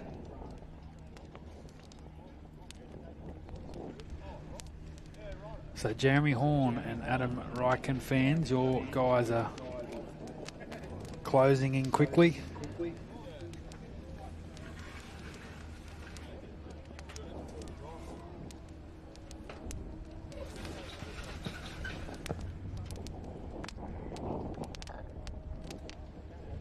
We see a bit of a glimpse down there of Clayton Chapman's parents. Robin Lola watching on, John Moore there, Ross Chalacombe, a few of the Queenslanders, proud Queenslanders, shout out to you guys. Laughing, having a good time down there. A bit chilly, it must be pretty chilly because Rob Chapman's got pants on, so that's saying something, I can tell you. But the 15, Chapman's Offroad Racing, are coming in quickly here. Jason Richards, though, still moving nicely. Not that far behind these tracking. It's hard to keep up sometimes. Bo Robinson, Shane Hart, so the top three are really making a move. The 609, oh there you go, has just stopped, unfortunately. Nearly in the exactly same spot as last time, the 609, the locals.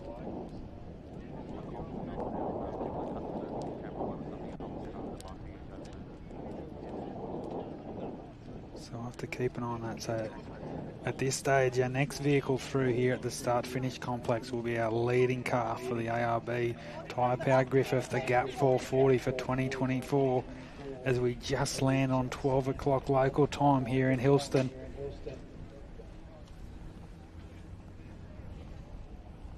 So far 29 vehicles across the line. There's still half a dozen, maybe around 10 in the pit service break, so those guys will get back out on the circuit very quickly.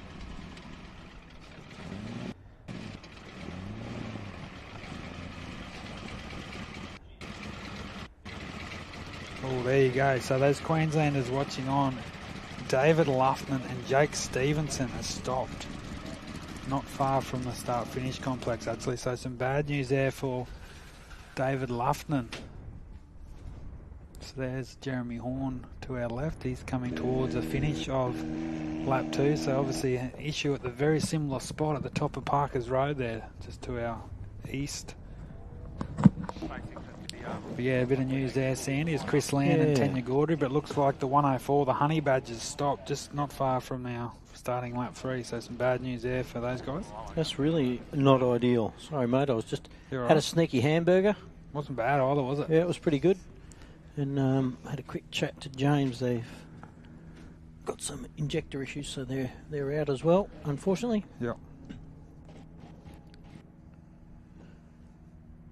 Oh, I tell you what, it is fresh out there, isn't it? I just made the mark. I don't know if you've noticed, but Rob Chapman never wears long pants. No. I just saw him around the fire with long pants on. I was saying, if you're watching on from home or wherever you are, that's a great sign that it is quite cool here at Hillston. Well, it's not even it's that bad. It's more that just breeze, the isn't it? breeze. And the breeze is good because, like I said, perfect racing conditions. Be very that just tells you how cold it'll be out there in these race cars, isn't it? Well, remembering those guys are in long fireproof undergarments. Then they've got on top of that, they've got AAA race suits, balaclavas, gloves, boots, the whole lot. So they're probably reasonably wrapped up. So here we go, Sandy. We've got a chop up flying low, which means we shouldn't be too far away from seeing our first car representing Queensland, the Karoo on the Sunshine Coast. I just had a bit of a quick look here, Sandy, as we wait for Chapman to come in here very quickly. He's not too far away. 230 k an hour he's currently doing. I was just about to say that. Phenomenal. Isn't that ridiculous? Little 2JZ powered car. They tune those themselves, Chapman's.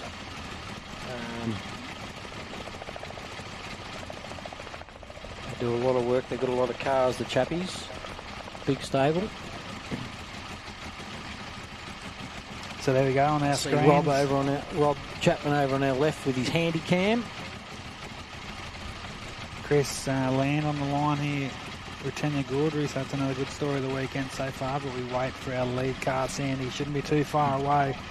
And Richards and Robinson are not far off his heels, and then there's a long gap back to Simon Tucker, who's still moving along. Isn't it funny, these front three have really pulled away, yeah. And 3 different classes. I'll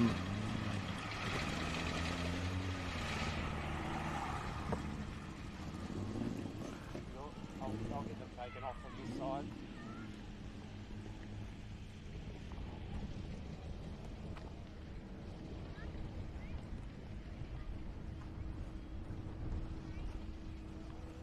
Chappie's just disappeared off my screen now. I can't even see him. But we're literally only minutes off seeing him come through. He's One just lap about left after this too. So he's just about to hit the top of Parker's Road on night rally safe, which means he's about to come into our visions, ladies and gentlemen. He's led from start to finish today, but he still has around 85, 86 kilometres to go before we crown a new champion here at Hillston. A long way to go, Sandy. Anything can happen.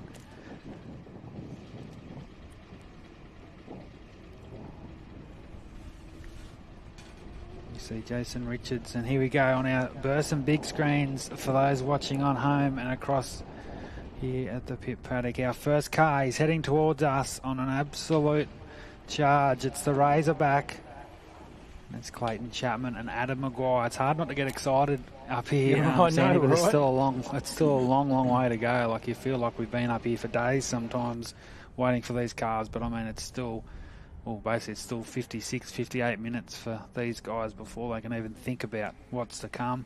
Richards is not that far away as well, and then Robinson, so, but all eyes on Chapman. Yeah, this car's looking quite good, isn't it? It's not missed a beat, has it? He's just looking sharp and smooth, and what a couple of 12 months or so it's been for Clayton Chapman.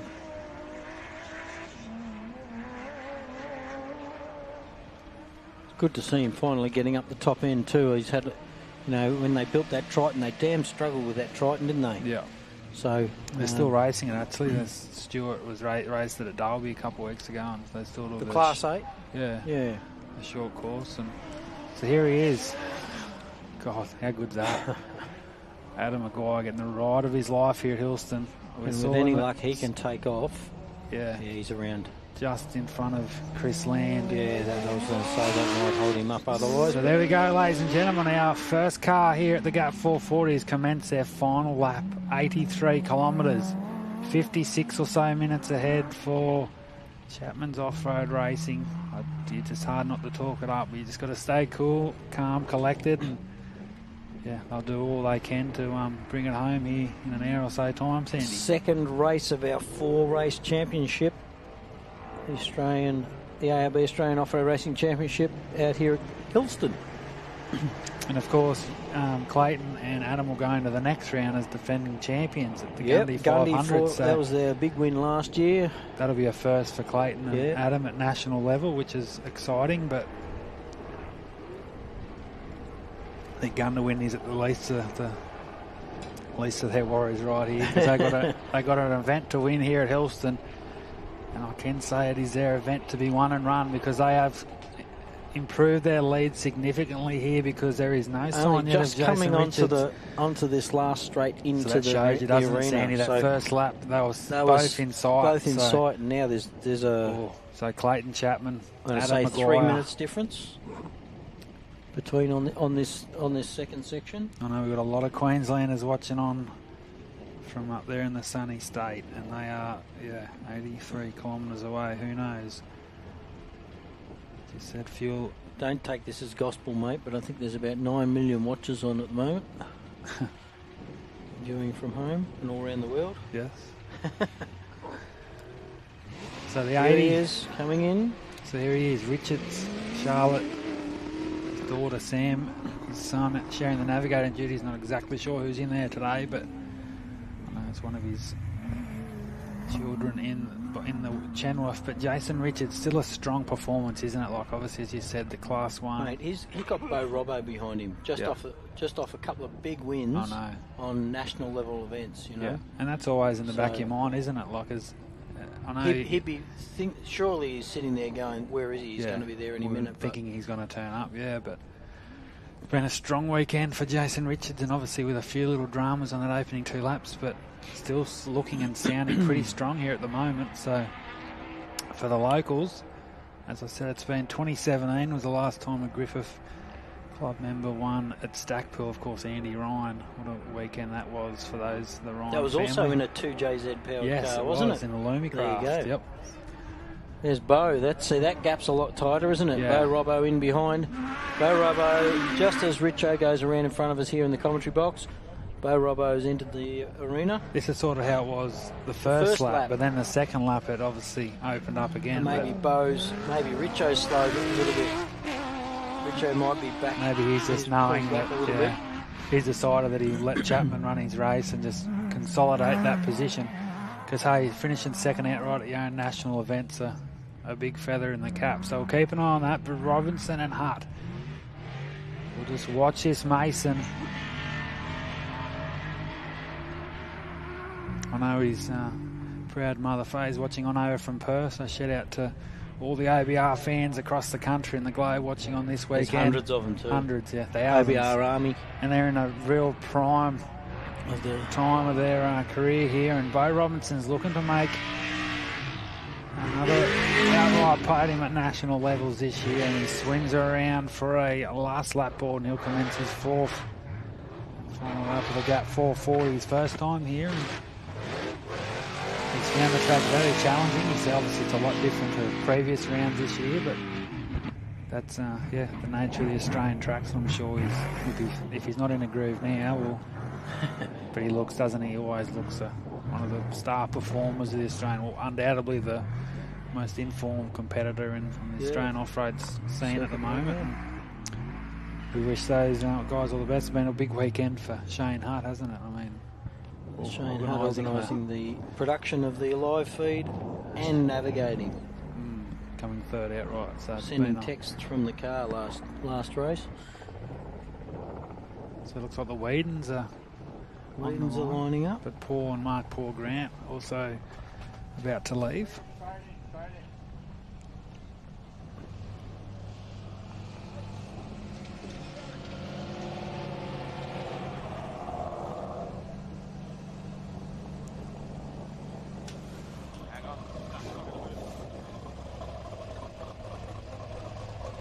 Car 405, number 1 engineering, the Grant and Grant entry.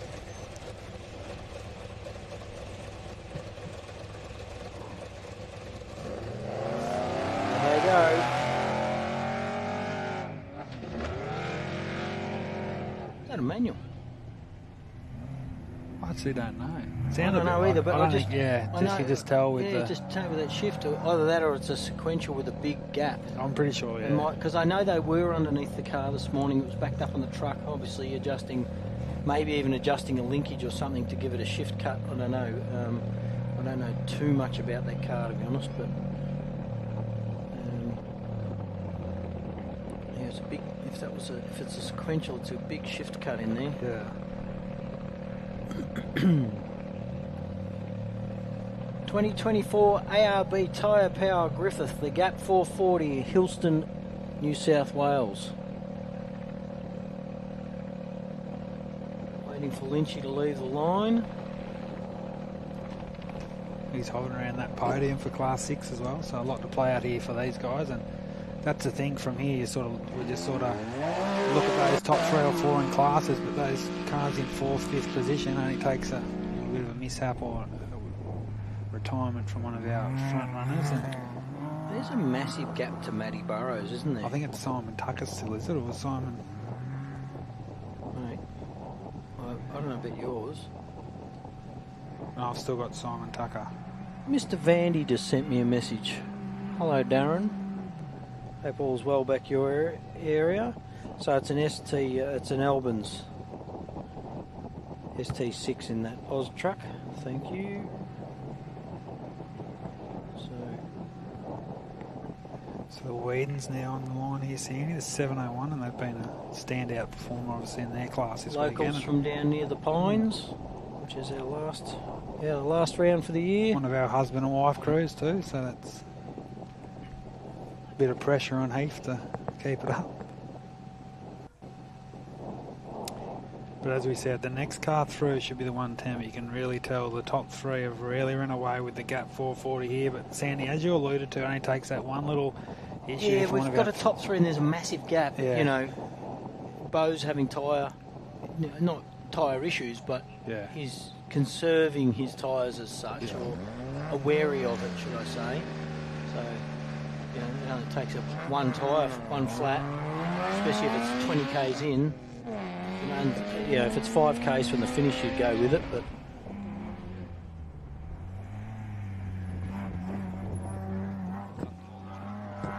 Heath Whedon and Michelle on their second section for today. They've still got 160 k's to go.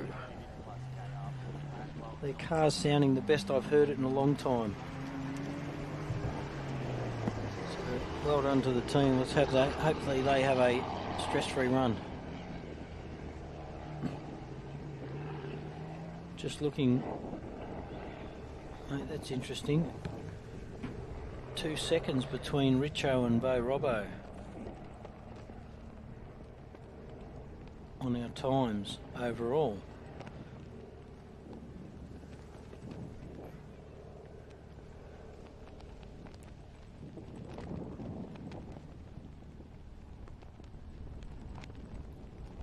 I'll just do a refresh there, my buddy.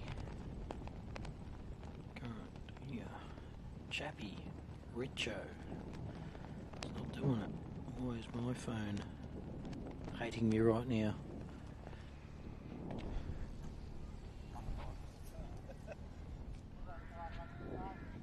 Once again, we knew we've got a few cars out. Ross Newman's rejoined.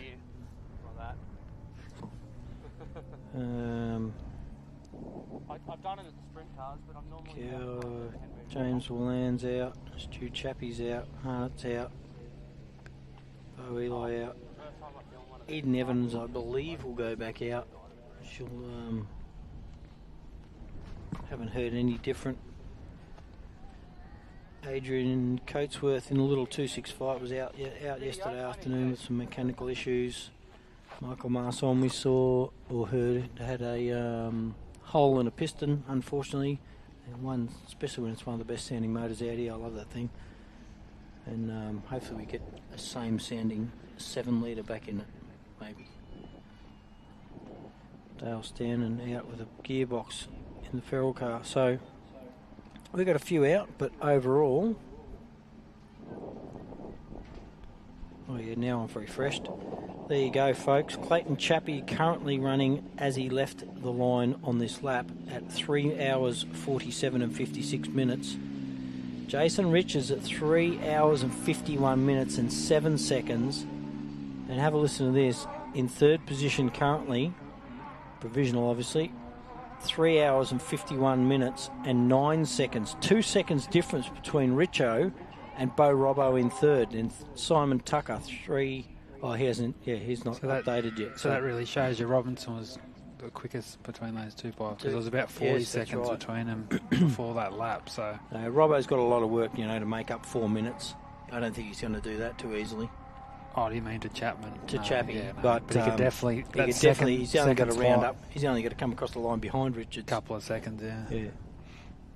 And he'll make up that gap. So we're still waiting for our fourth car as we see a couple more of our leave the line. We saw the Whedons off before now. Matty Lavis and Andrew Deans at 684, the last car to leave the line. The 110 car, the Tuckers, they shouldn't be too far off rounding that last straight. That's the last straight there. And Matty Burrows is still coming in, so. And he's not too far behind either because he's on a long fast straight. And there was a bit of a gap between those two and they took off, so I reckon maybe even Matty Burrows might be making a bit of a move here. I'm going to say the same thing. Because Matty Burrows did sit on the start line for a significant amount of time after. 180 k an hour, Matty Burrows. Little 3.5 litre.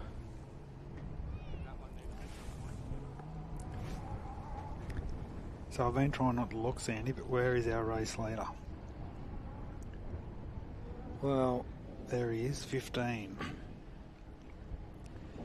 280 kilometre mark. So he's still got, well, looks like he's about a quarter of the way in, maybe a bit further than that. So Jason Richards, and definitely on my, definitely on the rally safe device here. Looks like Robinson's definitely closed a bit more on Richards here, Sandy. So there might be a bit of a move for second place, but it's still definitely Chapman and Maguire that are in control. The gap 440 here in the closing stages. It's clocked at 160 there, so Chapman's still on the move. And is this our fourth car here? A bit too far away. Hopefully it'll be Simon Tucker. Here he is, Sandy. So this is our fourth car on the road. Simon Tucker, Cole Tucker. Well, that tells you right there that Bo Robbo did a 58.13 and Richo did a 58.50. Yeah, so around that 35 seconds or so, yeah. Matty Burrows will be, Tucker. So Matty Burrows is coming in next. So Tucker, they're still looking fairly smooth, aren't they?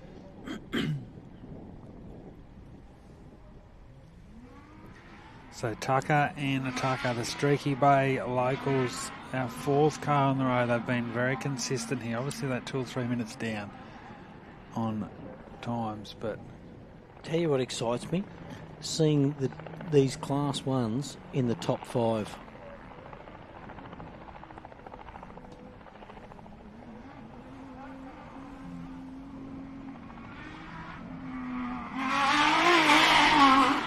Goes that Southern Cross. So we might get just Michael Marson might come up for words. He's going to watch the James and Lizzie Sant go through, hopefully, and then he'll come up for a few words, which will be good. So hopefully in 5-10 minutes time we'll have a chat to Michael Marson.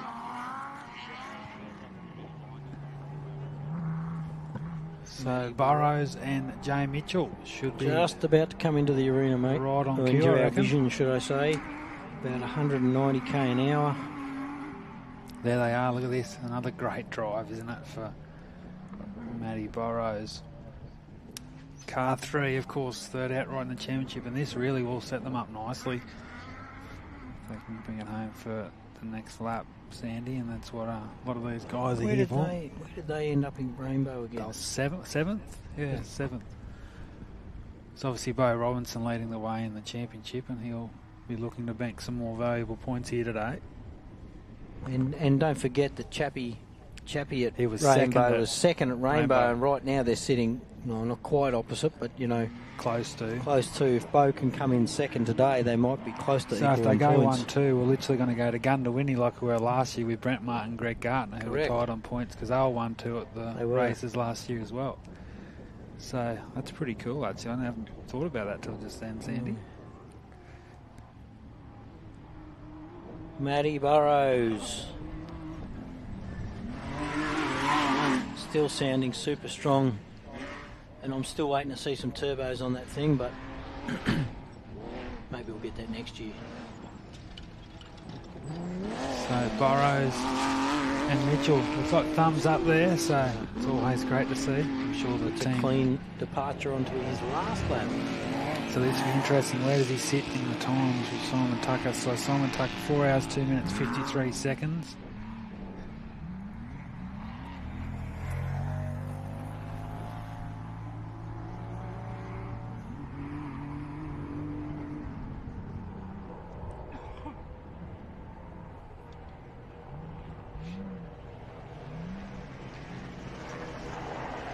I reckon that's the Sants coming in by the sound of that. That's 7 litre. See, there it is.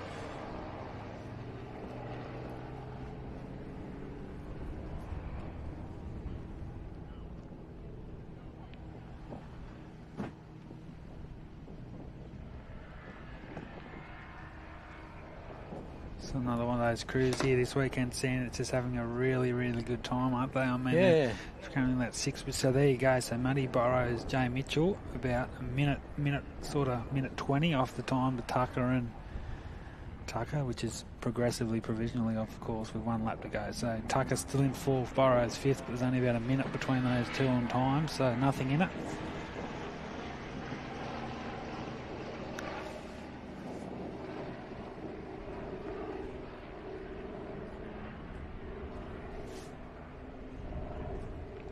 So here's the first of our North Queensland crews. Of course, Chris Land's still out there circulating and going along nicely. The husband and wife crew from Port Douglas, the 1144.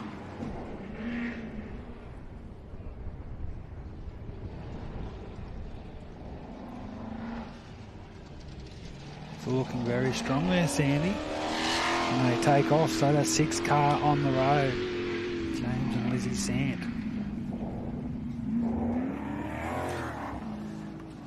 So we're just about to be joined by the infamous, Burdick Off-Road Club president, and of course finished 4th outright yesterday. Unfortunately, engine drums, Michael Marson in the commentary box.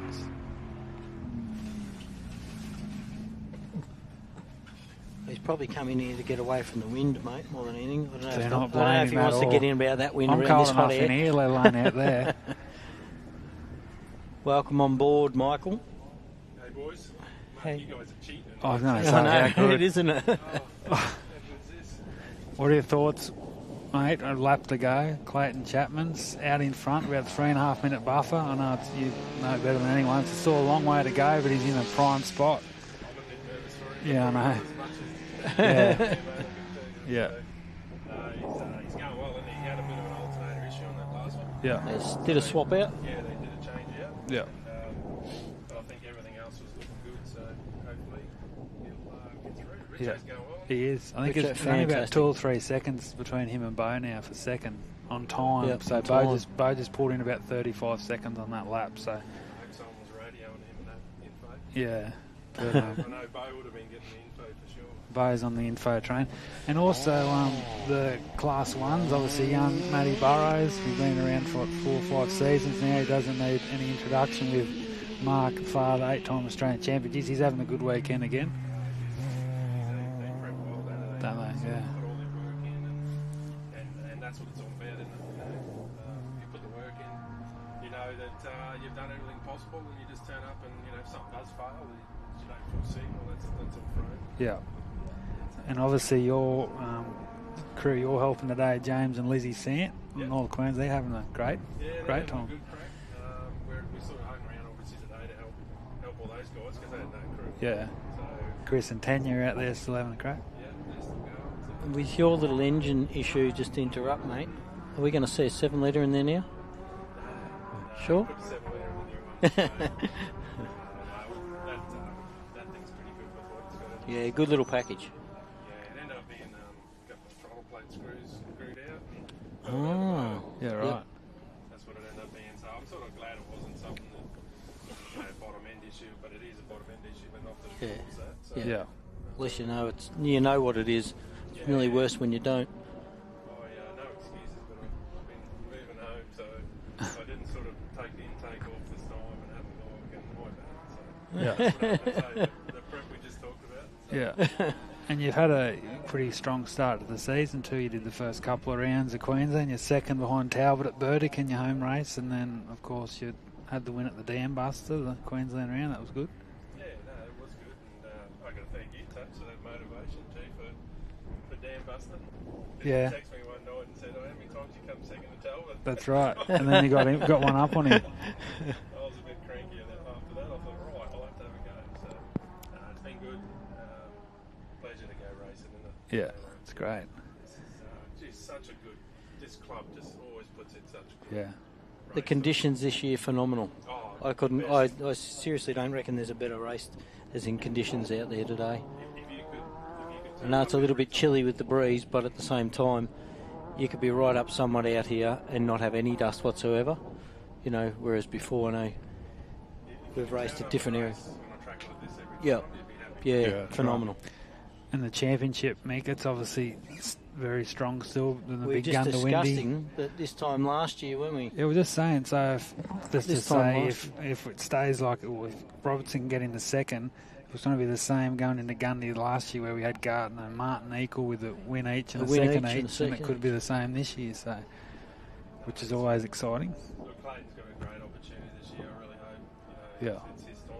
Yep. If he probably could have been here maybe 5 or 6, 8 years ago. Yeah. Played it, but there's such a good combination, him and Adam, and so professional how they drive, and look, to be doing the times above the other two guys. Yeah.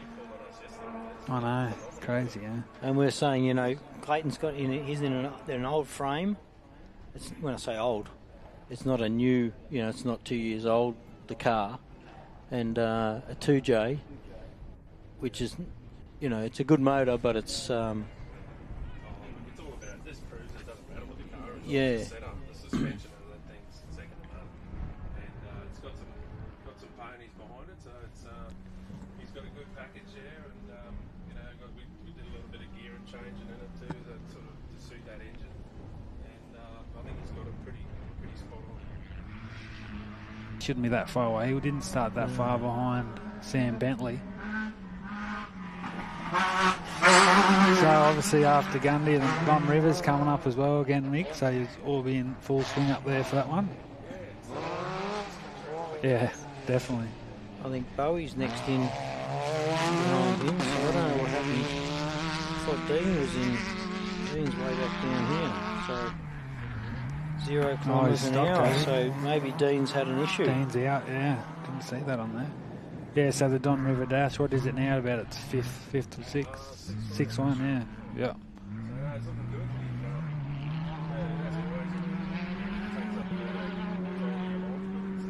We've got a great committee up there, so Yeah. obviously we got Gundy in between, now and then, and Gundy's going to be massive. I can't wait Yep. for Gundy. So Exciting. I'm sort of wanting to get home and just pull my spare parts out so we can see What you got left, yeah. Well, I know I've got a piston and rods and rings, and so we'll get home and see what we can do. Don't want to miss Gundy. No. And then another Queensland rounds, Moranbah's a couple of weeks, so Misford and... I'm actually close. Yeah, I saw that, yeah. So you got a lot, that weekend will be out. Yeah, no, I'm always trying to help out the guys because it's until I get my little class 10 going. Yeah. I don't worry, sort of racing the short races, but Yeah. so I always offer to sort of do that, and we help out. Mackay and us help each other out pretty closely, and we'll go up and time it and I'll clerk it, and we'll get a strong little field of cars up there again. So look forward to that one. Yeah, racing's very strong in Queensland, has been for a number of years now. And even at Gundy last year, we saw a fairly big field. Yeah, I think Gundy will get 70, 80 strong again. Once this again, year. it's part of the Queensland Championship, so those that want to be in it. Oh, and look, most people in Queensland will always, and I'll always say I run Don, but I think Gundy's the best race in Australia. Yeah. So maybe I'm a bit biased, but it is a fantastic. That's because you got suspension. Come back to one of my classes. You wouldn't think Gundy's the best class. I actually passed you that time, Sandy, when you were having a little bit of a tumble. I come around you that day and you looked too good. That's good. Well, I reckon So they're we're out we're about only a half minute or away so through the off. lap, Chapman and Maguire, so And I reckon we're going to see Bowie in could a be a second, are we long not? 20 minutes or so for Rob and Leela down there watching on, I'd say. Bowie should be coming on into here, into our view over the back of that crop within seconds. Within seconds. I was just saying before, I don't know if you heard me, Mick, but I was just saying I saw a bit of live footage of Rob down there, and I said, it's cold at a race when Rob Chapman's There got we long go. pants on. And he was complaining because the cold material then touches his legs. His legs cold. Oh, probably just nerves, I'd say. Bowie and Ella in over the back, folks. Came in about 180k an hour when I just checked in on them. What car will that be? That'll be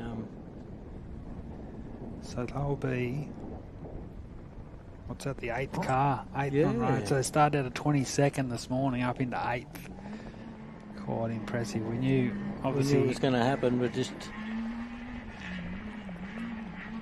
It's a quick little Class 10 car, isn't it? He just punches above his weight. I'm surprised. That's what I was saying before. I was surprised on what's up in the top of the field nowadays. You never used to see.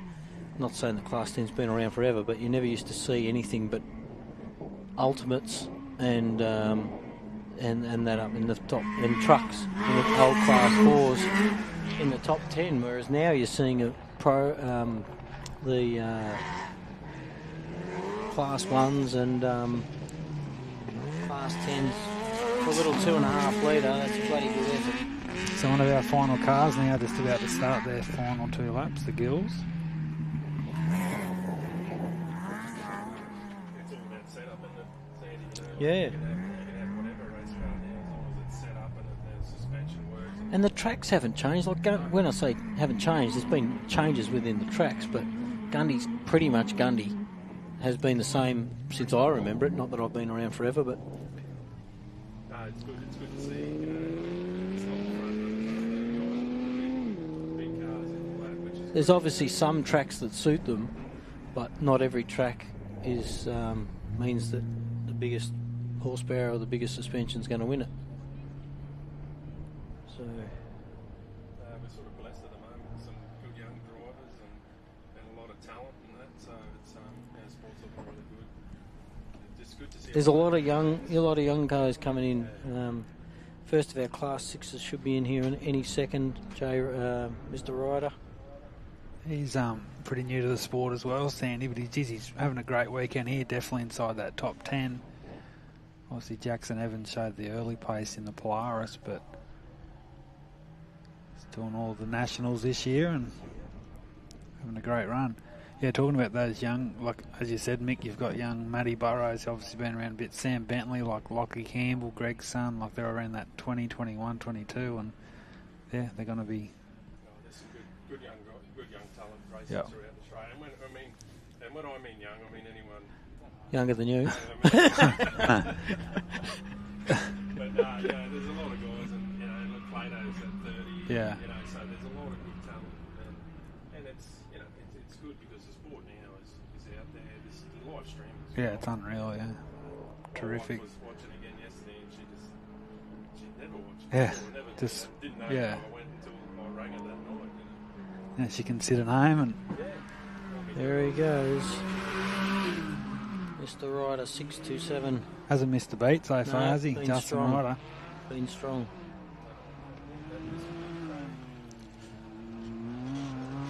Craig Barnett is it? The Cougar I'd say it'd be racing. Barnett, yep.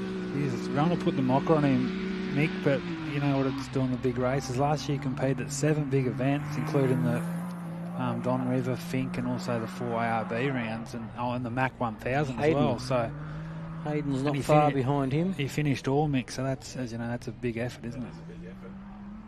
He's got another car coming, so he'll be. Yeah. Oh, right. He's got one of the Glen the Towers motors built. Yeah. I thought he'd have it by now, but it's very close. Yeah. He was telling me, so. They just love their racing, don't they? They just turn up, they're all smiling. Yeah. New South Wales, you can sort of go north, Pretty south, central, yeah.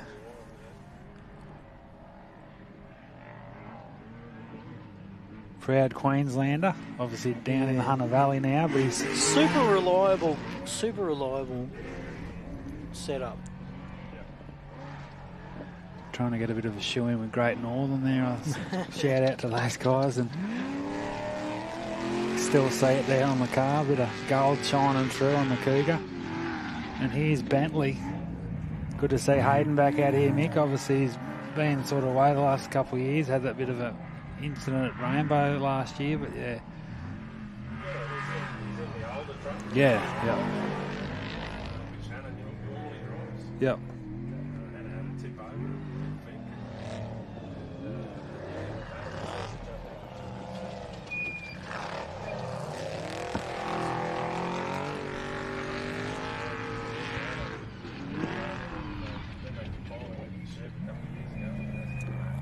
And you're obviously had a bit of a mention there about your new buggy truck coming along. Come on, spill the beans, mate. Yeah, just got a truck on order. Come on. It'll have a lazy old 7 litre in it and stuff, so like everyone's having trouble with getting engine parts at the moment, so we're a little bit behind schedule, but I'll probably have to hang on the line for another 6 months or something. I'm sort of hoping to have the new one here at sort of start of next year, but that ain't going to happen. So it'll probably be the middle, or probably even this time next year before it gets here. So but it's one of those things. You sort of, if I could send the engine over and stuff, because we want to build that here, probably would have got it by the end of the year. But it's just one of those things. I'll just wait a little bit more and frustration. But still got a car to drive anyway. So when I bought this one, I sold the old one a year earlier. So I sat out. Yeah. And navigated for Joe Melville for 6 races, which was fun. But that was a long wait. How do you think I feel up here calling races? I was thinking about that. You guys doing a good job, so keep at it. Thank you. But we'll keep at it, and hopefully we'll land something here next year. Not doing anything too special, it's just a two-wheel drive truck, so just a racer in the near one. So it'll be good, it'll be fun, and probably doing something a little bit different without a truck body on it and stuff like that. So it'll be a little bit different. So, yep. Nice.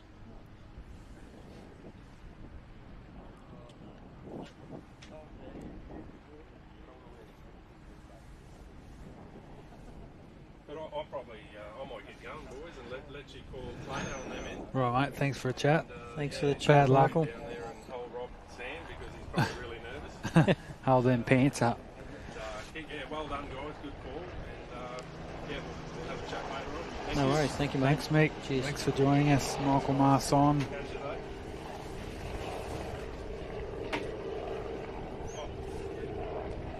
So, we're not. Mick Marson, ladies and gentlemen, good insight to some different Been around views. for a long time. I know he's very active on AORRA as well, and club president of the Burson Offroad Club, so... Might not have been able to hear him that well, but we thought we were well on point with him.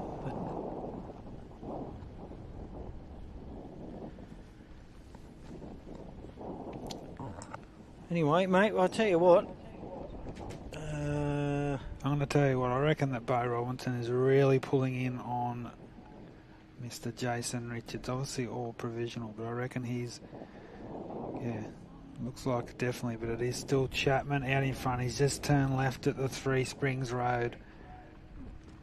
And he's heading north back towards us here at the start-finish complex. So Half Chapman a lap to Off-Road go. Racing, you've got half a lap to go. Or thereabouts, should I say.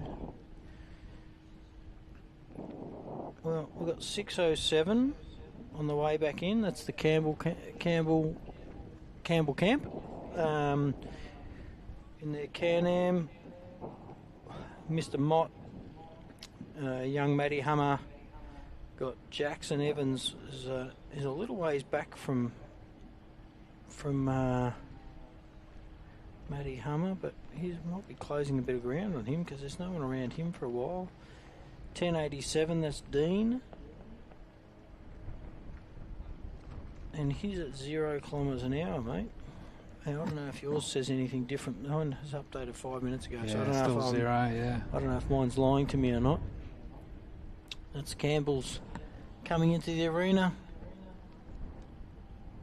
I think they've still got 1 lap to go. 110, that's the Franklins. They're still mobile. I'll be honest with you, my Rally Safe is telling me that Dean McGinley stopped, but I'm not too sure how true that is. Chappie's still obviously mobile. The Doc in 445 still mobile. 1043 Powers, they were out early. They were out a long time ago, weren't they? Yeah, had a little rollover, I believe, yeah. I presume I'm not too sure if we've been yabbering away up here and missed it, but from the screen I'm looking at, Richo's behind Bo Robbo, but once again, I'm not too sure how true that is, because until my screen here refreshes, but it's telling me Bo Robbo is still mobile.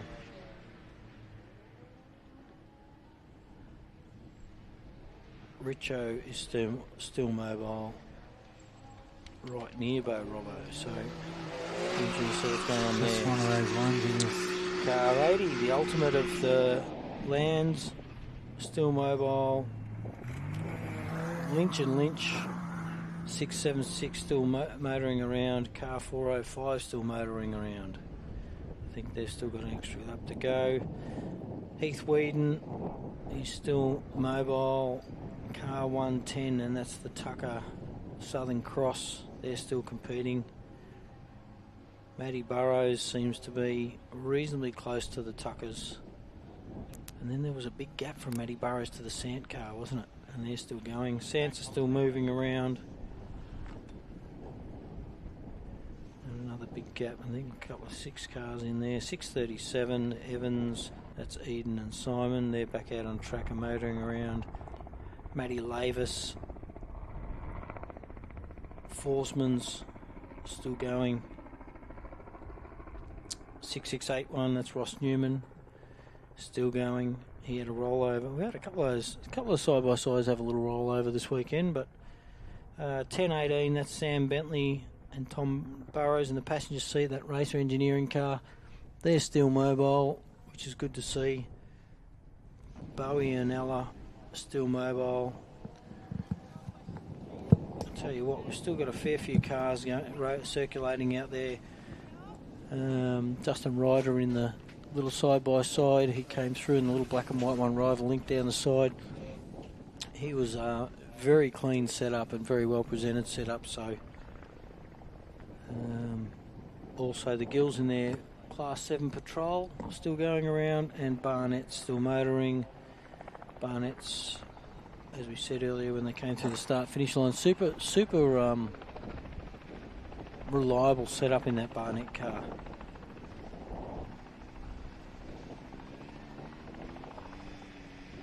Hayden and Hannah Bentley still going. The Honey Badger is at 0 speed here. 607, the Campbells, we saw them come through just a minute ago.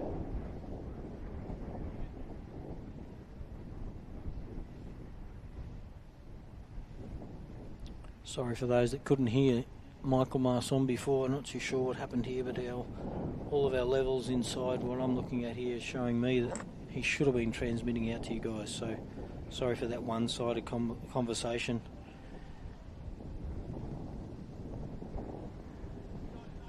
We heard it, unfortunately. You didn't.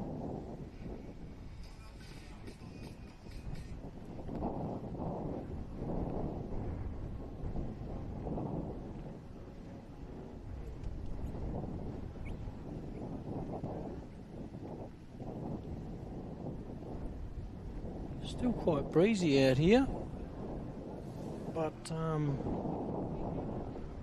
can hear in the distance. I'm going to say it's the Mott car on its way back in, because it's the only V8 that's within the vicinity.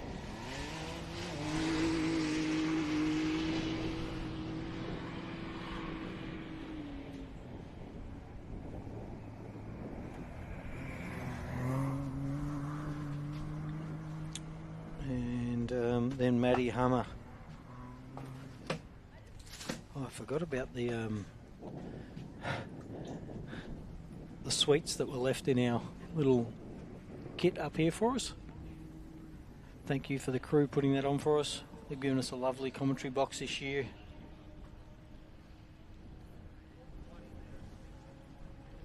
Massive thank you, while we've got a minute once again, to our championship sponsors for this year's 2024 ARB Australian Off-Road Racing Championship.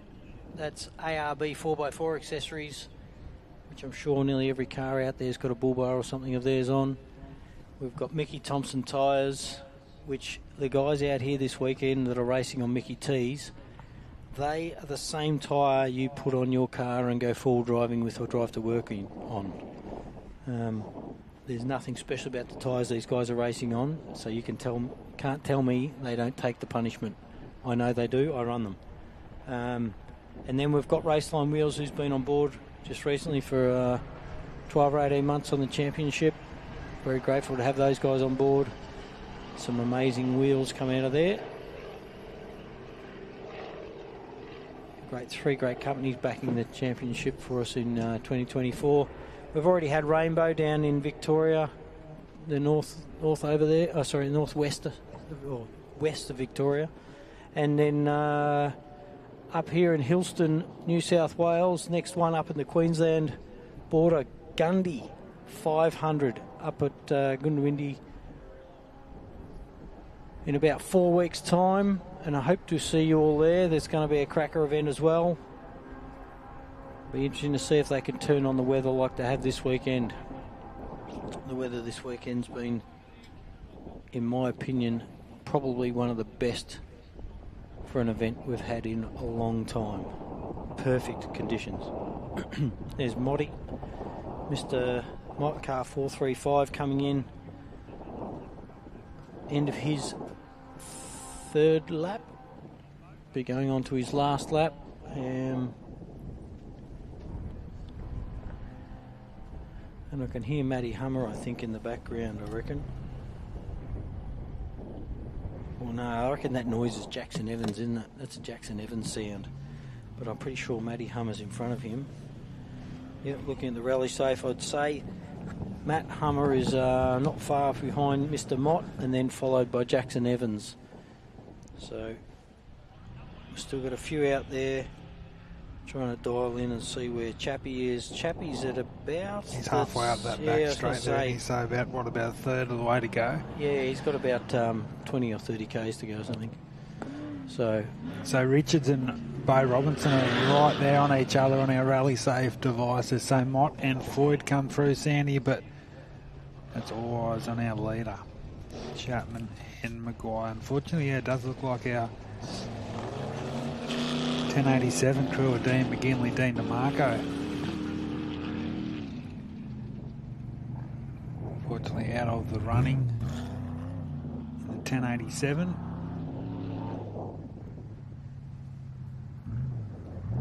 Matty Hummer coming through there in the 633 Raceline Wheels Polaris.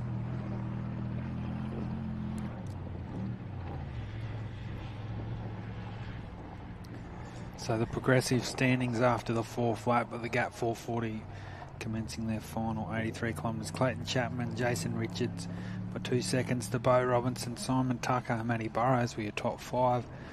And then Stevie Graham was up in the 6th position provisionally. Wow, what a drive. What a day he's had out here. James Sant, Sam Bentley, Craig Barnett up in the 9th. And Hayden Bentley in 12th. 10th position, Justin Ryder, Lachlan Campbell. Looks like Darren Mott. And now it'll be Matt Hummer in 15th, 14th position.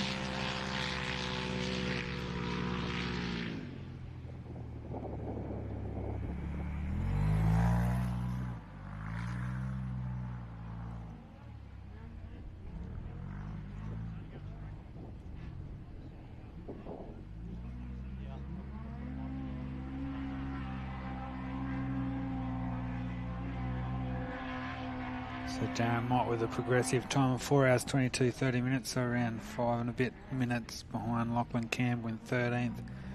Try and get Matty Hummer's time. He's in 14th position. So a 15th car to complete their fourth lap of the event is the King Chrome Racing, the 6:35 at Jackson Evans, Samuel Raper. So we'll get a time for those guys. Obviously had those an electrical issue yesterday that held them back, but Polaris is singing the 2-litre machine, and we'll get an update on their progressive standing.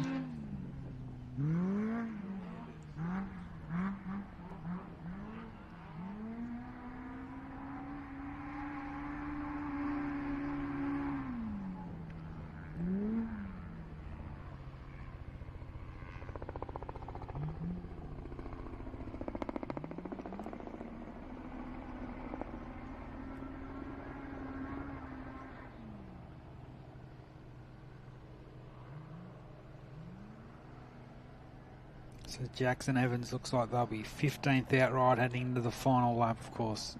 Just the 15 cars that have come through, so times can change, but it's been a massive drive for Jackson and Samuel Raper from 39th overnight into 15th with 1 lap remaining.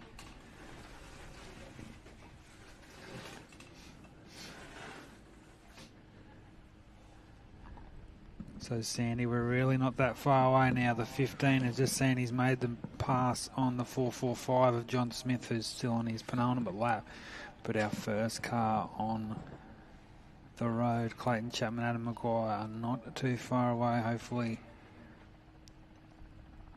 I mean, I reckon the Robinson and Richards, Robinson and Richards are having their own little battle for the second position. It is hard to get a glimpse of exactly where they are. Of course, it's Simon Tucker. Geez, it's hard to... Yeah, it'll be interesting to see where they come in. I mean, don't forget Bo, at the end of that last lap there, Bo was only 2 seconds down. Yeah. So he's only got to really finish right up his clacker, doesn't he? Yeah, let's get a little bit closer. And then I think they'd be good.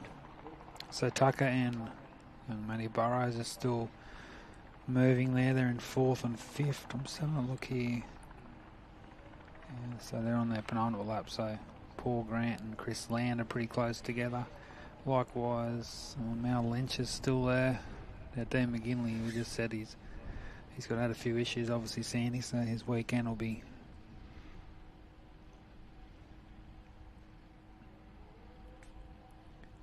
Yeah.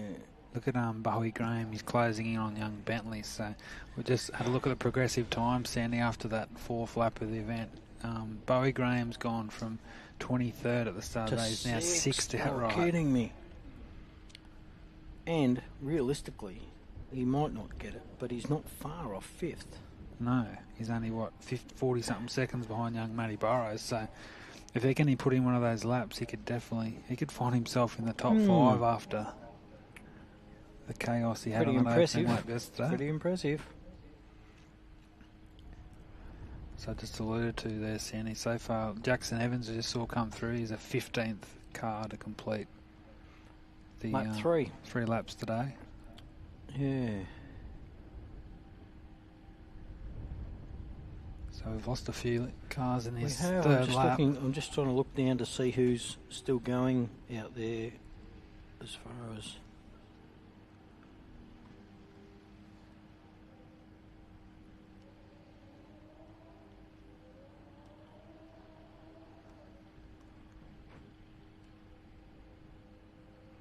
We will get down there in a minute once the first few cross the line and have a chat. But we're not far off seeing Chappie, are we? Like, he's, I'm going to say, 4 or 5 minutes off the finish? Probably not even. Yeah, I don't at the know rate if it'll he's be that, going. yeah. And as we saw Eden before, literally 300 or 400 metres from the finish line, have a tip over. It can happen. Been there before ourselves, where we've gotten 411 k's out of a 415 k race or something. But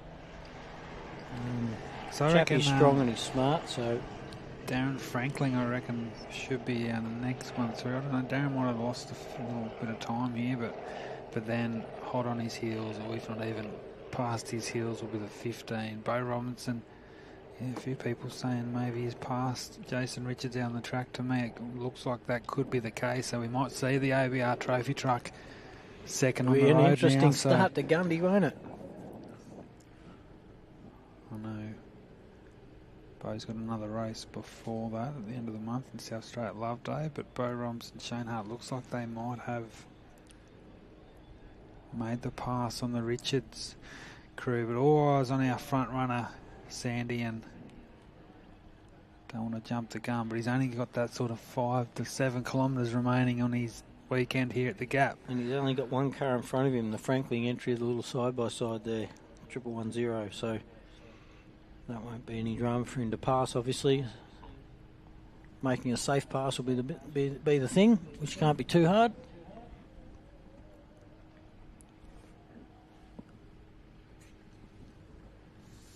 So just before we call a couple of our cars through, and of course our leading cars, just another quick shout out to our naming rights sponsors, Tyrepower Griffith, the big screen here on site, brought to you by Burson, so cameras, Seraphinag, Profent, Conopara Hotel and Harvey's Service Centre. Shout out of course to our in-kind sponsors, 57 Automotive, Craig McKean Earth Moving, Show and Go Photography, Conopara Hotel and Dubai Print World. And our gold sponsors for the weekend, MR Trans, Show and Go Photography, Riverina Logistics, Dean's Auto Electrical, Horn Ag, Farm Freight, Agro, Terra Ag Fuel, Cademo, Elders Griffith, Melbourne Pastoral and Albans, McNabb's Mobile, Rivcot and Laker Machinery Services. Huge amount of sponsors in backing this race and any race really. Getting close, mate. I can hear. I can hear it. I can feel it. That Bo Robbo. You can see him on the. I reckon he's definitely made the pass. Yeah. Yeah, from what I can see, it looks like he has for whatever reason. Not saying.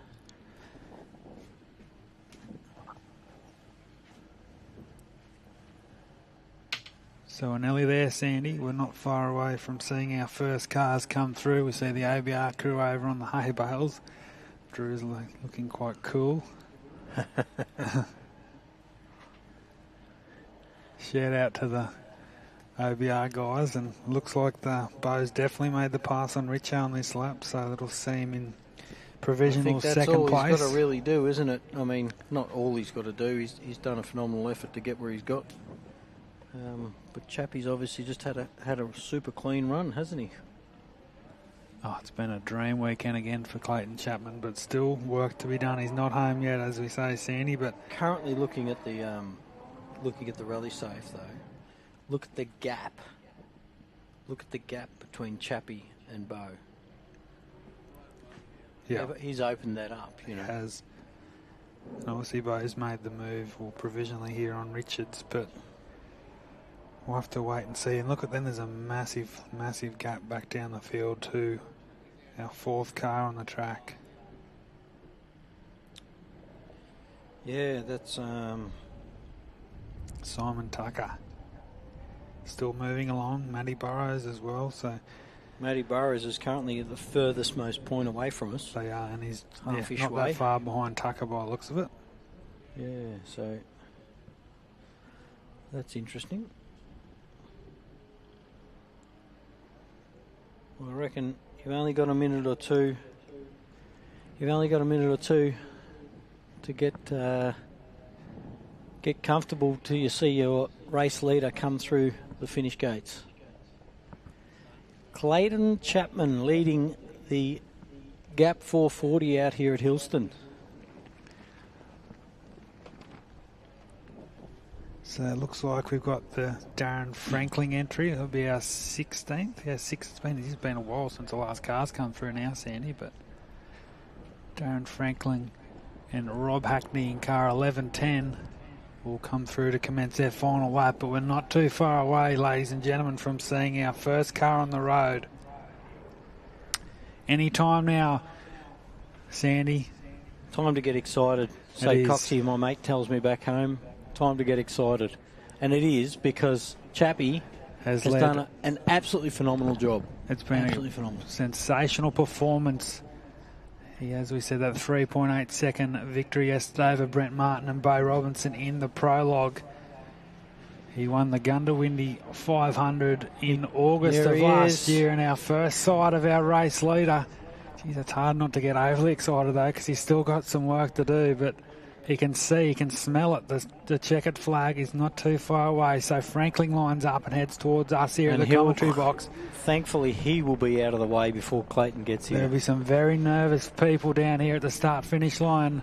Sandy, Rob and Leela, the father and mother of Clayton. Adam Maguire to be holding on to those pace notes for the final few corners. Or maybe they're at the window now, because Clayton, I'm sure, can get the job done from here. So he's got a couple of corners, Sandy. It's been a stellar performance, and from those watching on from home, talk about a dominating victory. A couple of corners to go, and for the second time at national level, He's been around for a long time, and as you said, Chapman's Off-Road Racing, great supporters of the Australian circuit. But the 15, Chapman and Maguire are about to put their name in the Hillston history books, and they're going to be the third winners of the ARB Tyrepower Griffith, the Gap 440. And there'll be a lot of very excited Queenslanders watching on, because there he is. For Chappie. Our provisional champions. I'm sure you'll get some word with them phenomenal. Shortly, Sandy, but that is very, very exciting. The 15, the Queenslanders, thumbs up there from Clayton. Take a bow, and that will give them a second at Rainbow and now first at Hillston. He's up on his game at the moment, hey. Which means if Bo Robinson and Shane Hutt can bring it home in second, we'll be going to the gun to win. Tied equal championship lead. So, and which was exactly the same as Brent Martin and Greg Garton at the same time last year. So, Bo Robinson. There's a fair gap in between Chappie and Bo, but Bo's definitely in front of Richo. So Richo started. There was 2 minutes, wasn't there, between those two this morning as well. Richo may have had, don't forget Richo left. He had a miss on the way as he came in. He also had water pump issues as he left on those last two laps. Maybe he just thought, he could have been down a little bit on power. It could have been down a little bit on anything. But not only that, Bo sees red. Yep. Bo's gets it in his system, and I can hear him. So there, look at that down there on the start line, Sandy. The finish, the 15 has done it. Their second outright victory at national level. They're multiple-time champions in the Queensland AORRA series. But there we go, thumbs up from Chapman. He's done it. He's led from start to go. It's about 5 hours of racing. That is over the course of the 2 days, 4 laps today. But well done. Well done. Yeah, hopefully you see what we can do there, Sandy, if we can catch up with our winners. Very, very happy indeed. So I think this is the John Smith entry, the 445, and then Bo Robinson shouldn't be that far away as well. So here's John Smith and Grant Mannion will be coming through. They'll have 1 lap to go.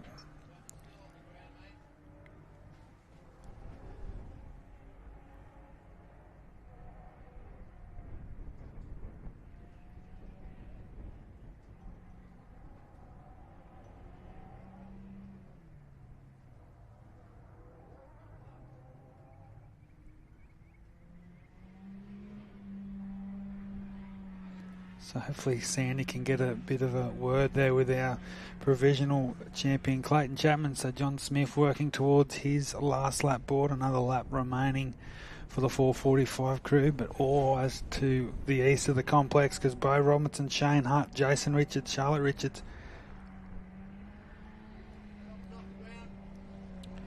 shouldn't be too far away from coming through. So Smith and Mannion still working through there nicely. They've had a nice solid day here at Hillston.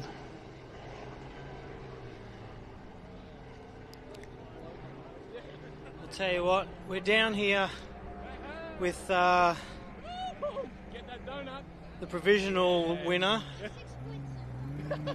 and there's all smiles in the Chapman camp. I'll tell you what, we know Clayton smiles when he crashes and doesn't finish, so I can imagine the emotions going on right now, mate. Wife's at home. I bet you there's a tear in her eye. Congratulations. Yeah, thanks. First shout out to Amy and little boy Blake at home. Thanks so much for always supporting us and letting us do what we do. And my family, massive. Like what we get to do here is so cool. So we're very blessed and very thankful to get to do what we do and just the experience we have out here. Man, it was a great weekend. Awesome. Second national win, boys, out of 3. Yeah. We Gundy last year, and this year here at the second round. Yeah, no, this one's a big one because we got everything. We got prologue and we led every section, so it's really a true testament to what the team's put together. And it's been a lot of years that we're finally doing it, and it's a good feeling. Enjoy it. Your time to shine, fellas. I tell you what, the Chapmans, we all know the Chapmans put in a massive amount of energy. We can hear Bo coming in the background behind us. He wasn't really up your bum the whole weekend. He was there, but...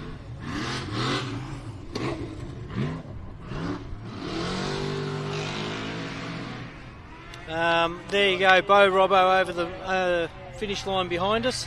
I've got a lot of feedback, so hard to talk. Oh, well, I tell you what, we're going to see you at Gundy, I'm sure, without a doubt. Best track in the country, Gundy 500. Make sure everybody's there. Yeah, that's in about 4 weeks. And once again, congratulations, guys. Phenomenal effort. Really proud of you, and you should be proud of yourselves. You've come a long way to get here over the years. We've had some dramas with different cars throughout it, but this thing is strong. You guys are strong as a team, so well done. Yeah, no, thanks, mate. We're thanks to everybody who supports the sport, just puts in any time and effort. The volunteers, all the organisers for this event, or any event, it's crazy good. So we're very thankful that we get to come out here and do this stuff, and to get this win with everybody supporting us through it all is just so cool. So thanks for all the support through the years, and can't wait for the next one. No worries. Enjoy and engulf it, mate. Awesome. Thanks, boys. They are. Chappie and Adam Maguire, first across the line here at the gap, 440 out in Hillston. Bo Robbo, Shane Hutt. Second across the line. They had 2 seconds to make up in that last lap.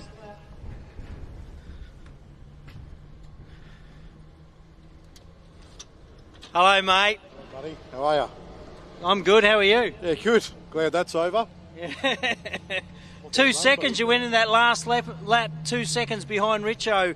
There was a bit of a push, obviously, to catch Clayton, but when did you get round Richo there? About halfway through that last lap, but we just too foreign to us. Prologue, we just didn't know where we were going, and then I don't know. It just all seemed to be too. I was disorientated. That's right, mate. Lap 1 was just slow and just useless, you know. But anyway, turned it on there the last couple. But here you are. Guess what? You're going in equal to Gundy for the next round of the ARB Championship. Yeah. So Clayton obviously second at Rainbow, you first at Rainbow, you second here. So it should be a good battle there. Definitely, yeah. We got 2 championships to worry about, so we just got to keep it together. Keep it together. That's right. Just keep doing this. It's good. You know. Well done, mate. Proud of you. Thanks, brother. Good to see you back. Thanks, mate. They are Bo Robbo, ladies and gentlemen. 113. They get out their suits and helmets. Been pedalling hard. We'll wander around and see our local boy Richo. I tell you what, these guys pedal like crazy and absolutely phenomenal. Before you even get out, mate, phenomenal effort to see you on the podium third outright. I know you got pipped there towards the end, but really held on strong early on. I can't believe it. This poor little thing only finished. We're finishing on 5 cylinders. I just couldn't keep in front of them guys. Anyway, congratulations for them too. Mate, congratulations to you, third. And I know, it was only in the last little bit there. You were 2 seconds in front of Bo on the entry to that last lap. So, well done for we've got to remember what class cars we're talking about here. We're not talking about 2 7-litres. We're talking about 3.5 and a 7-litre. So, yeah, no, thanks, mate. We, kids did a good job navigating and, had a good run. Motor was playing up a bit, but anyway, I'm happy. There you go. Richo, our local boy. And don't forget, folks, this is a Class 1 car to come in third outright. And there's a big gap between the first 3, which you've got Clayton Chapman, obviously, Bo Robbo and Richo over in third. The dust. There's a big gap between those 3 cars and then the 4th and 5th out on track. So this is an amazing amount of energy to get through, to get a Class 1 car on the podium, like I said, at any event or an outright, but there seem to be a few up there at the moment. Toby, I don't know where we're at back up there, but we might cut back to you for a minute until we get a bit more action down here, but that was good to see these these top three. They'll hang around for a while. Hopefully we'll get a few more across the line. Thanks, Sandy. We'll yes, get back down here. Great to get some insights there. Clayton Chapman, well done, mate. Can't think of a more deserving winner here this weekend. Bo Robertson, very elaborate in his approach, and he just said it was off to a bit of a slow start, but very happy to bring it home in second position. And, of course, Jason Richards, as you said, only around a minute and a half off the pace of Bo Robinson in the Class 1. Obviously a bit of a miss there all day today, but third outright at your local event. Well done to him and his kids, Charlotte and Sam, sharing the navigating duty. So we're still waiting for our fourth and fifth car to come through. Should be the Simon Tucker entry. Get a bit of an update here on our rally safe devices. So the 676 of Malin Zach Lynch, not too far away from finishing their third lap, so they'll have one more remaining. Likewise, car 80 of Chris Land, Tanya Gaudry.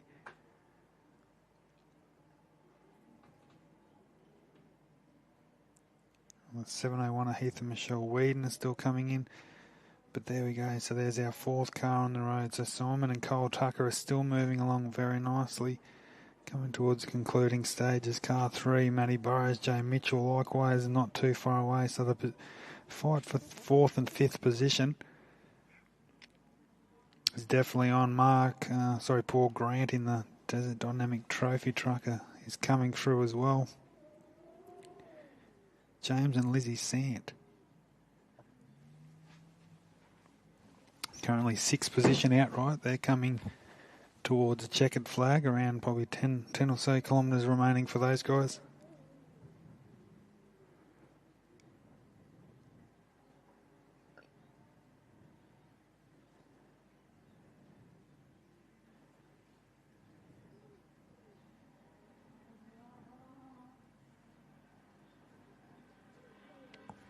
So we have a clear three cars that have been the dominant force here, especially on Sunday at the Gap 440 for 2024, and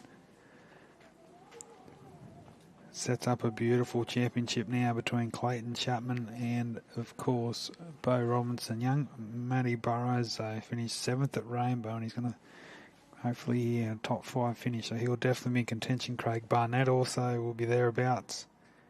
If he can bring home the 68 Ultimate car.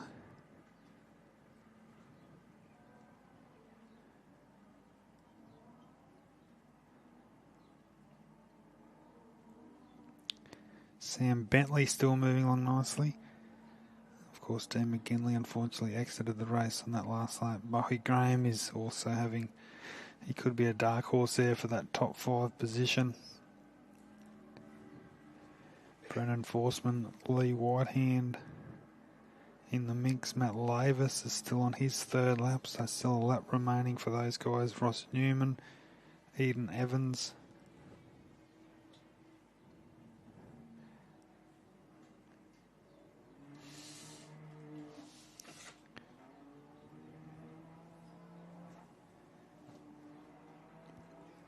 Craig Barnett, Justin Ryder, Hayden Bentley are starting their way back up from the most southern part of the circuit, so they're heading towards a finish here at the Gap 440. We see another beautiful drone shot of our first 3 finishes for those watching on from home.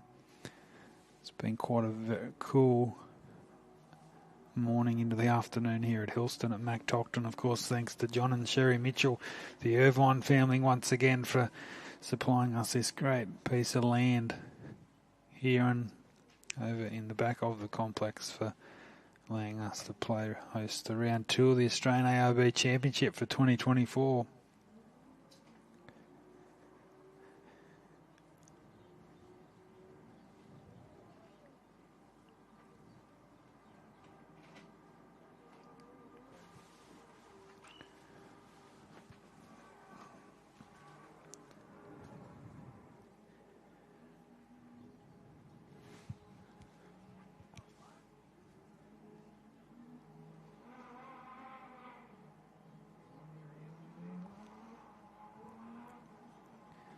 So we're still waiting our 4th car to cross the line here to complete the Gap 440. There's a couple others that are coming towards their last lap, which is the 6.76 of Malin Zach Lynch, the 80 Chris Land, Tanya Gaudry, and then the Tuckers and Matty Burrows. There's really nothing between those two. I reckon Burrows and Mitchell might have pulled in a bit of the gap there on Simon Tucker. James and Lizzie Sant also not too far away.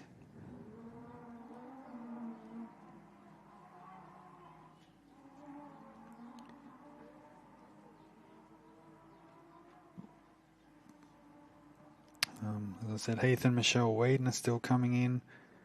Young Sam Bentley, Tom Burrows in the 10.18, the first of our Class 10s, but then Bowie Graham's not too far away from him also, so interesting to see where they stand when they cross. Brendan Forsman in the Class 2 still circulating. Matty Lavis.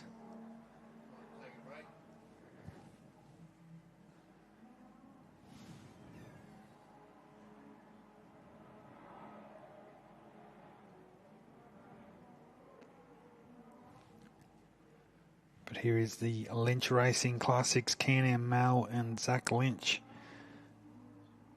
coming towards the final stages of their third lap today, so they'll still have another 83 kilometres ahead of them. It's the nature of these long course national style events. Obviously you all start together and then cumulative time to the first couple of laps, the compulsory pit service break, and then return to the circuit for the last.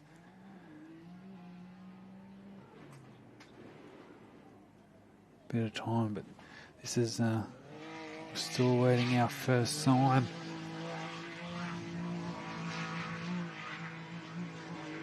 And that's the Chris Land entry we see over to the north of the sort of stadium section as you stand there, and it will be the 80 of Chris Land and Tanya Gaudry. So we've had a chat to Michael Marson before. It's great to see Chris and Tanya out here having fun, and here is the first sign of our fourth place current car, Simon and Cole Tucker from Streaky Bay.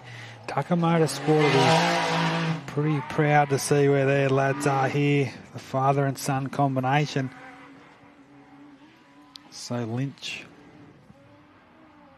they go through, but still a lap remaining for those guys in a 6.76. But here's the big move, because Matt Burrows has definitely pulled in on the gap, on the margin here between he and Simon Tucker. So the car, the three, the Class 1, they're vying for second place. Obviously in their class here this weekend, Jason Richards will take home Class 1 honours. But Tucker and Matty Burrows are fighting it out for fourth and fifth, and Bowie Graham also thereabouts. But at the moment, under the start-finish banner, Chris Land, Tanya Gaudry go through. So well done, Simon Tucker, Kyle Tucker. 110 Southern Cross Nissan VQ 35 powered Class 1 machine. South Australian built and now owned again by Simon Tucker. They'll be the fourth car home. And Matty Burrows, what a drive from he and the property owner's son, Jay Mitchell. Car 3, of course, currently the third place in the championship from 2023 behind Brent Martin and Dave Middlemas, but there'll be big rounds of celebrations ahead for Burrows and his crew. So that's our fourth and fifth cars across the line. We'll try and bring you some provisional times, of course. We shouldn't be that far away either from seeing the 11.44 of James and Liz Sant.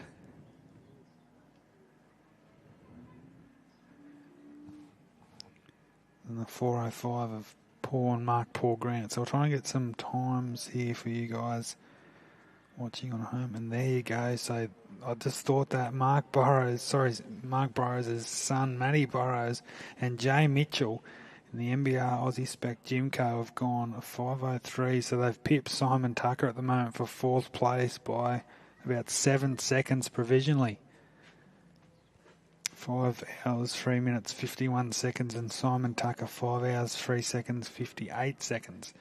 So, of course, all provisional times, but it looks like Chapman, Robinson, Richards, Matty Burrows, and Simon Tucker will be off top 5 provisionally as we stand.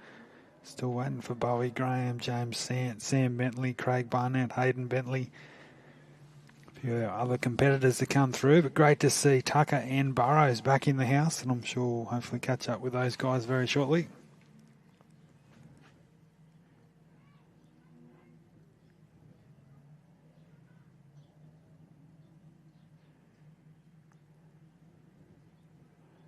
So that's very interesting. Provisionally, it looks like young Matty Burrows has pipped Simon Tucker by 7 seconds for fourth spot. We'll go down to Sandy Bowman. Ultimate car, Class 11. And 3 Class 1s.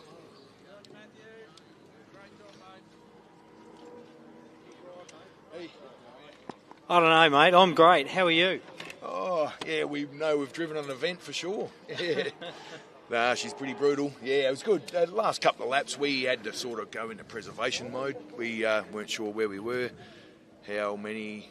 I know Bo, we had no hope of catching him. We might have seen the back of Richo, but obviously not. Yeah, but no, it was good. Yeah, we had a navigator did well, and had a couple of near moments where we could have done this, that, and what we shouldn't have done. But yeah, we got here. And the track went downhill, stayed pretty solid throughout the whole weekend. The track didn't change too much? Oh, big time. No, it changed, yeah. A lot of tree roots and rocks? Oh, tree roots, rocks, sticks, stones, anything you could think of. The only thing we haven't got is rainfall, but yeah, no, look, a few different vehicles went here, there and everywhere, and a couple of markers got knocked out, and each time we come around, I mean, we don't run navigation or anything, so it was a bit hard, but a bit testing, but yeah, we got here. Bloody oath. Well done. That's congratulations. 4th over the line. Tucker crew in the little Southern Cross here, 110. Well done, mate.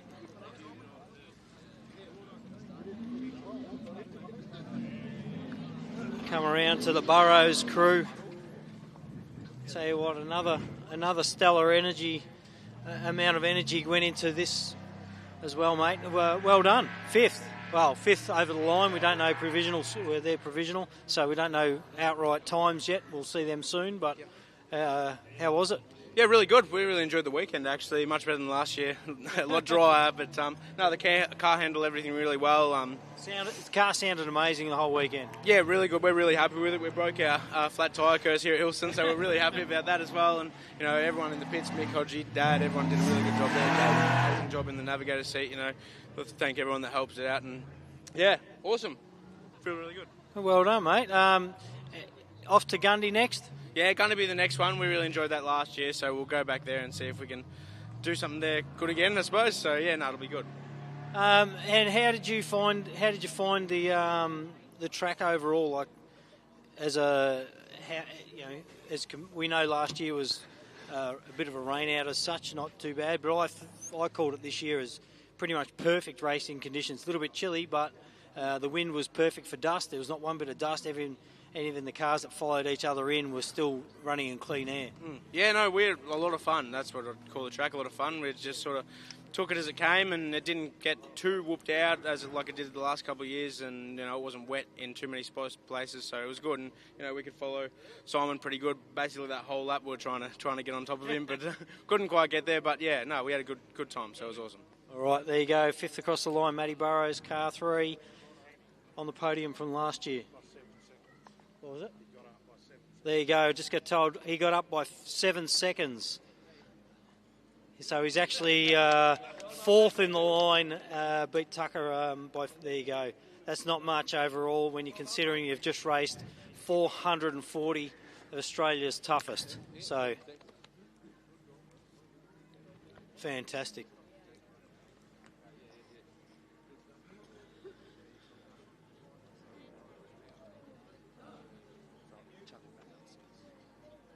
Righto, Tobe, I'll just cut back to you for a minute. We're waiting for some more cars to roll in the door down here. Thanks, mate. Great to see. Great insight there from young Matty Burrows. Simon Tucker, you could really tell a bit of youth and experience there, because young Matty Burrows looks like he could do another 4 laps to me, but Simon Tucker, on the other hand, looks pretty exhausted. You can understand it's a tough challenge out there. 360 kilometres they completed today, and yeah, definitely, by our calculations up here, it looks like that Burrows has pipped him by Yeah, we had 7 seconds for that 4th spot. The 6 car just come home. That was a 11:44. James and Liz Sant, the racer from Port Douglas. Husband and wife combination. Looks like they're going to sit in there at 6th position. About 2.5 minutes behind the pace of Simon Tucker. So congratulations to those guys. They'll finish 2nd in Class 11 and 6th outright. So made the trip down from North Queensland and they're going to go home with some silverware, which is always nice. And Mark Paul Grant come through in the Oz truck, so they still have a lap remaining. So still lots to unfold out here this afternoon as we approach 1:30 local time here at Hillston. 7:01 of Heath and Michelle Whedon on cue, should be coming through soon in the patrol. 10:18 of young Sam Bentley, Tommy Burrows also not too far away, and then the 10:65 of Bowie and Ella Graham also hot on his heels. So a couple of our Class 10 cars are not too far away. So our first signs here on lap 3 for Heath and Michelle Whedon, our South Australian Class 7 campaigners. GU Patrol coming through nicely, and they've had, as Sandy said a few times, having a nice weekend out there, and they're definitely leading their class. Hopefully Darren and Kayleen Gill will still come through here shortly, but they've still got about probably a third of the lap remaining for lap 3, so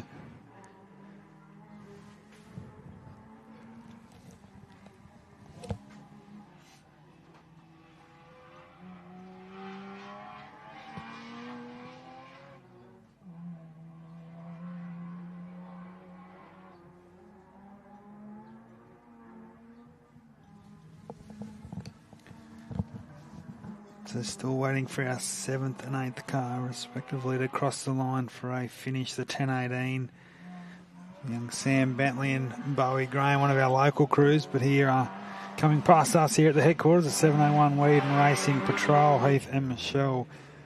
So they still have 1 lap remaining here for the weekend.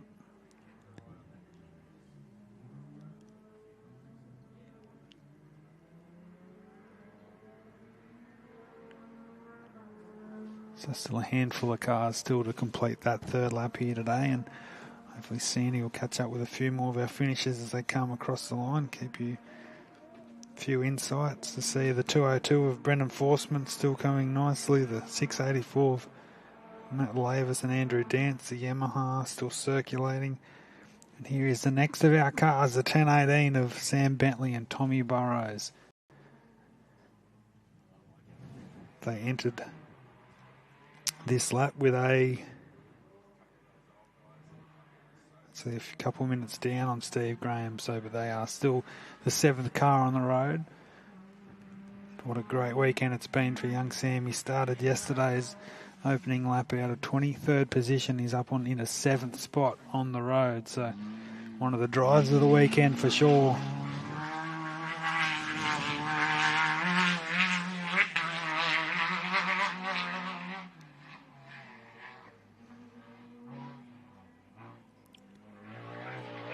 So for the final time here, ladies and gentlemen, for those watching on from home, the 2nd generation racer, the 10:18 Sam Bentley, Tom Rose.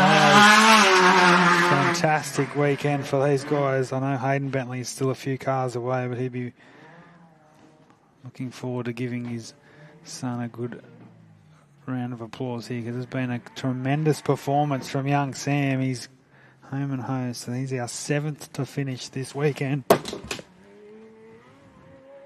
And now the next one through will be the 10:65 of Bowie and Ella Graham, and one of those weekends, what could have been, as you said, lost valuable time yesterday with a few issues, a flat tyre as well, but I reckon they're going to finish around that 6th outright position here today. And from 20, I think they were 23rd off the grid this morning. Tremendous result, and they could still take home, it looks like, provisionally the Class 10 honours here for the Gap 440. So Bentley home in 5 hours. Looks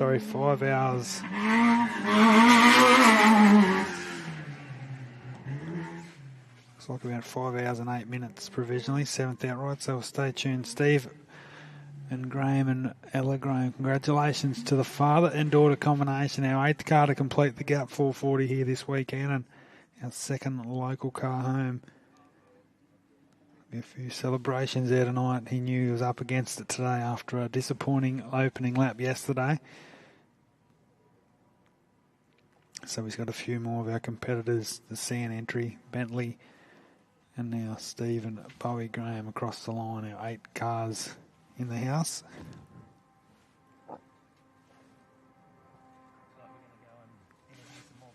So we'll head back down to Sandy to catch up with a few more of our drivers.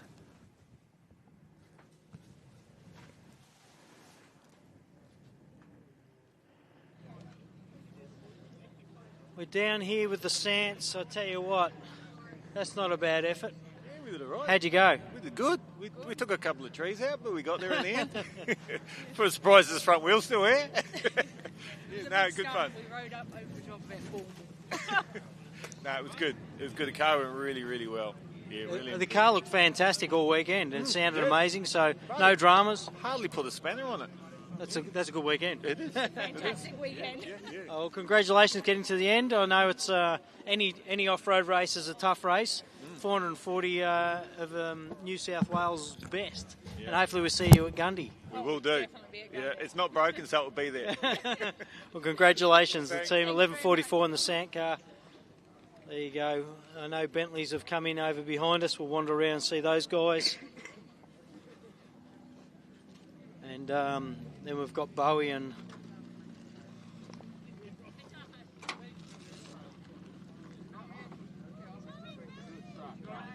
we'll come around and see Sam around the front here.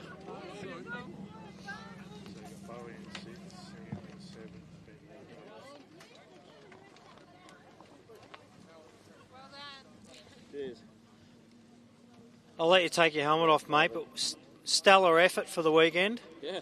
Hey? Smiling, so that's a good thing.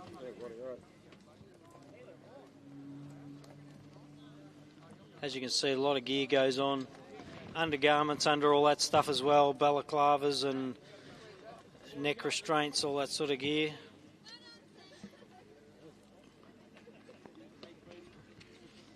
And he's still smiling, so that's a good thing. It was pretty tight and twisty, but it's good fun, yeah. It keeps you going, so that's good. The car seemed to handle it well. It was strong all weekend, no dramas. Yeah, no, didn't miss a beat all weekend. It was great, yeah. Loved it. Yeah, well, like I said, it looked great. Navigation was obviously getting called well to you. Yeah, no, I had Tom in this weekend. Mark wasn't driving, so called up Tom and thought we'd get him in, which was awesome. Pretty funny, but, you know, it was good. Oh, good to see you smiling. Welcome back. Good to see you at the finish line. Well done. No, cheers, mate. All right. There you go. And down to Bowie, who I believe, on corrected time, I believe you might have come in line in sixth, mate. Yeah, no, I really don't have any idea where we are, to be honest. So I've just been told sixth. That's a phenomenal effort because I know you started way down the line. You definitely had dramas yesterday. Yep. Yeah, no, we had a few dramas yesterday and only one this morning, so it was all good. Ella obviously called spot on today. Yeah, perfect. She's getting better at it. Yep, no, it's good. That's a good help too. And we're going to see you up at Gundy? Oh, yeah, most definitely. Yep. Yeah. That's good. The car obviously doesn't, it seemed like it came over the line fairly strong, so no real issues with the car to sort out. Nah, maybe an alternator wire, exciter wire, but that was about it to come on the last 50k. So we're like, are we going to make it or not? But anyway, it went off, so yeah, anyway, we're here. What do you think of the track out there today? Oh, it's awesome. Yeah, it's good. True off-road track. Yeah. Yeah. And I know a couple of guys were saying it's fairly tight in amongst the trees and the creeks, but overall, even those, it gives you a bit of breakout along those, beside the crops there. Yeah, there's a couple of straights where you get to have a rest, but not much. But anyhow, that's racing, it's good fun. All right, well done. Congratulations. Sixth so far. Provisional, obviously. I can't say that's 100% yet, but well done. Yeah, thank you. Well done, Ella. Bowie car, 1065, folks.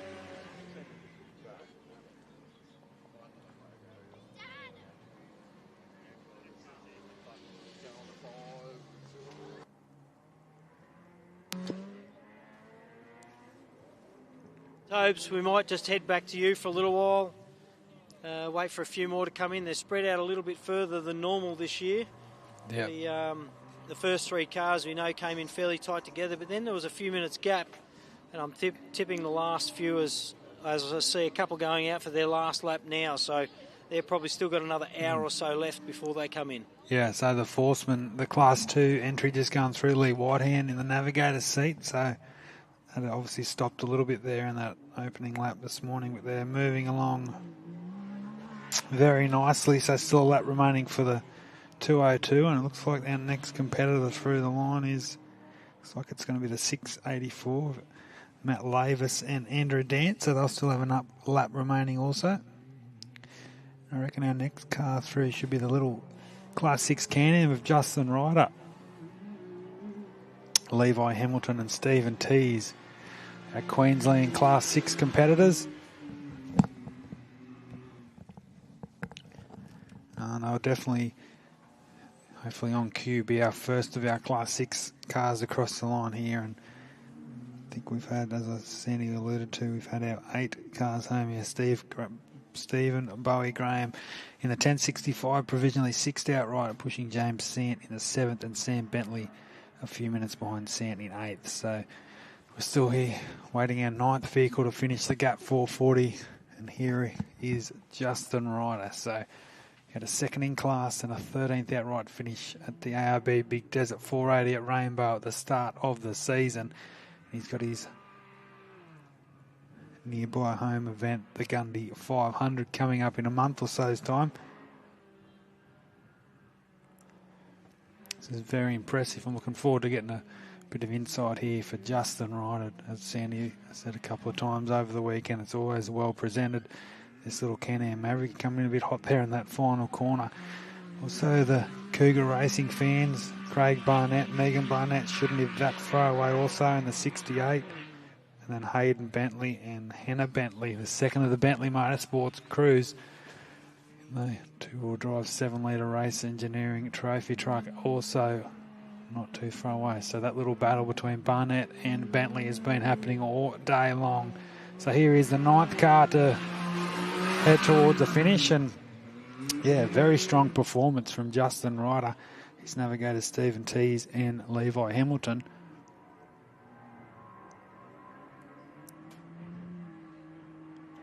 And that's a nice finish. So a 9th place finish there, obviously, across the line. But there's a few here that are going to have to say a bit about that, because Craig Barnett, Cougar Racing's 68 Ultimate, and here's Hayden Bentley. So you can definitely see Bentley's pulled in a bit on Cougar Racing's Barnett here on this final lap. Maybe a little bit late here to make the move. But Barnett will be very happy with this performance. He's got a few more corners to negotiate. Likewise, Bentley,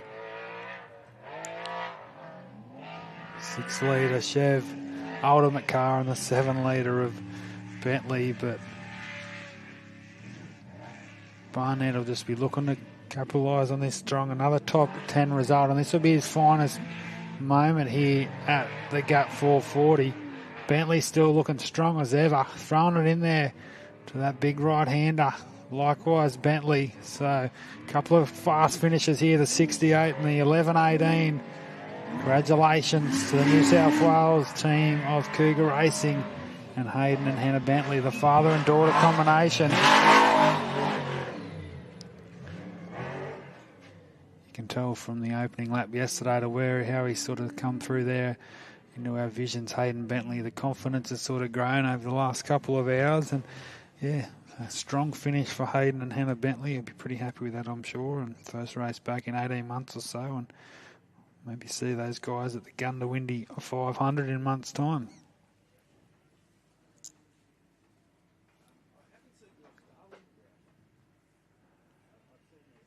I've actually seen Hayden Bentley come through. It looks like, what's on the screen here, but it's on his half on his side here on one of the hay bales. So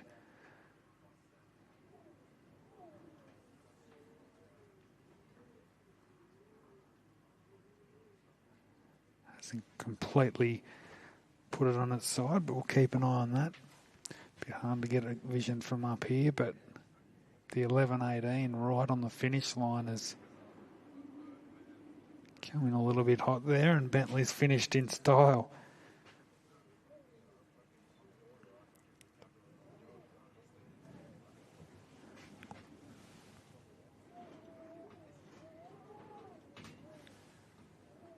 So as we wait for some officials to help Hayden and Hannah Bentley there to the ground, we'll get a time for the first of our Class 6 competitors, Justin Ryder.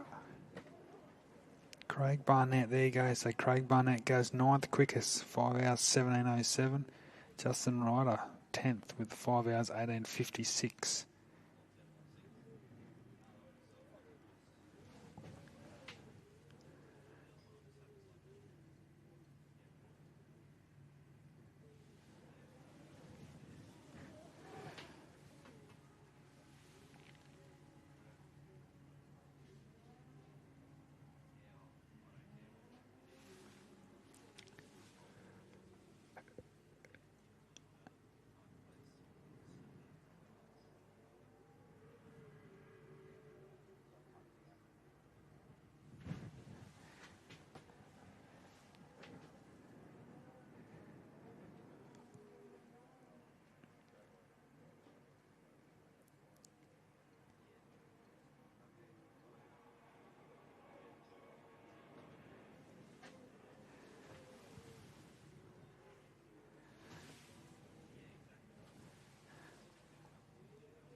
So this might be the 6681 of Rossi Newman coming through here. So I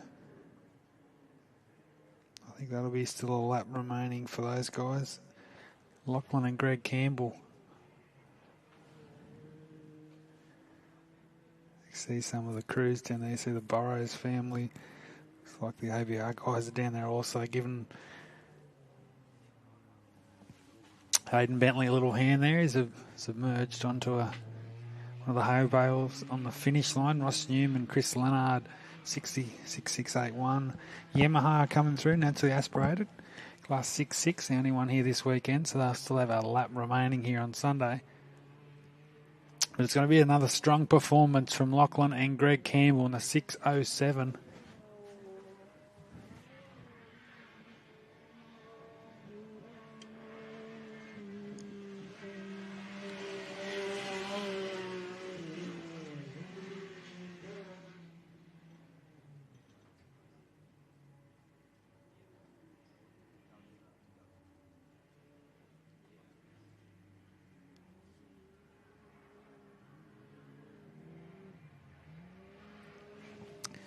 So well done to GRC Motorsport, Can-Am Maverick competitors, the 6:07. So that'll be a second in-class finish for Lachlan Campbell. He was third at the opening round at Rainbow. So more points towards their championship. Of course, the New South Wales outright championship winner from last year. So what's that? That's around 11 cars I think we've come home so far.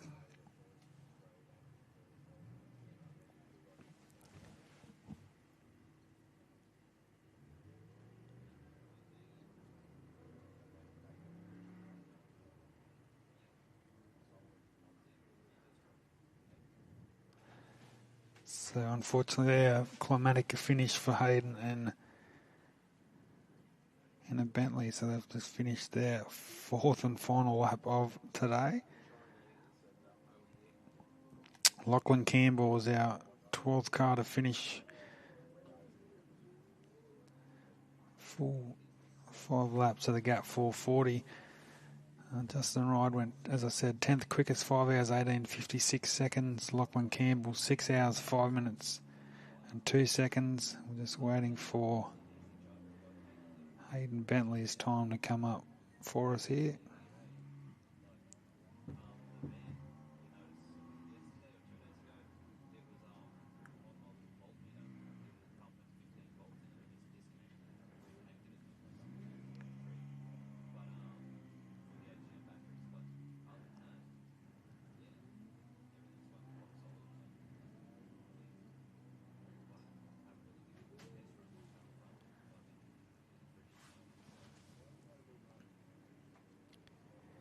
Jackson Evans, Samuel Raper on cue to be our next competitors to complete full distance. They're still a few minutes away. Darren Mott, Daniel Floyd likewise. Darren Gill, Kayleen Gill in the 760. Patrol are still on their third lap of today. The 633 of Matty Hummer.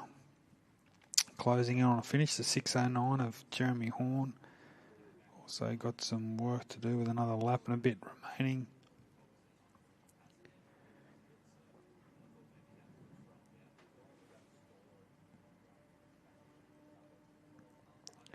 Fortunately, looks like the 11-10 of Darren Franklin and Rob Hackney have stopped about halfway through their final lap. Eden Evans and Simon Evans have stopped again.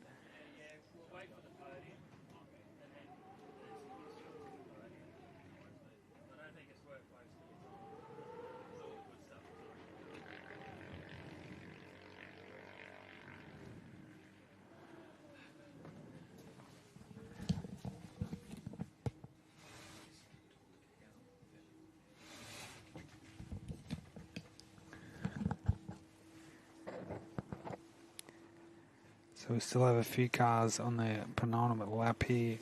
Ross Newman, of course, we just saw go through before. Can hear the Polaris just to the northern side of Parkers Road head back for the final time, the 6:35.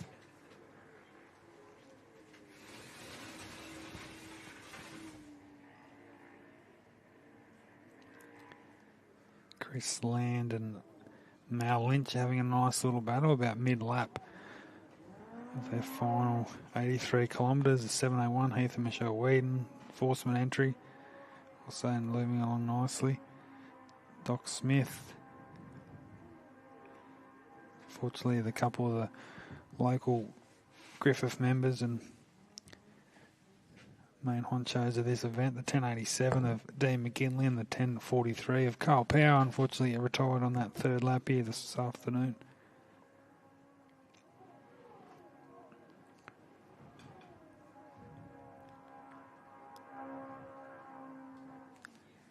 So Evans and Sam Raper will be the next of our competitors through here. They'll be the 13th car to complete full distance.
So as we're near our 13th crew across the line, we still have the 435. This will be another confident boosting performance from Darren Mott and Daniel Floyd, the 14th car on the road here, the 435. They'll be our first in Class 4, hopefully, for those guys. They have a couple of kilometres remaining for their weekend. And the 760 and the 609 also coming through to start their final lap of the Gap 440.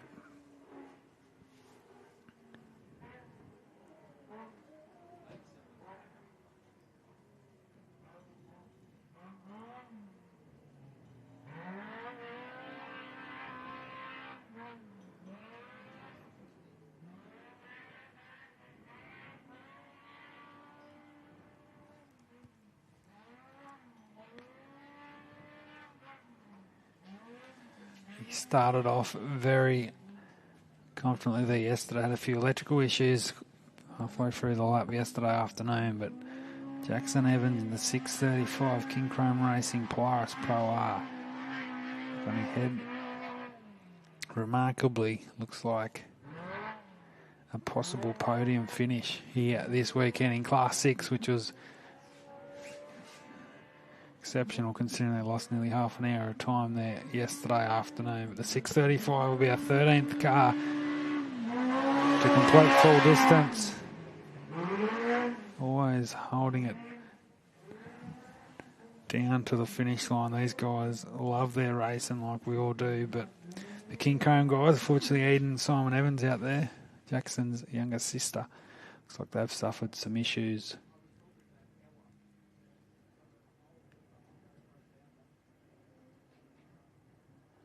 On the way, but there we go. So that is our 13th vehicle across the line.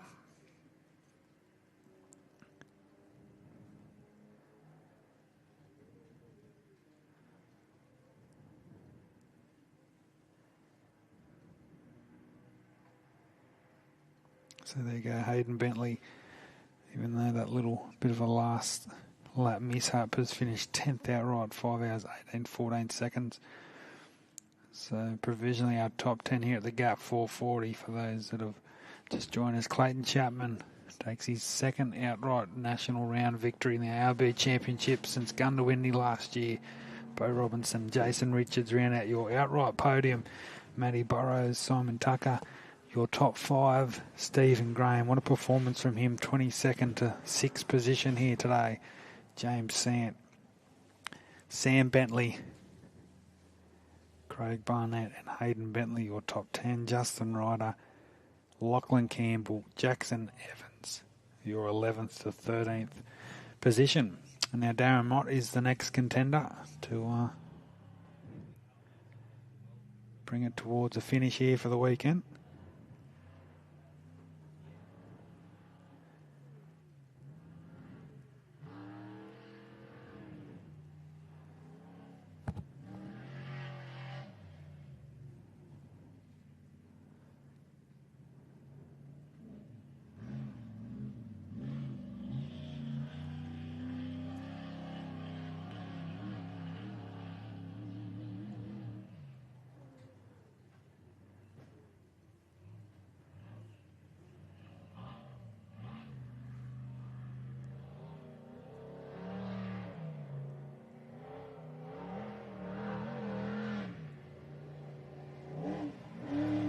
So here we go. Here's our Class 4 victors for the weekend. Darren Mott and Daniel Floyd, the Sea Lake representatives. A couple of crews here from the Sea Lake Offroad Club this weekend, and Darren Mott will be very, very happy with how he's finished here. Did a press release for him earlier in the week, and been racing since the mid-2000s, and his third race in this new Mickelfab trophy truck. But big shout out to the Mott Racing crew here, and watching on from home. Your Darren and Daniel have brought it home 14th outright provisionally and first in Class 4 for the Gap 440 this weekend, and hopefully John Smith and Paul Grant can bring the other remaining Class 4s home. So currently we've had 23 competitors today complete 3 out of the 4 laps. So we've had 23 start their final lap.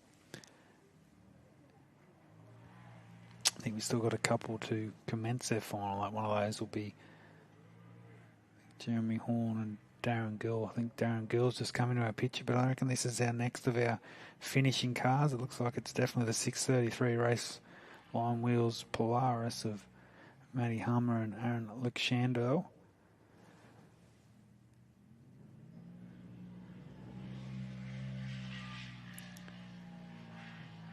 So Jackson Evans, there you go, 5 hours 29, so he was in the 13th outright position. We'll just wait for Darren Mott where he pops in.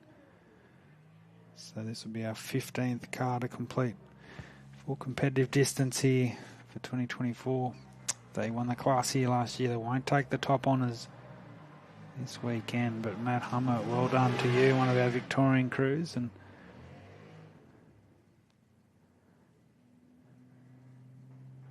nice strong finish to the end. It was one of those, a bit like Jackson Evans is sounding beautifully all weekend. The Polarises have definitely shone here today, but it was all honours to Justin Ryder and his crew,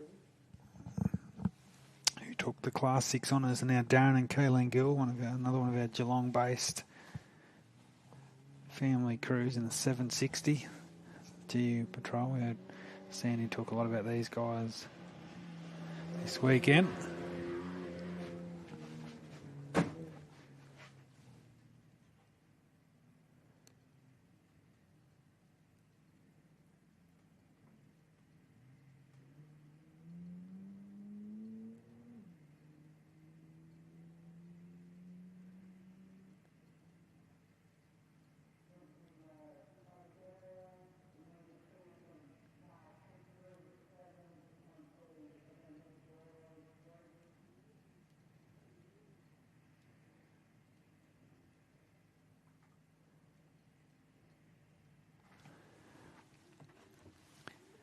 So I nearly reckon Darren Gill will be our final car to commence their last lap here for Sunday at Hillston. I'll just have a quick look for our rally safe.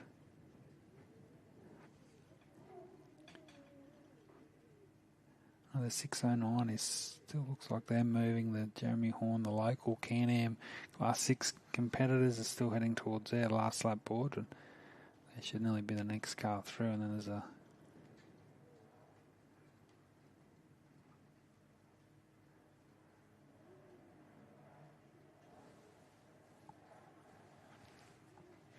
looks like to me we've got a fair bit of a gap back towards the remainder of our field on their final lap. The John Smith entry.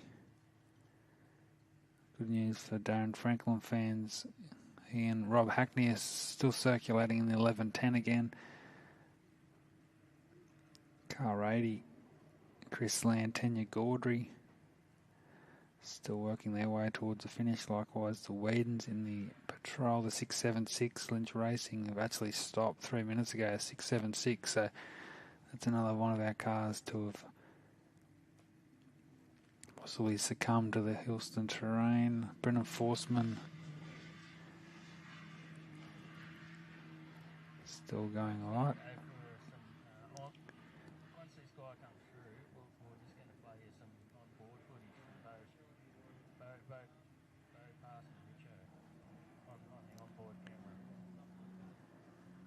So as we just see the local, geez, I tell you what, he's having a red hot crack here, the 609 Jeremy Horn, so he goes through, so he still has, by my records, another lap to go. I think we're going to be showing a bit of footage very shortly of Bo Robinson making the move on Jason Richards, so keep your eyes to the big screen and of course those watching on from home. A great little insight of what happened out on the track on the final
So great little insight there. That was just sit back and appreciate the ride in the Mason Trophy truck with Bo and Shane Hutt.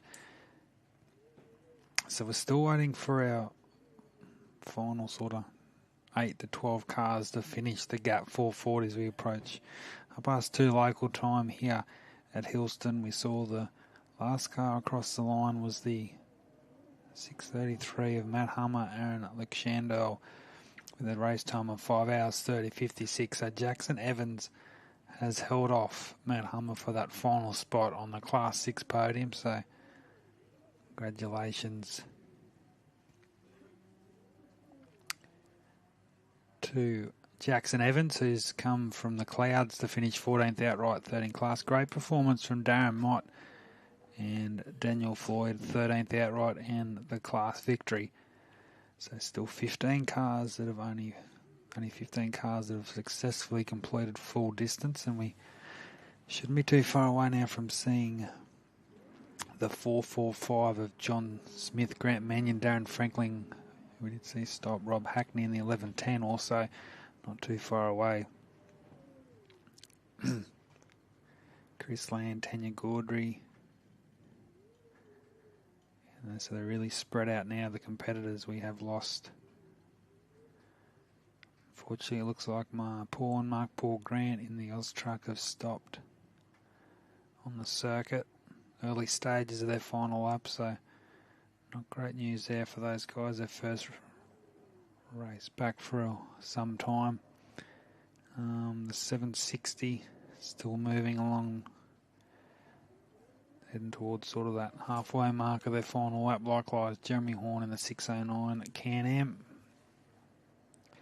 And he will definitely be the last car still circulating. Brendan Forsman, Heath, Michelle Whedon, Matty Lavis, Mal and Zach Lynch, other competitors still out there. So what a day it's been. The day's been all about the 15, the Razorback Sunshine Coast-based competitors, the crew of Clayton Chapman and Adam Maguire. What a performance. I just read a comment on Facebook, a dominating performance here at Hillston. Very rare in the off-road arena that you can win the prologue and hold it from the start to the finish. But Chapman's done just that here at Hillston this weekend. So another congratulations. I'm sure we'll see some podium celebrations coming to us soon here on the track. But the next car through should be the 445, so we'll see them very shortly.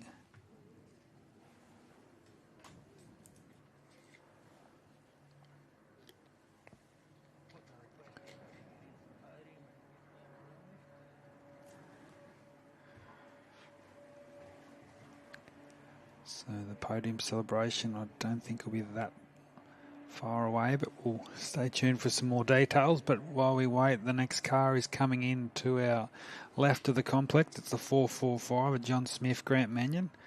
There'll be a 16th car across the line. This will be second place in Class 4 for John Smith out of Gawler. So another strong performance from these guys.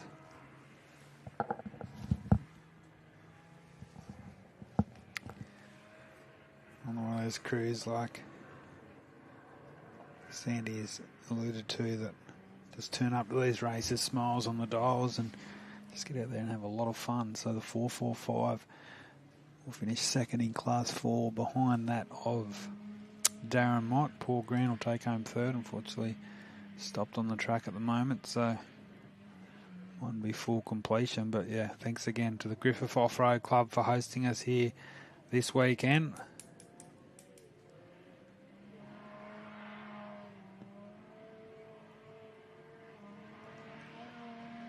So John Smith and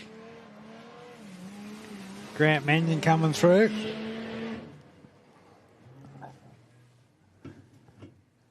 So a nice finish for those guys.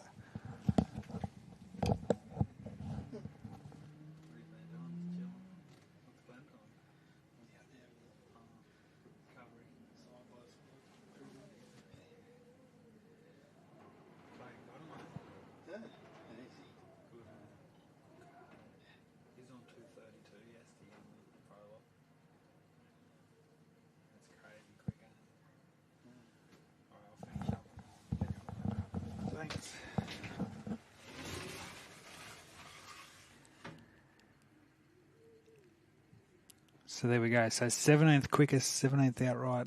Sorry, 16th outright for John Smith and Grant Mannion, second in class. So congratulations to those guys. Around 5:45 elapsed time. So Darren Franklin, Rob Hackney will be the 17th car to come through.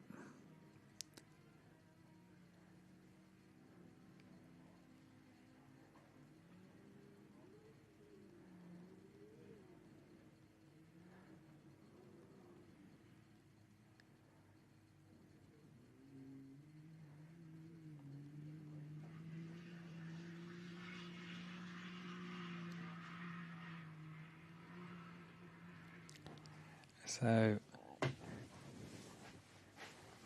the 11:10 from Condrook on the Victorian New South Wales border. Start of the year with a third place finish at the ARB Big Desert 480 in Class 11, and it looks like it will be very similar result here this weekend. 17th outright behind, and 13 class behind Robinson, and of course, sorry, no, it might be a 4th in class finish behind James Sant and Hayden Bentley.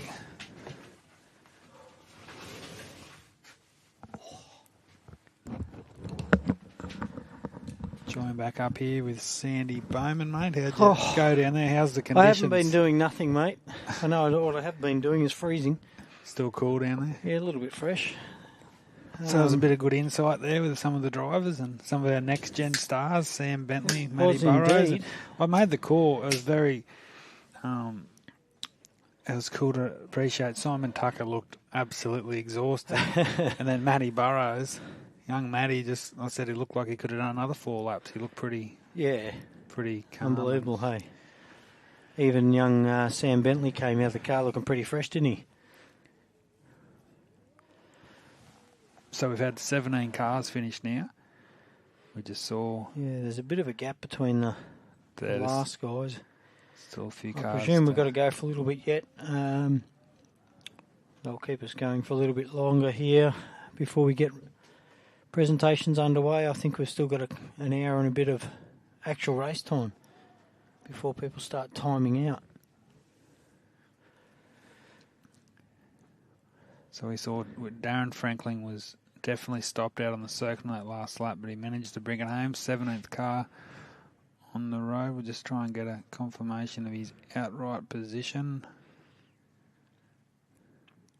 Saw Doc Smith finish another race in his home-built Class 4 truck, so that was another good effort. Standings out 6:09. They were still circulating, weren't they? The Horn Can-Am. Yeah, they're still moving. The Oz truck, car 405, they're still going? I think he stopped. He stopped last time I looked. I just saw it, just had a bit of a look. It was interesting to note that Lockie and Greg Campbell pulled nearly 2 minutes on Justin Ryder on that last lap, so they ended up winning Class 6 by about a minute. That's unbelievable, Ryder, so yeah. Lockie Campbell, another one of those up-and-comers, and another second in class. Out of all that, Jackson Evans ended up coming 14th outright. I'll tell you what, third in class. That was a pretty good effort. 39th to 14th. That was a pretty good effort from Jackson. He was definitely fast when we were looking at him. Obviously, he had that electrical issue yesterday, slowed him down a little bit, but overall did a fairly good weekend in the car. So here we go. I don't know if we've ever seen this. Have a look at the top 5 outright here. We've got Queensland, WA, New South Wales, Victoria, South Australia. Top 5. It's been a long time, I'd say, since we've seen a dispersed of competitors from different states. We've got a lot of competitors travelling, and like you said, fairly strong competitive field down from Queensland, and we're up there next. So I'm sure everyone that came here from Queensland this weekend will be up at the next one, ready to go. I mean, now looking at it now, like can you go past Clayton Chapman as your race favourite for Gundy? No. You'd have to. Obviously, Bo will be there. Brent Martin, I'm sure. Denny and Andy Brown, I'm sure, will be back for Gundy. But defending champion, coming off this performance at Rainbow. I know Bo Robinson would like to add another victory up there in that sort of track. I'd say it'll be a lot better suited to the Mason. How good was that in-car footage of Bo Yeah. Robinson? And We sat saw a back bit and of a watched that. live feed from him at Rainbow too, for those that remember. We were on board live with Bo and Shane out at Rainbow, and that footage was phenomenal. So what ended up happening down there with, I actually did miss it, I was calling another car in with Hayden Bentley, obviously finished 10th outright, but Yeah, unfortunately, he literally, as his front wheels went over the finish line, he clipped a bale on the right-hand side, just being out a little bit wide, and chucked him up. Yeah, chucked him up in the air. I've done similar on one of those ICBs. I think I actually said it earlier, didn't I? When I think it was maybe Sam Bentley might have hit Sam Bentley hit it over hit here. one over behind us here, and I did the same thing in the old Griffith track a couple of years back and rolled over. So it's quite easy, and Hayden was teetering there. He didn't want to damage the car, obviously, so they cut the bale out from underneath him. All good. Timing gear's all back together, and everyone's happy over there. A land entry, I think, will be the next car in. Still travelling. 332 competitive kilometres passed under their wheels this weekend. That's not bad. So Heath and Michelle Whedon still going along. Brendan Forsman still cracking along out the back there. Sandy still has a bit of work to do. Matty Lavis likewise. Eden Evans had dropped out. The 676 and Mal Lynch is still moving along. Ross Newman still getting through his work, and then I think the final car on the track, which still has around 60 odd kilometres to go, is a 609 of Jeremy Horn and Adam Reichen. Car 405, and they seem to be motoring backwards here, look. Yeah, I think they've definitely stopped on mine, but I saw the bit of the family down there at headquarters, so maybe a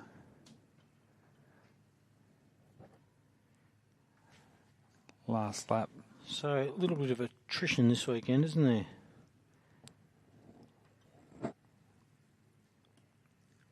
Retirements.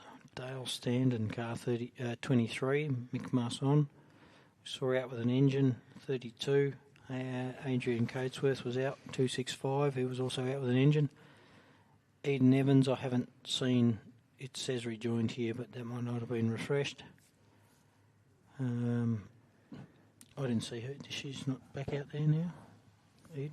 I don't No, believe so. she's out on the she's on the back straight there. Brown Wedney, Carl Power exited the race, so she's been there for about 15-20 minutes now. 669's out. Guy Schumacher in that 882, so got an electrical issues out. Hartnett we saw out a bit earlier on. Stu Chapman also electrical. James Valland we spoke to earlier, he's out with an injector issue. Carl Power out. Dean McKinley is out with a steering issue. I didn't know that. I knew it stopped somewhere, but didn't know the scenario. Ross Newman just says rejoined, and I think we saw him. He's still going. Leave before, so he seems to be still going reasonably well. Well, I tell you what, mate, it's been a massive weekend, hasn't it? It has. Big day today. The Cougar racing again, great performance. Another finish. That's another about 9 or 10 national straight. events in a row, which is like Pretty much unheard of. Obviously, you look around that top 4 or 5 when you got those competitors from that sort of 5th position to 10, 12, and they're finishing all these races. It sort of goes a bit unnoticed sometimes, but Yeah. when you stand back and have a look at his actual record the last couple of years, there's not many in Australia that have completed and achieved what he's done in No, not at all. these Like, events. I don't know, I know a few people didn't hear Mick Mars on earlier, unfortunately, but he said they've got a new car on their way, or I think it might have been you said they've got a new car on the way as well. Yeah, he does. So Towers Motorsport, Glenn Towers and his crew down there in the Hunter Valley that are putting that together for him. So it's going to be a big chassis, and I'm not exactly sure with some of the components there, but Craig Barnett, he's been around the sport for a few years now, and he absolutely loves it, and doesn't mind a Great Northern also.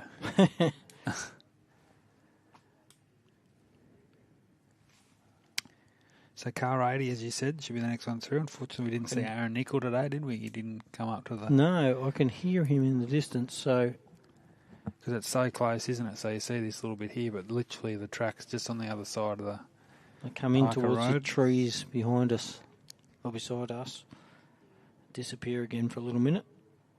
Car 701, Heath Whedon's. We'll be after that. Forsman's 202. So what have we got? Still Basically motoring. 3, 4... Matty Lavis still motoring. 5. Dee McGinley, we heard, was out. Steering issue. I reckon we've got 8 cars still on the The track. Can-Am of the Lynches. 676 is still motoring. 1043, their powers have been out for a little while now. 6681, which is Mr. Newman, he's still going around. 760 is the Guild Patrol entry. They're looking to get a finish, aren't they? They're still going. They're a bit beyond halfway around the track, I suppose. Actually, I'll tell you, they're at 292 Ks. I can't do the maths at this time of the weekend. Too late. They look like they're a fair way, 2/3 of the way around. Horns, Can-Am.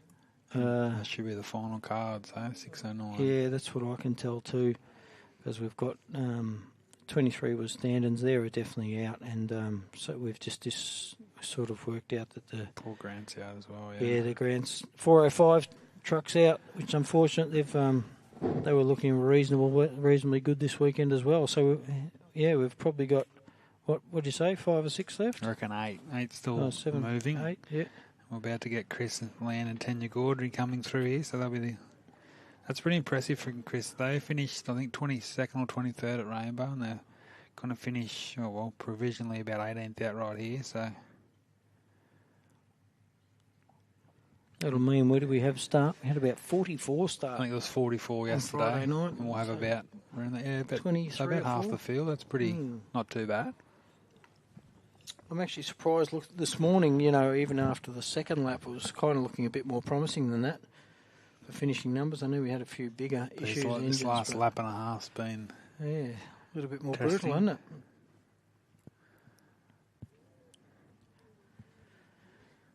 Thanks to ARB, Mickey Thompson Tyres and Raceline Wheels there, see on your screen.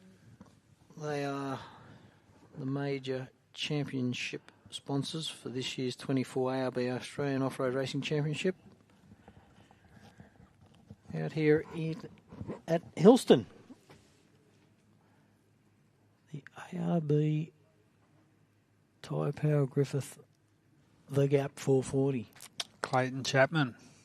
Top spot. I reckon this is nearly a bigger victory than his Gundy one. Obviously, it was unfortunately cut short last year due to that grass fire that was over in that paddock. But to me, this feels like a more complete performance. I think Adam Maguire alluded to when you're talking to him. He said that this one a bit more special because of that.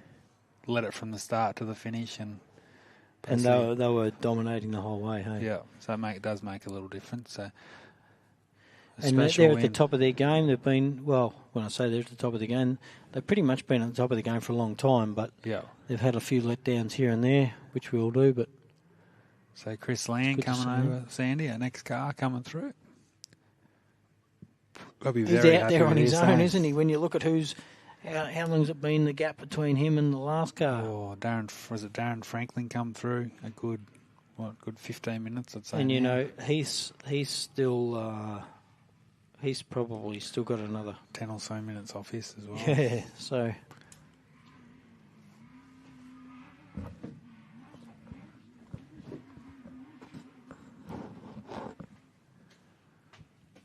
So they're the final car to finish 2 years ago, Sandy, in their little Yamaha Class 6.6. They had a few issues in their Class 1 last year, but they've made the trek down from...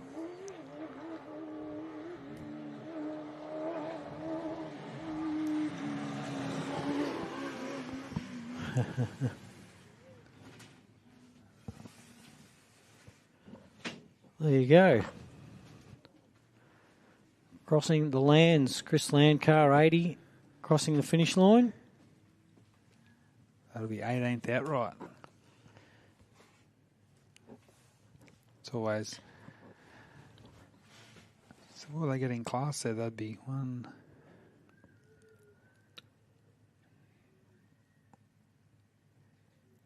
third. You know, they'll be third in fourth. class. I reckon they'll Yeah. be third in class for Chris Land. So I reckon it'll be obviously Clayton and then back to Craig Barnett in second. And Yes, true. Yes, and then I reckon Chris Land in third. How good's that? Chris Land, well deserved. I think he finished fifth in class at Rainbow. So he's, had a couple of good, strong results. How's that with a couple of Class 6s up there as well? Where the placings have ended up this weekend. I think, I said it down there at the start line earlier, where the those couple of those Class 1s and the Class 10s up in the top 10, you just dead set. You wouldn't see it 10 years ago. Yeah. So it's and They'd maybe be nearly coming in now, wouldn't they? Though? and maybe a track like this shows the driver's skill Yeah. rather than the car suspension and horsepower a bit more. Definitely.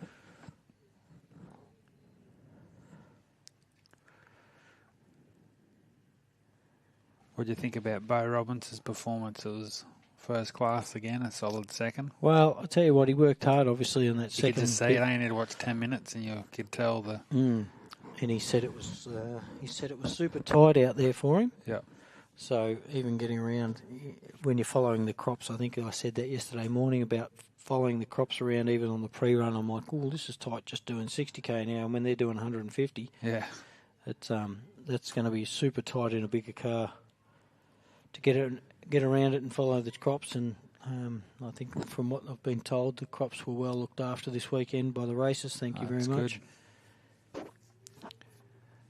Can't hold these events definitely without those guys. So we'll try and get a total time for those still watching on. Chris Land, Tanya Gordy with an overall race time of 6 hours, 4 minutes and 46 seconds.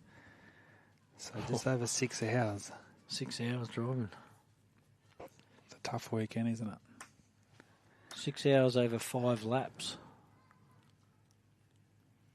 Yeah, that's hard. That's hard work. About an hour 10, hour 12 a lap.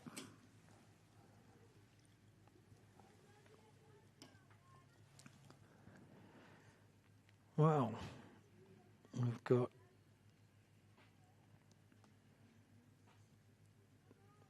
how many finished so far? We're down around about 18, is it?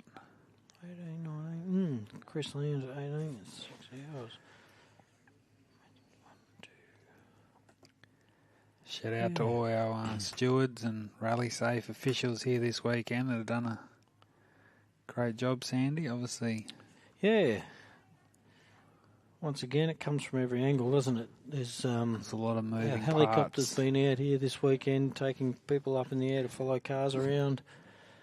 There's been everything from the people down there cooking food, and there's just so many aspects to running an event. Obviously, the local town was a buzz last night. The Bolo's always a good place to be. Nothing better than a bit of Chinese from the local Bolo. You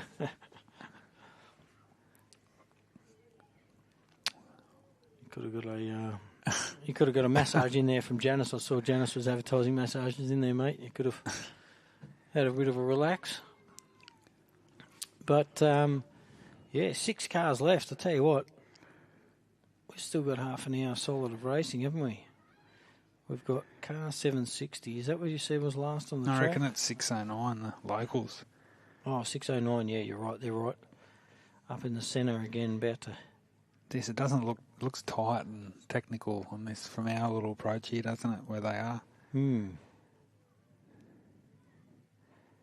they've still got another 40-odd Ks left, I think, the 609.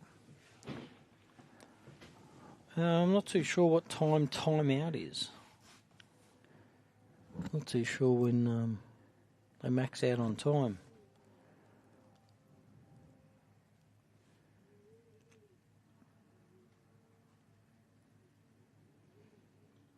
Sounds like Heath in the distance coming in. probably not too far off seeing Heath. Heath we actually wrapped, I reckon, not to finish last because he's had a few events lately where he's came in last. He's stopped to help a lot of people. He's been strong, hasn't he? Yeah. Obviously. This weekend, like us, we both said it. His motor sounded really crisp today, and we know they've battled with engine issues for a long time. So hopefully that's behind them.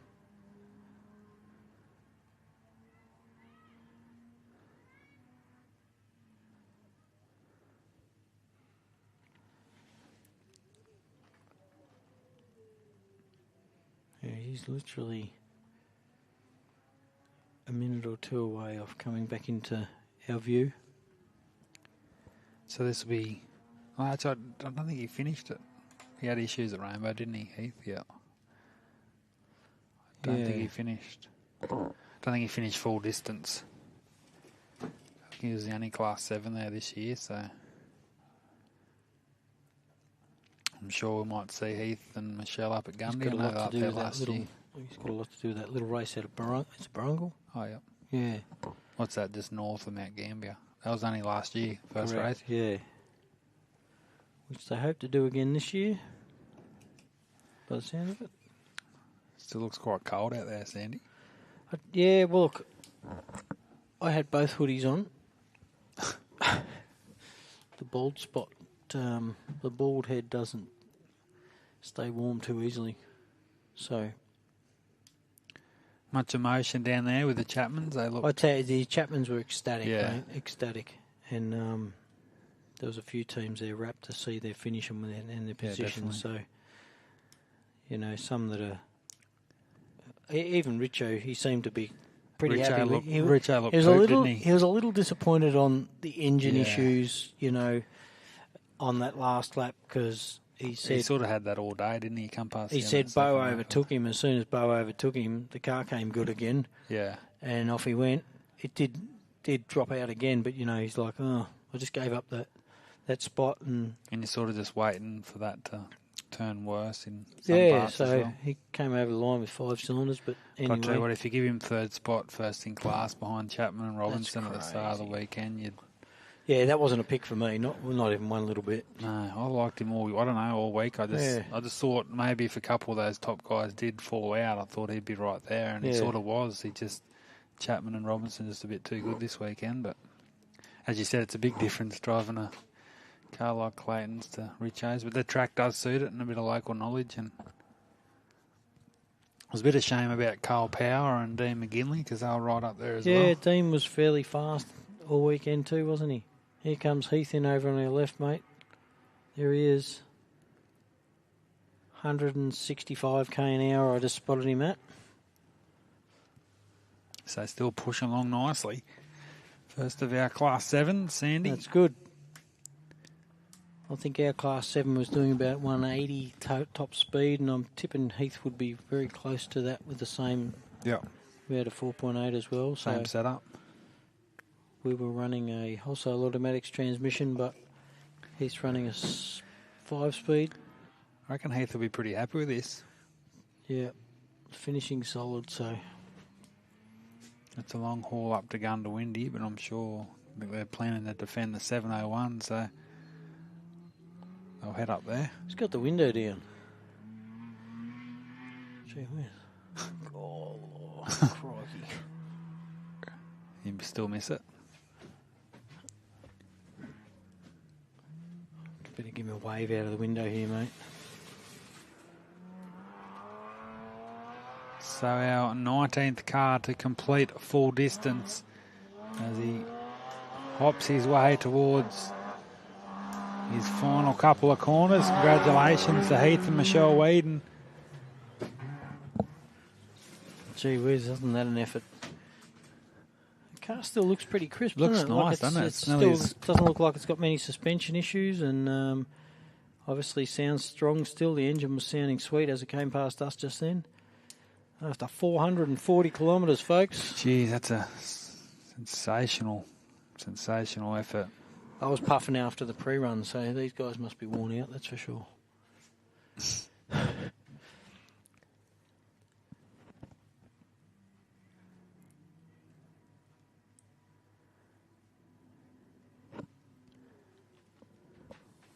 Got a little ways to go, and then we've got two coming in. We've got 684, which is Matty Lavis, and then we've got the Forceman entry, the 202 car, and the 676 of the Lynches.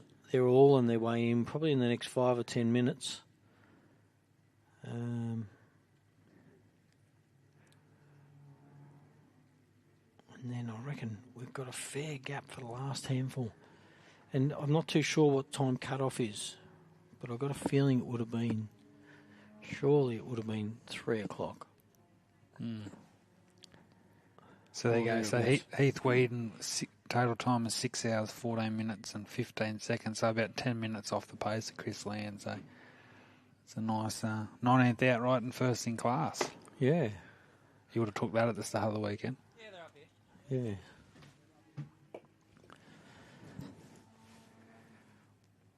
So as you said, still waiting for, was it the 676? We've got 3 on their way back in, mate. They've got Matty Lavis, should be the next car in. And then the Forceman entry. Yeah. Hello, is it okay if you guys ask the crowd to all cheer for car 609 when he approaches? He's the last vehicle. Oh, yeah. He's a local from Hillston. Thank you.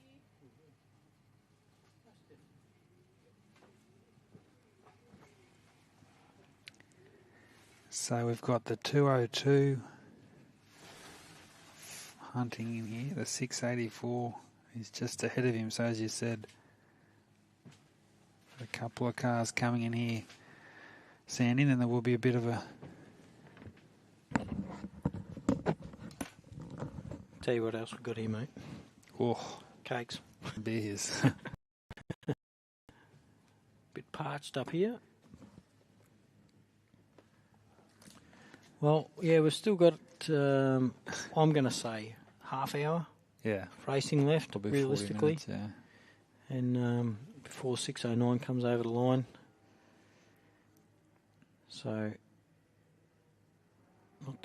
not too long, folks. I know it's a bit of a drawn-out end of the day, but it always seems to be with off-road racing. It's a bit hard to fill in these last couple of hours.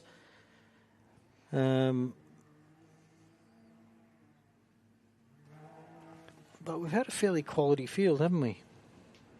Yeah, it's been a very quality lineup this weekend. It promised a lot heading into the weekend, and a lot of people did tip Clayton Chapman. He was definitely one of those that I would have thought would have been right up there. Matty Lavis is back in our sights, mate, over on the left. That little boosted car we said earlier, he's removed the turbo. Had a little bit of... I'm sure he'll be comfortable with it by the end of this, the end of today, and I think we'll see Mr. Forsman appear on our left as well. So this will be 3.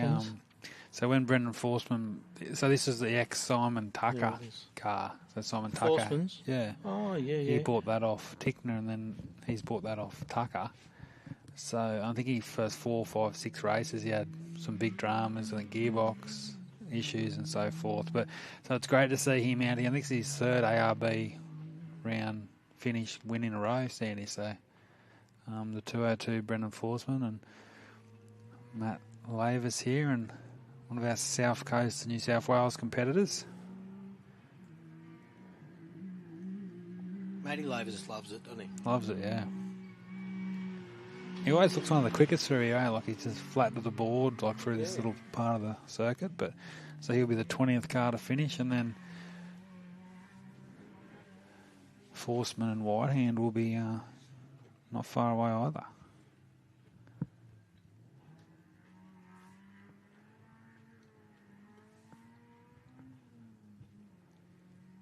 And Lynch is also about to turn onto that last straight into the area, into the arena. There he is, class 202, Forsman. About to come across the finish line. He'll be very happy with that one. He'll be pumped, I reckon. A winning class is always good. Yep. Top 25 result.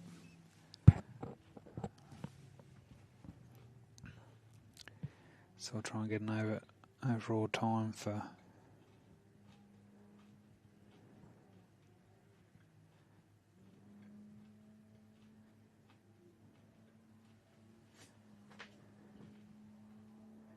So Matt Lavis goes 20th quickest for 6 hours, 17 minutes, 48 seconds. So about 2.5 minutes behind Heath Whedon. So it's our 20th position. And Brennan Forsman and Lee Whitehand still awaiting a time for those guys. I reckon it might be a fraction off that of... So this is the next of our Class 6s. The Lynch combination. Still waiting that official time for Forsman and Whitehand.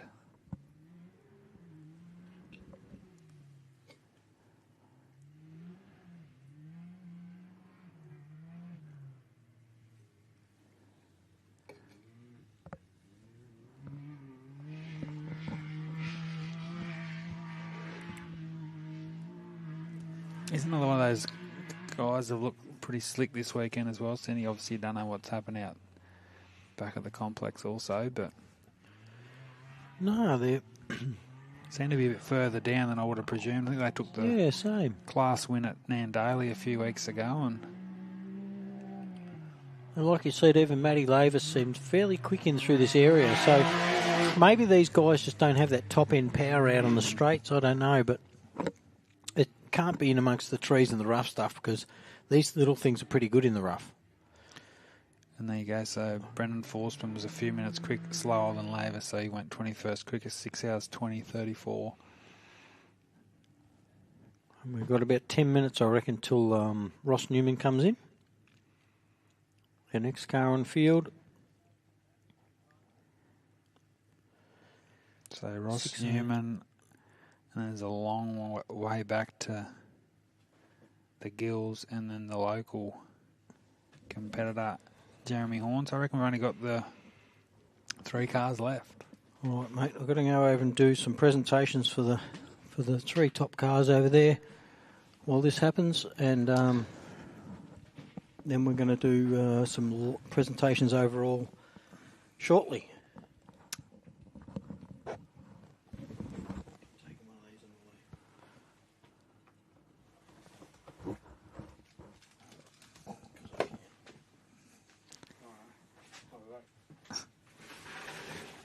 So we'll wait for these final few cars to come in. Of course, the last car on the circuit, fingers crossed that Jeremy Horn and Adam Ryken can make it back here in the 6:09. So if we can get everyone to the finish line for that, be great to cheer the local Hillston lads home. They had a couple of issues today, but still heading for that first race finish on debut here, the 6:09, and Ross Newman also not too far away is also. So we're getting close to seeing our podium celebrations down on the headquarters with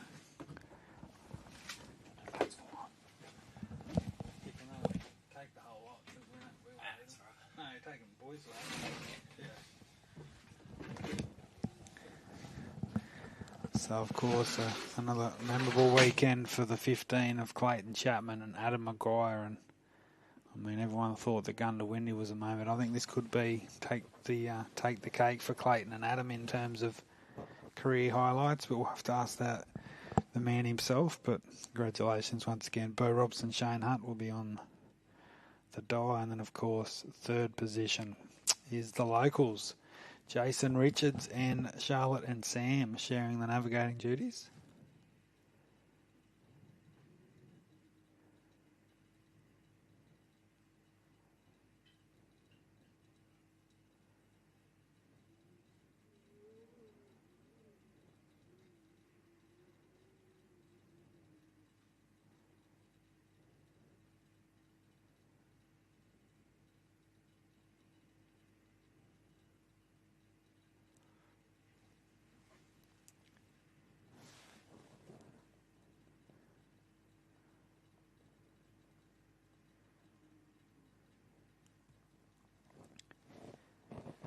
So Ross Newman's only got a couple of kilometres to negotiate. So far we've had the 22 up yesterday, so we out of outright contention, but 4 laps today will definitely secure the class points towards the championship in his local race at Gundawindi in a month's time.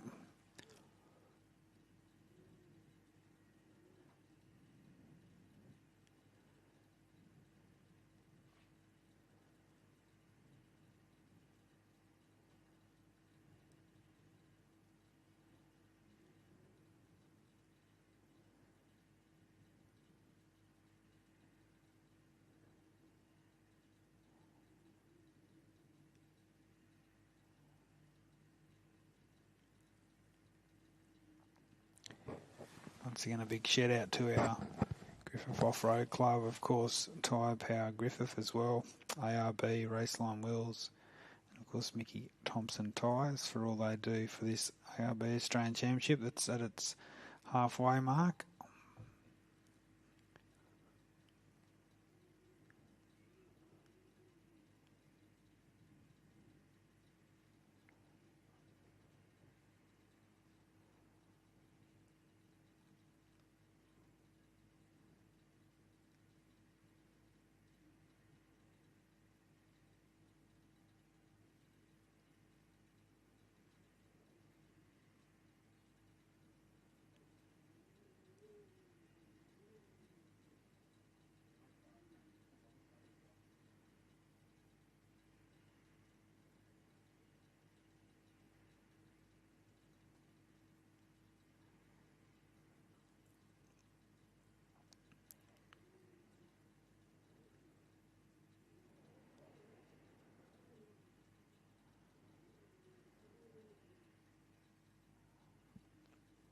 So I know we're pretty close to getting our sort of podium presentations for our top three outright shortly. So we'll head down to those guys at the headquarters very shortly.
So Ross Newman should only be a few moments away from completing his Sunday.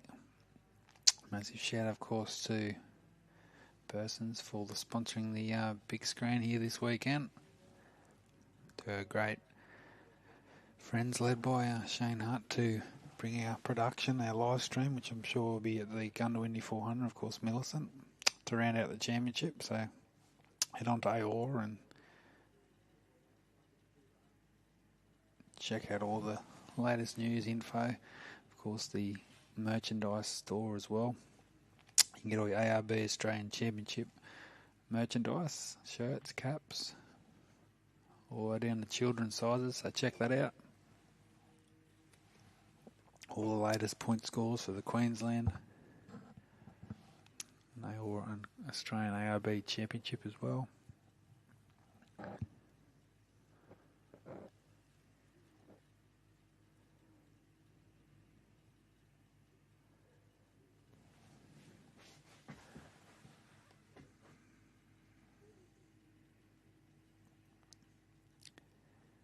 So Ross Newman will be the next car through. He's still a couple of kilometres to go, and then we're still waiting for 760 and the 609 to complete their event this weekend.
So next car to complete today's action. He did drop the lap yesterday, but the 6.681 of Ross Newman and Chris Leonard from southeast Queensland at Warwick have completed today's 4 competitive laps. So congratulations to Ross and Chris. And he did put it on its side yesterday, like a few of the competitors did, but obviously come out unscathed, and he is our third final car to complete distance. So we're still waiting for the 760 of Darren and Kayleen Gill and the local competitor, Jeremy Horn, in the 609.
So I think as we, for those still watching on home, we're getting pretty close. I think we're having a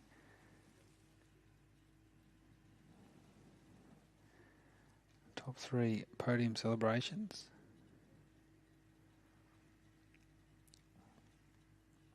Still waiting for car 760 and 609, the last 2 cars on the circuit.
think we're going to do the podium.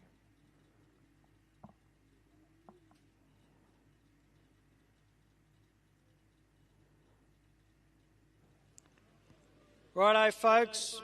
We're all down here for presentation. We've still got a couple of guys going around the track out there, which will be back in no time. We're going to just do a couple of little presentations so we can sign off the live feed for you all. Amazing weekend here. I got to tell you, race conditions out there looked amazing. The cars, the calibre of the people and competitors. The Gap 440 turned it on. And hopefully next year we have a even better race again. So without any further delay, let's get up for the Raceline Prologue winner, which is Clayton Chapman and Adam Maguire. Could you please wander on up, fellas? Thank you very much. These guys did amazing all weekend. Get used to looking at their faces. Mate, stellar. Yeah, it was great. We went into prologue yesterday, pretty cool, calm and collected, coming off Rainbow, and pretty confident with the car. And yeah, we got to walk that one. That'll be right. No, it was great to have a clean run at Rainbow yesterday. Hang on, we're just off. Yeah, come on then, move over. We just got to get a cleaner shot of this pretty face. And reset. Okay, so we had a good run in prologue, mate. Huge thanks to Raceline for supporting it. Yeah, super tough rims. We haven't got them in our car yet, but I'm pretty sure they're coming. They're coming. We've got to get them on soon, you know. So, no, great run, and yeah, it was good. Yeah, no, great weekend.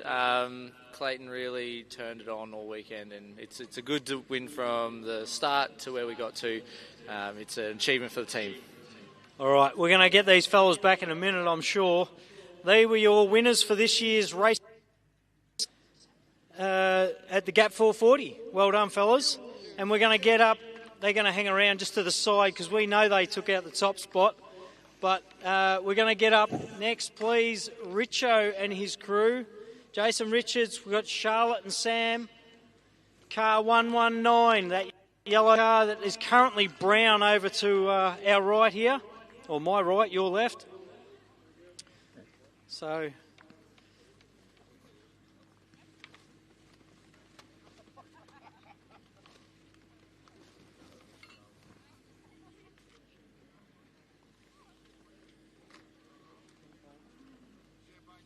yeah.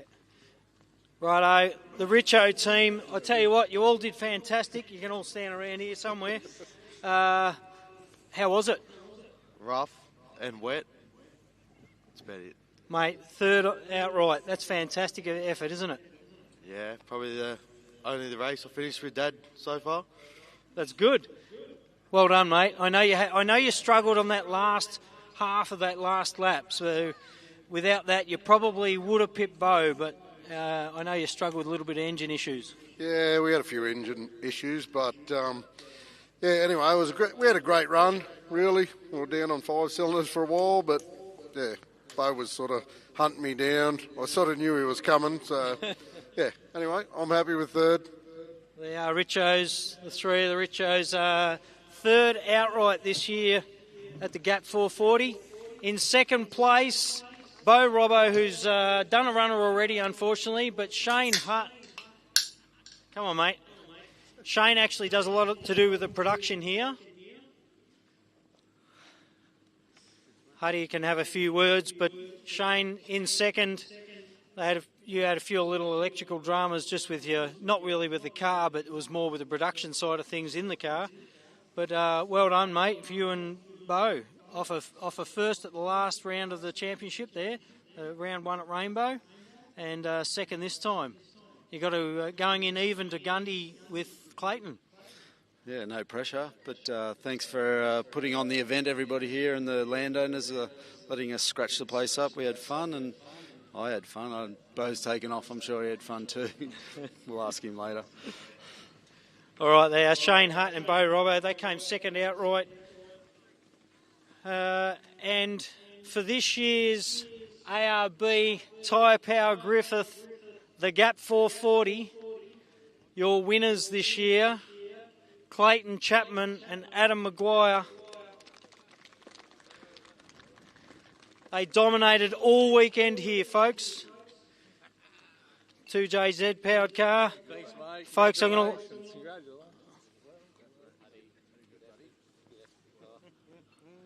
I know you got a word to say, mate. I'll give you the mic. Oh, it's surreal. It's great. Coming off our first win at Gundy there last year, that was, being at home in our home state with all our local supporters there was still our career highlight. But to lead from the start of the event to the end now, it's just was a phenomenal weekend. So thanks. Adam was an absolute godsend here. His notes, his timing, our teamwork in the car just made us get around that track safe as houses at the speeds we were doing. So, mate, I cannot thank you enough for what you do in the car, mate. Just our car, the Razorback, running the Mickey Thompson tyres, and the Link ECU, we just flawless all weekend. So, yeah, huge thanks to Speedline Race Engine that builds the 2J, helps it to handle the boost, and for MR transmission, so Mick Marson, huge supporter of the sport, great competitor, commiserations to him this weekend, but he built the gearbox to handle us, do what we want to do with it. So, we're just over the moon. Huge thanks to the family and the friends and everybody who just does everything for us. It's just awesome. And the competitors, what a great weekend. It's just so good coming here and having a laugh and then enjoying what we get to do, and awesome stuff. Thank you. No worries, mate. Well done. You want to have a word, Adam? No. There you go. There you go. Your top three up on the podium. Shane, don't walk away. Get up there, mate.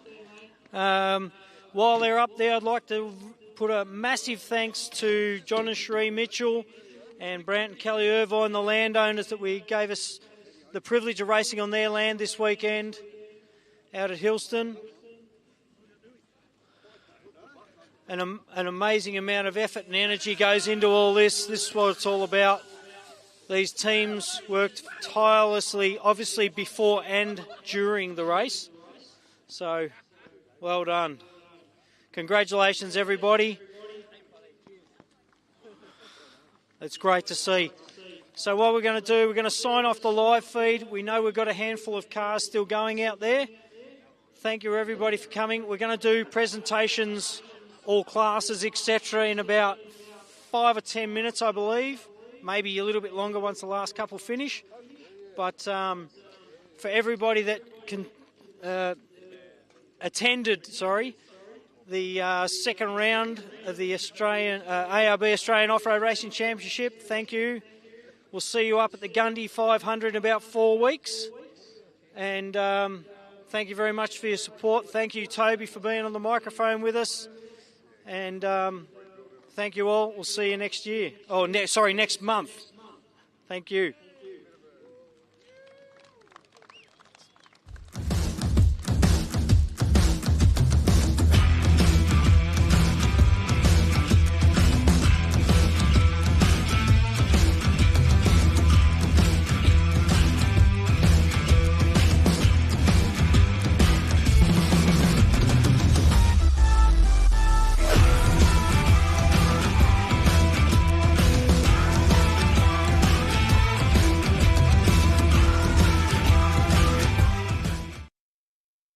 The power of Australia's biggest independent tyre network at Tyrepower Griffith. Now teamed with GCS 4x4 for the best deals on car and four-wheel drive tyres. We're open Monday to Saturday for safety checks, windscreens, batteries, suspension, wheels, puncture repairs, and all your ARB 4x4 and camping accessories. Tyrepower Griffith has you covered. Visit tyrepower.com.au or go to 2 Favell Street, Griffith. Tyrepower, 100% Australian owned and operated since 1977.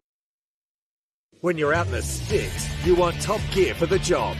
GCS 4x4 delivers. Norweld trays that can handle the load. Rock-solid trig-point service bodies. Premium Norweld canopies that give you every option. Fridges, drawers, storage, ladders. All Aussie-made and as good as it gets.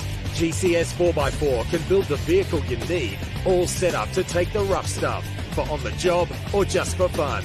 GCS 4x4, your ARB stockists. Favell Street, Griffith.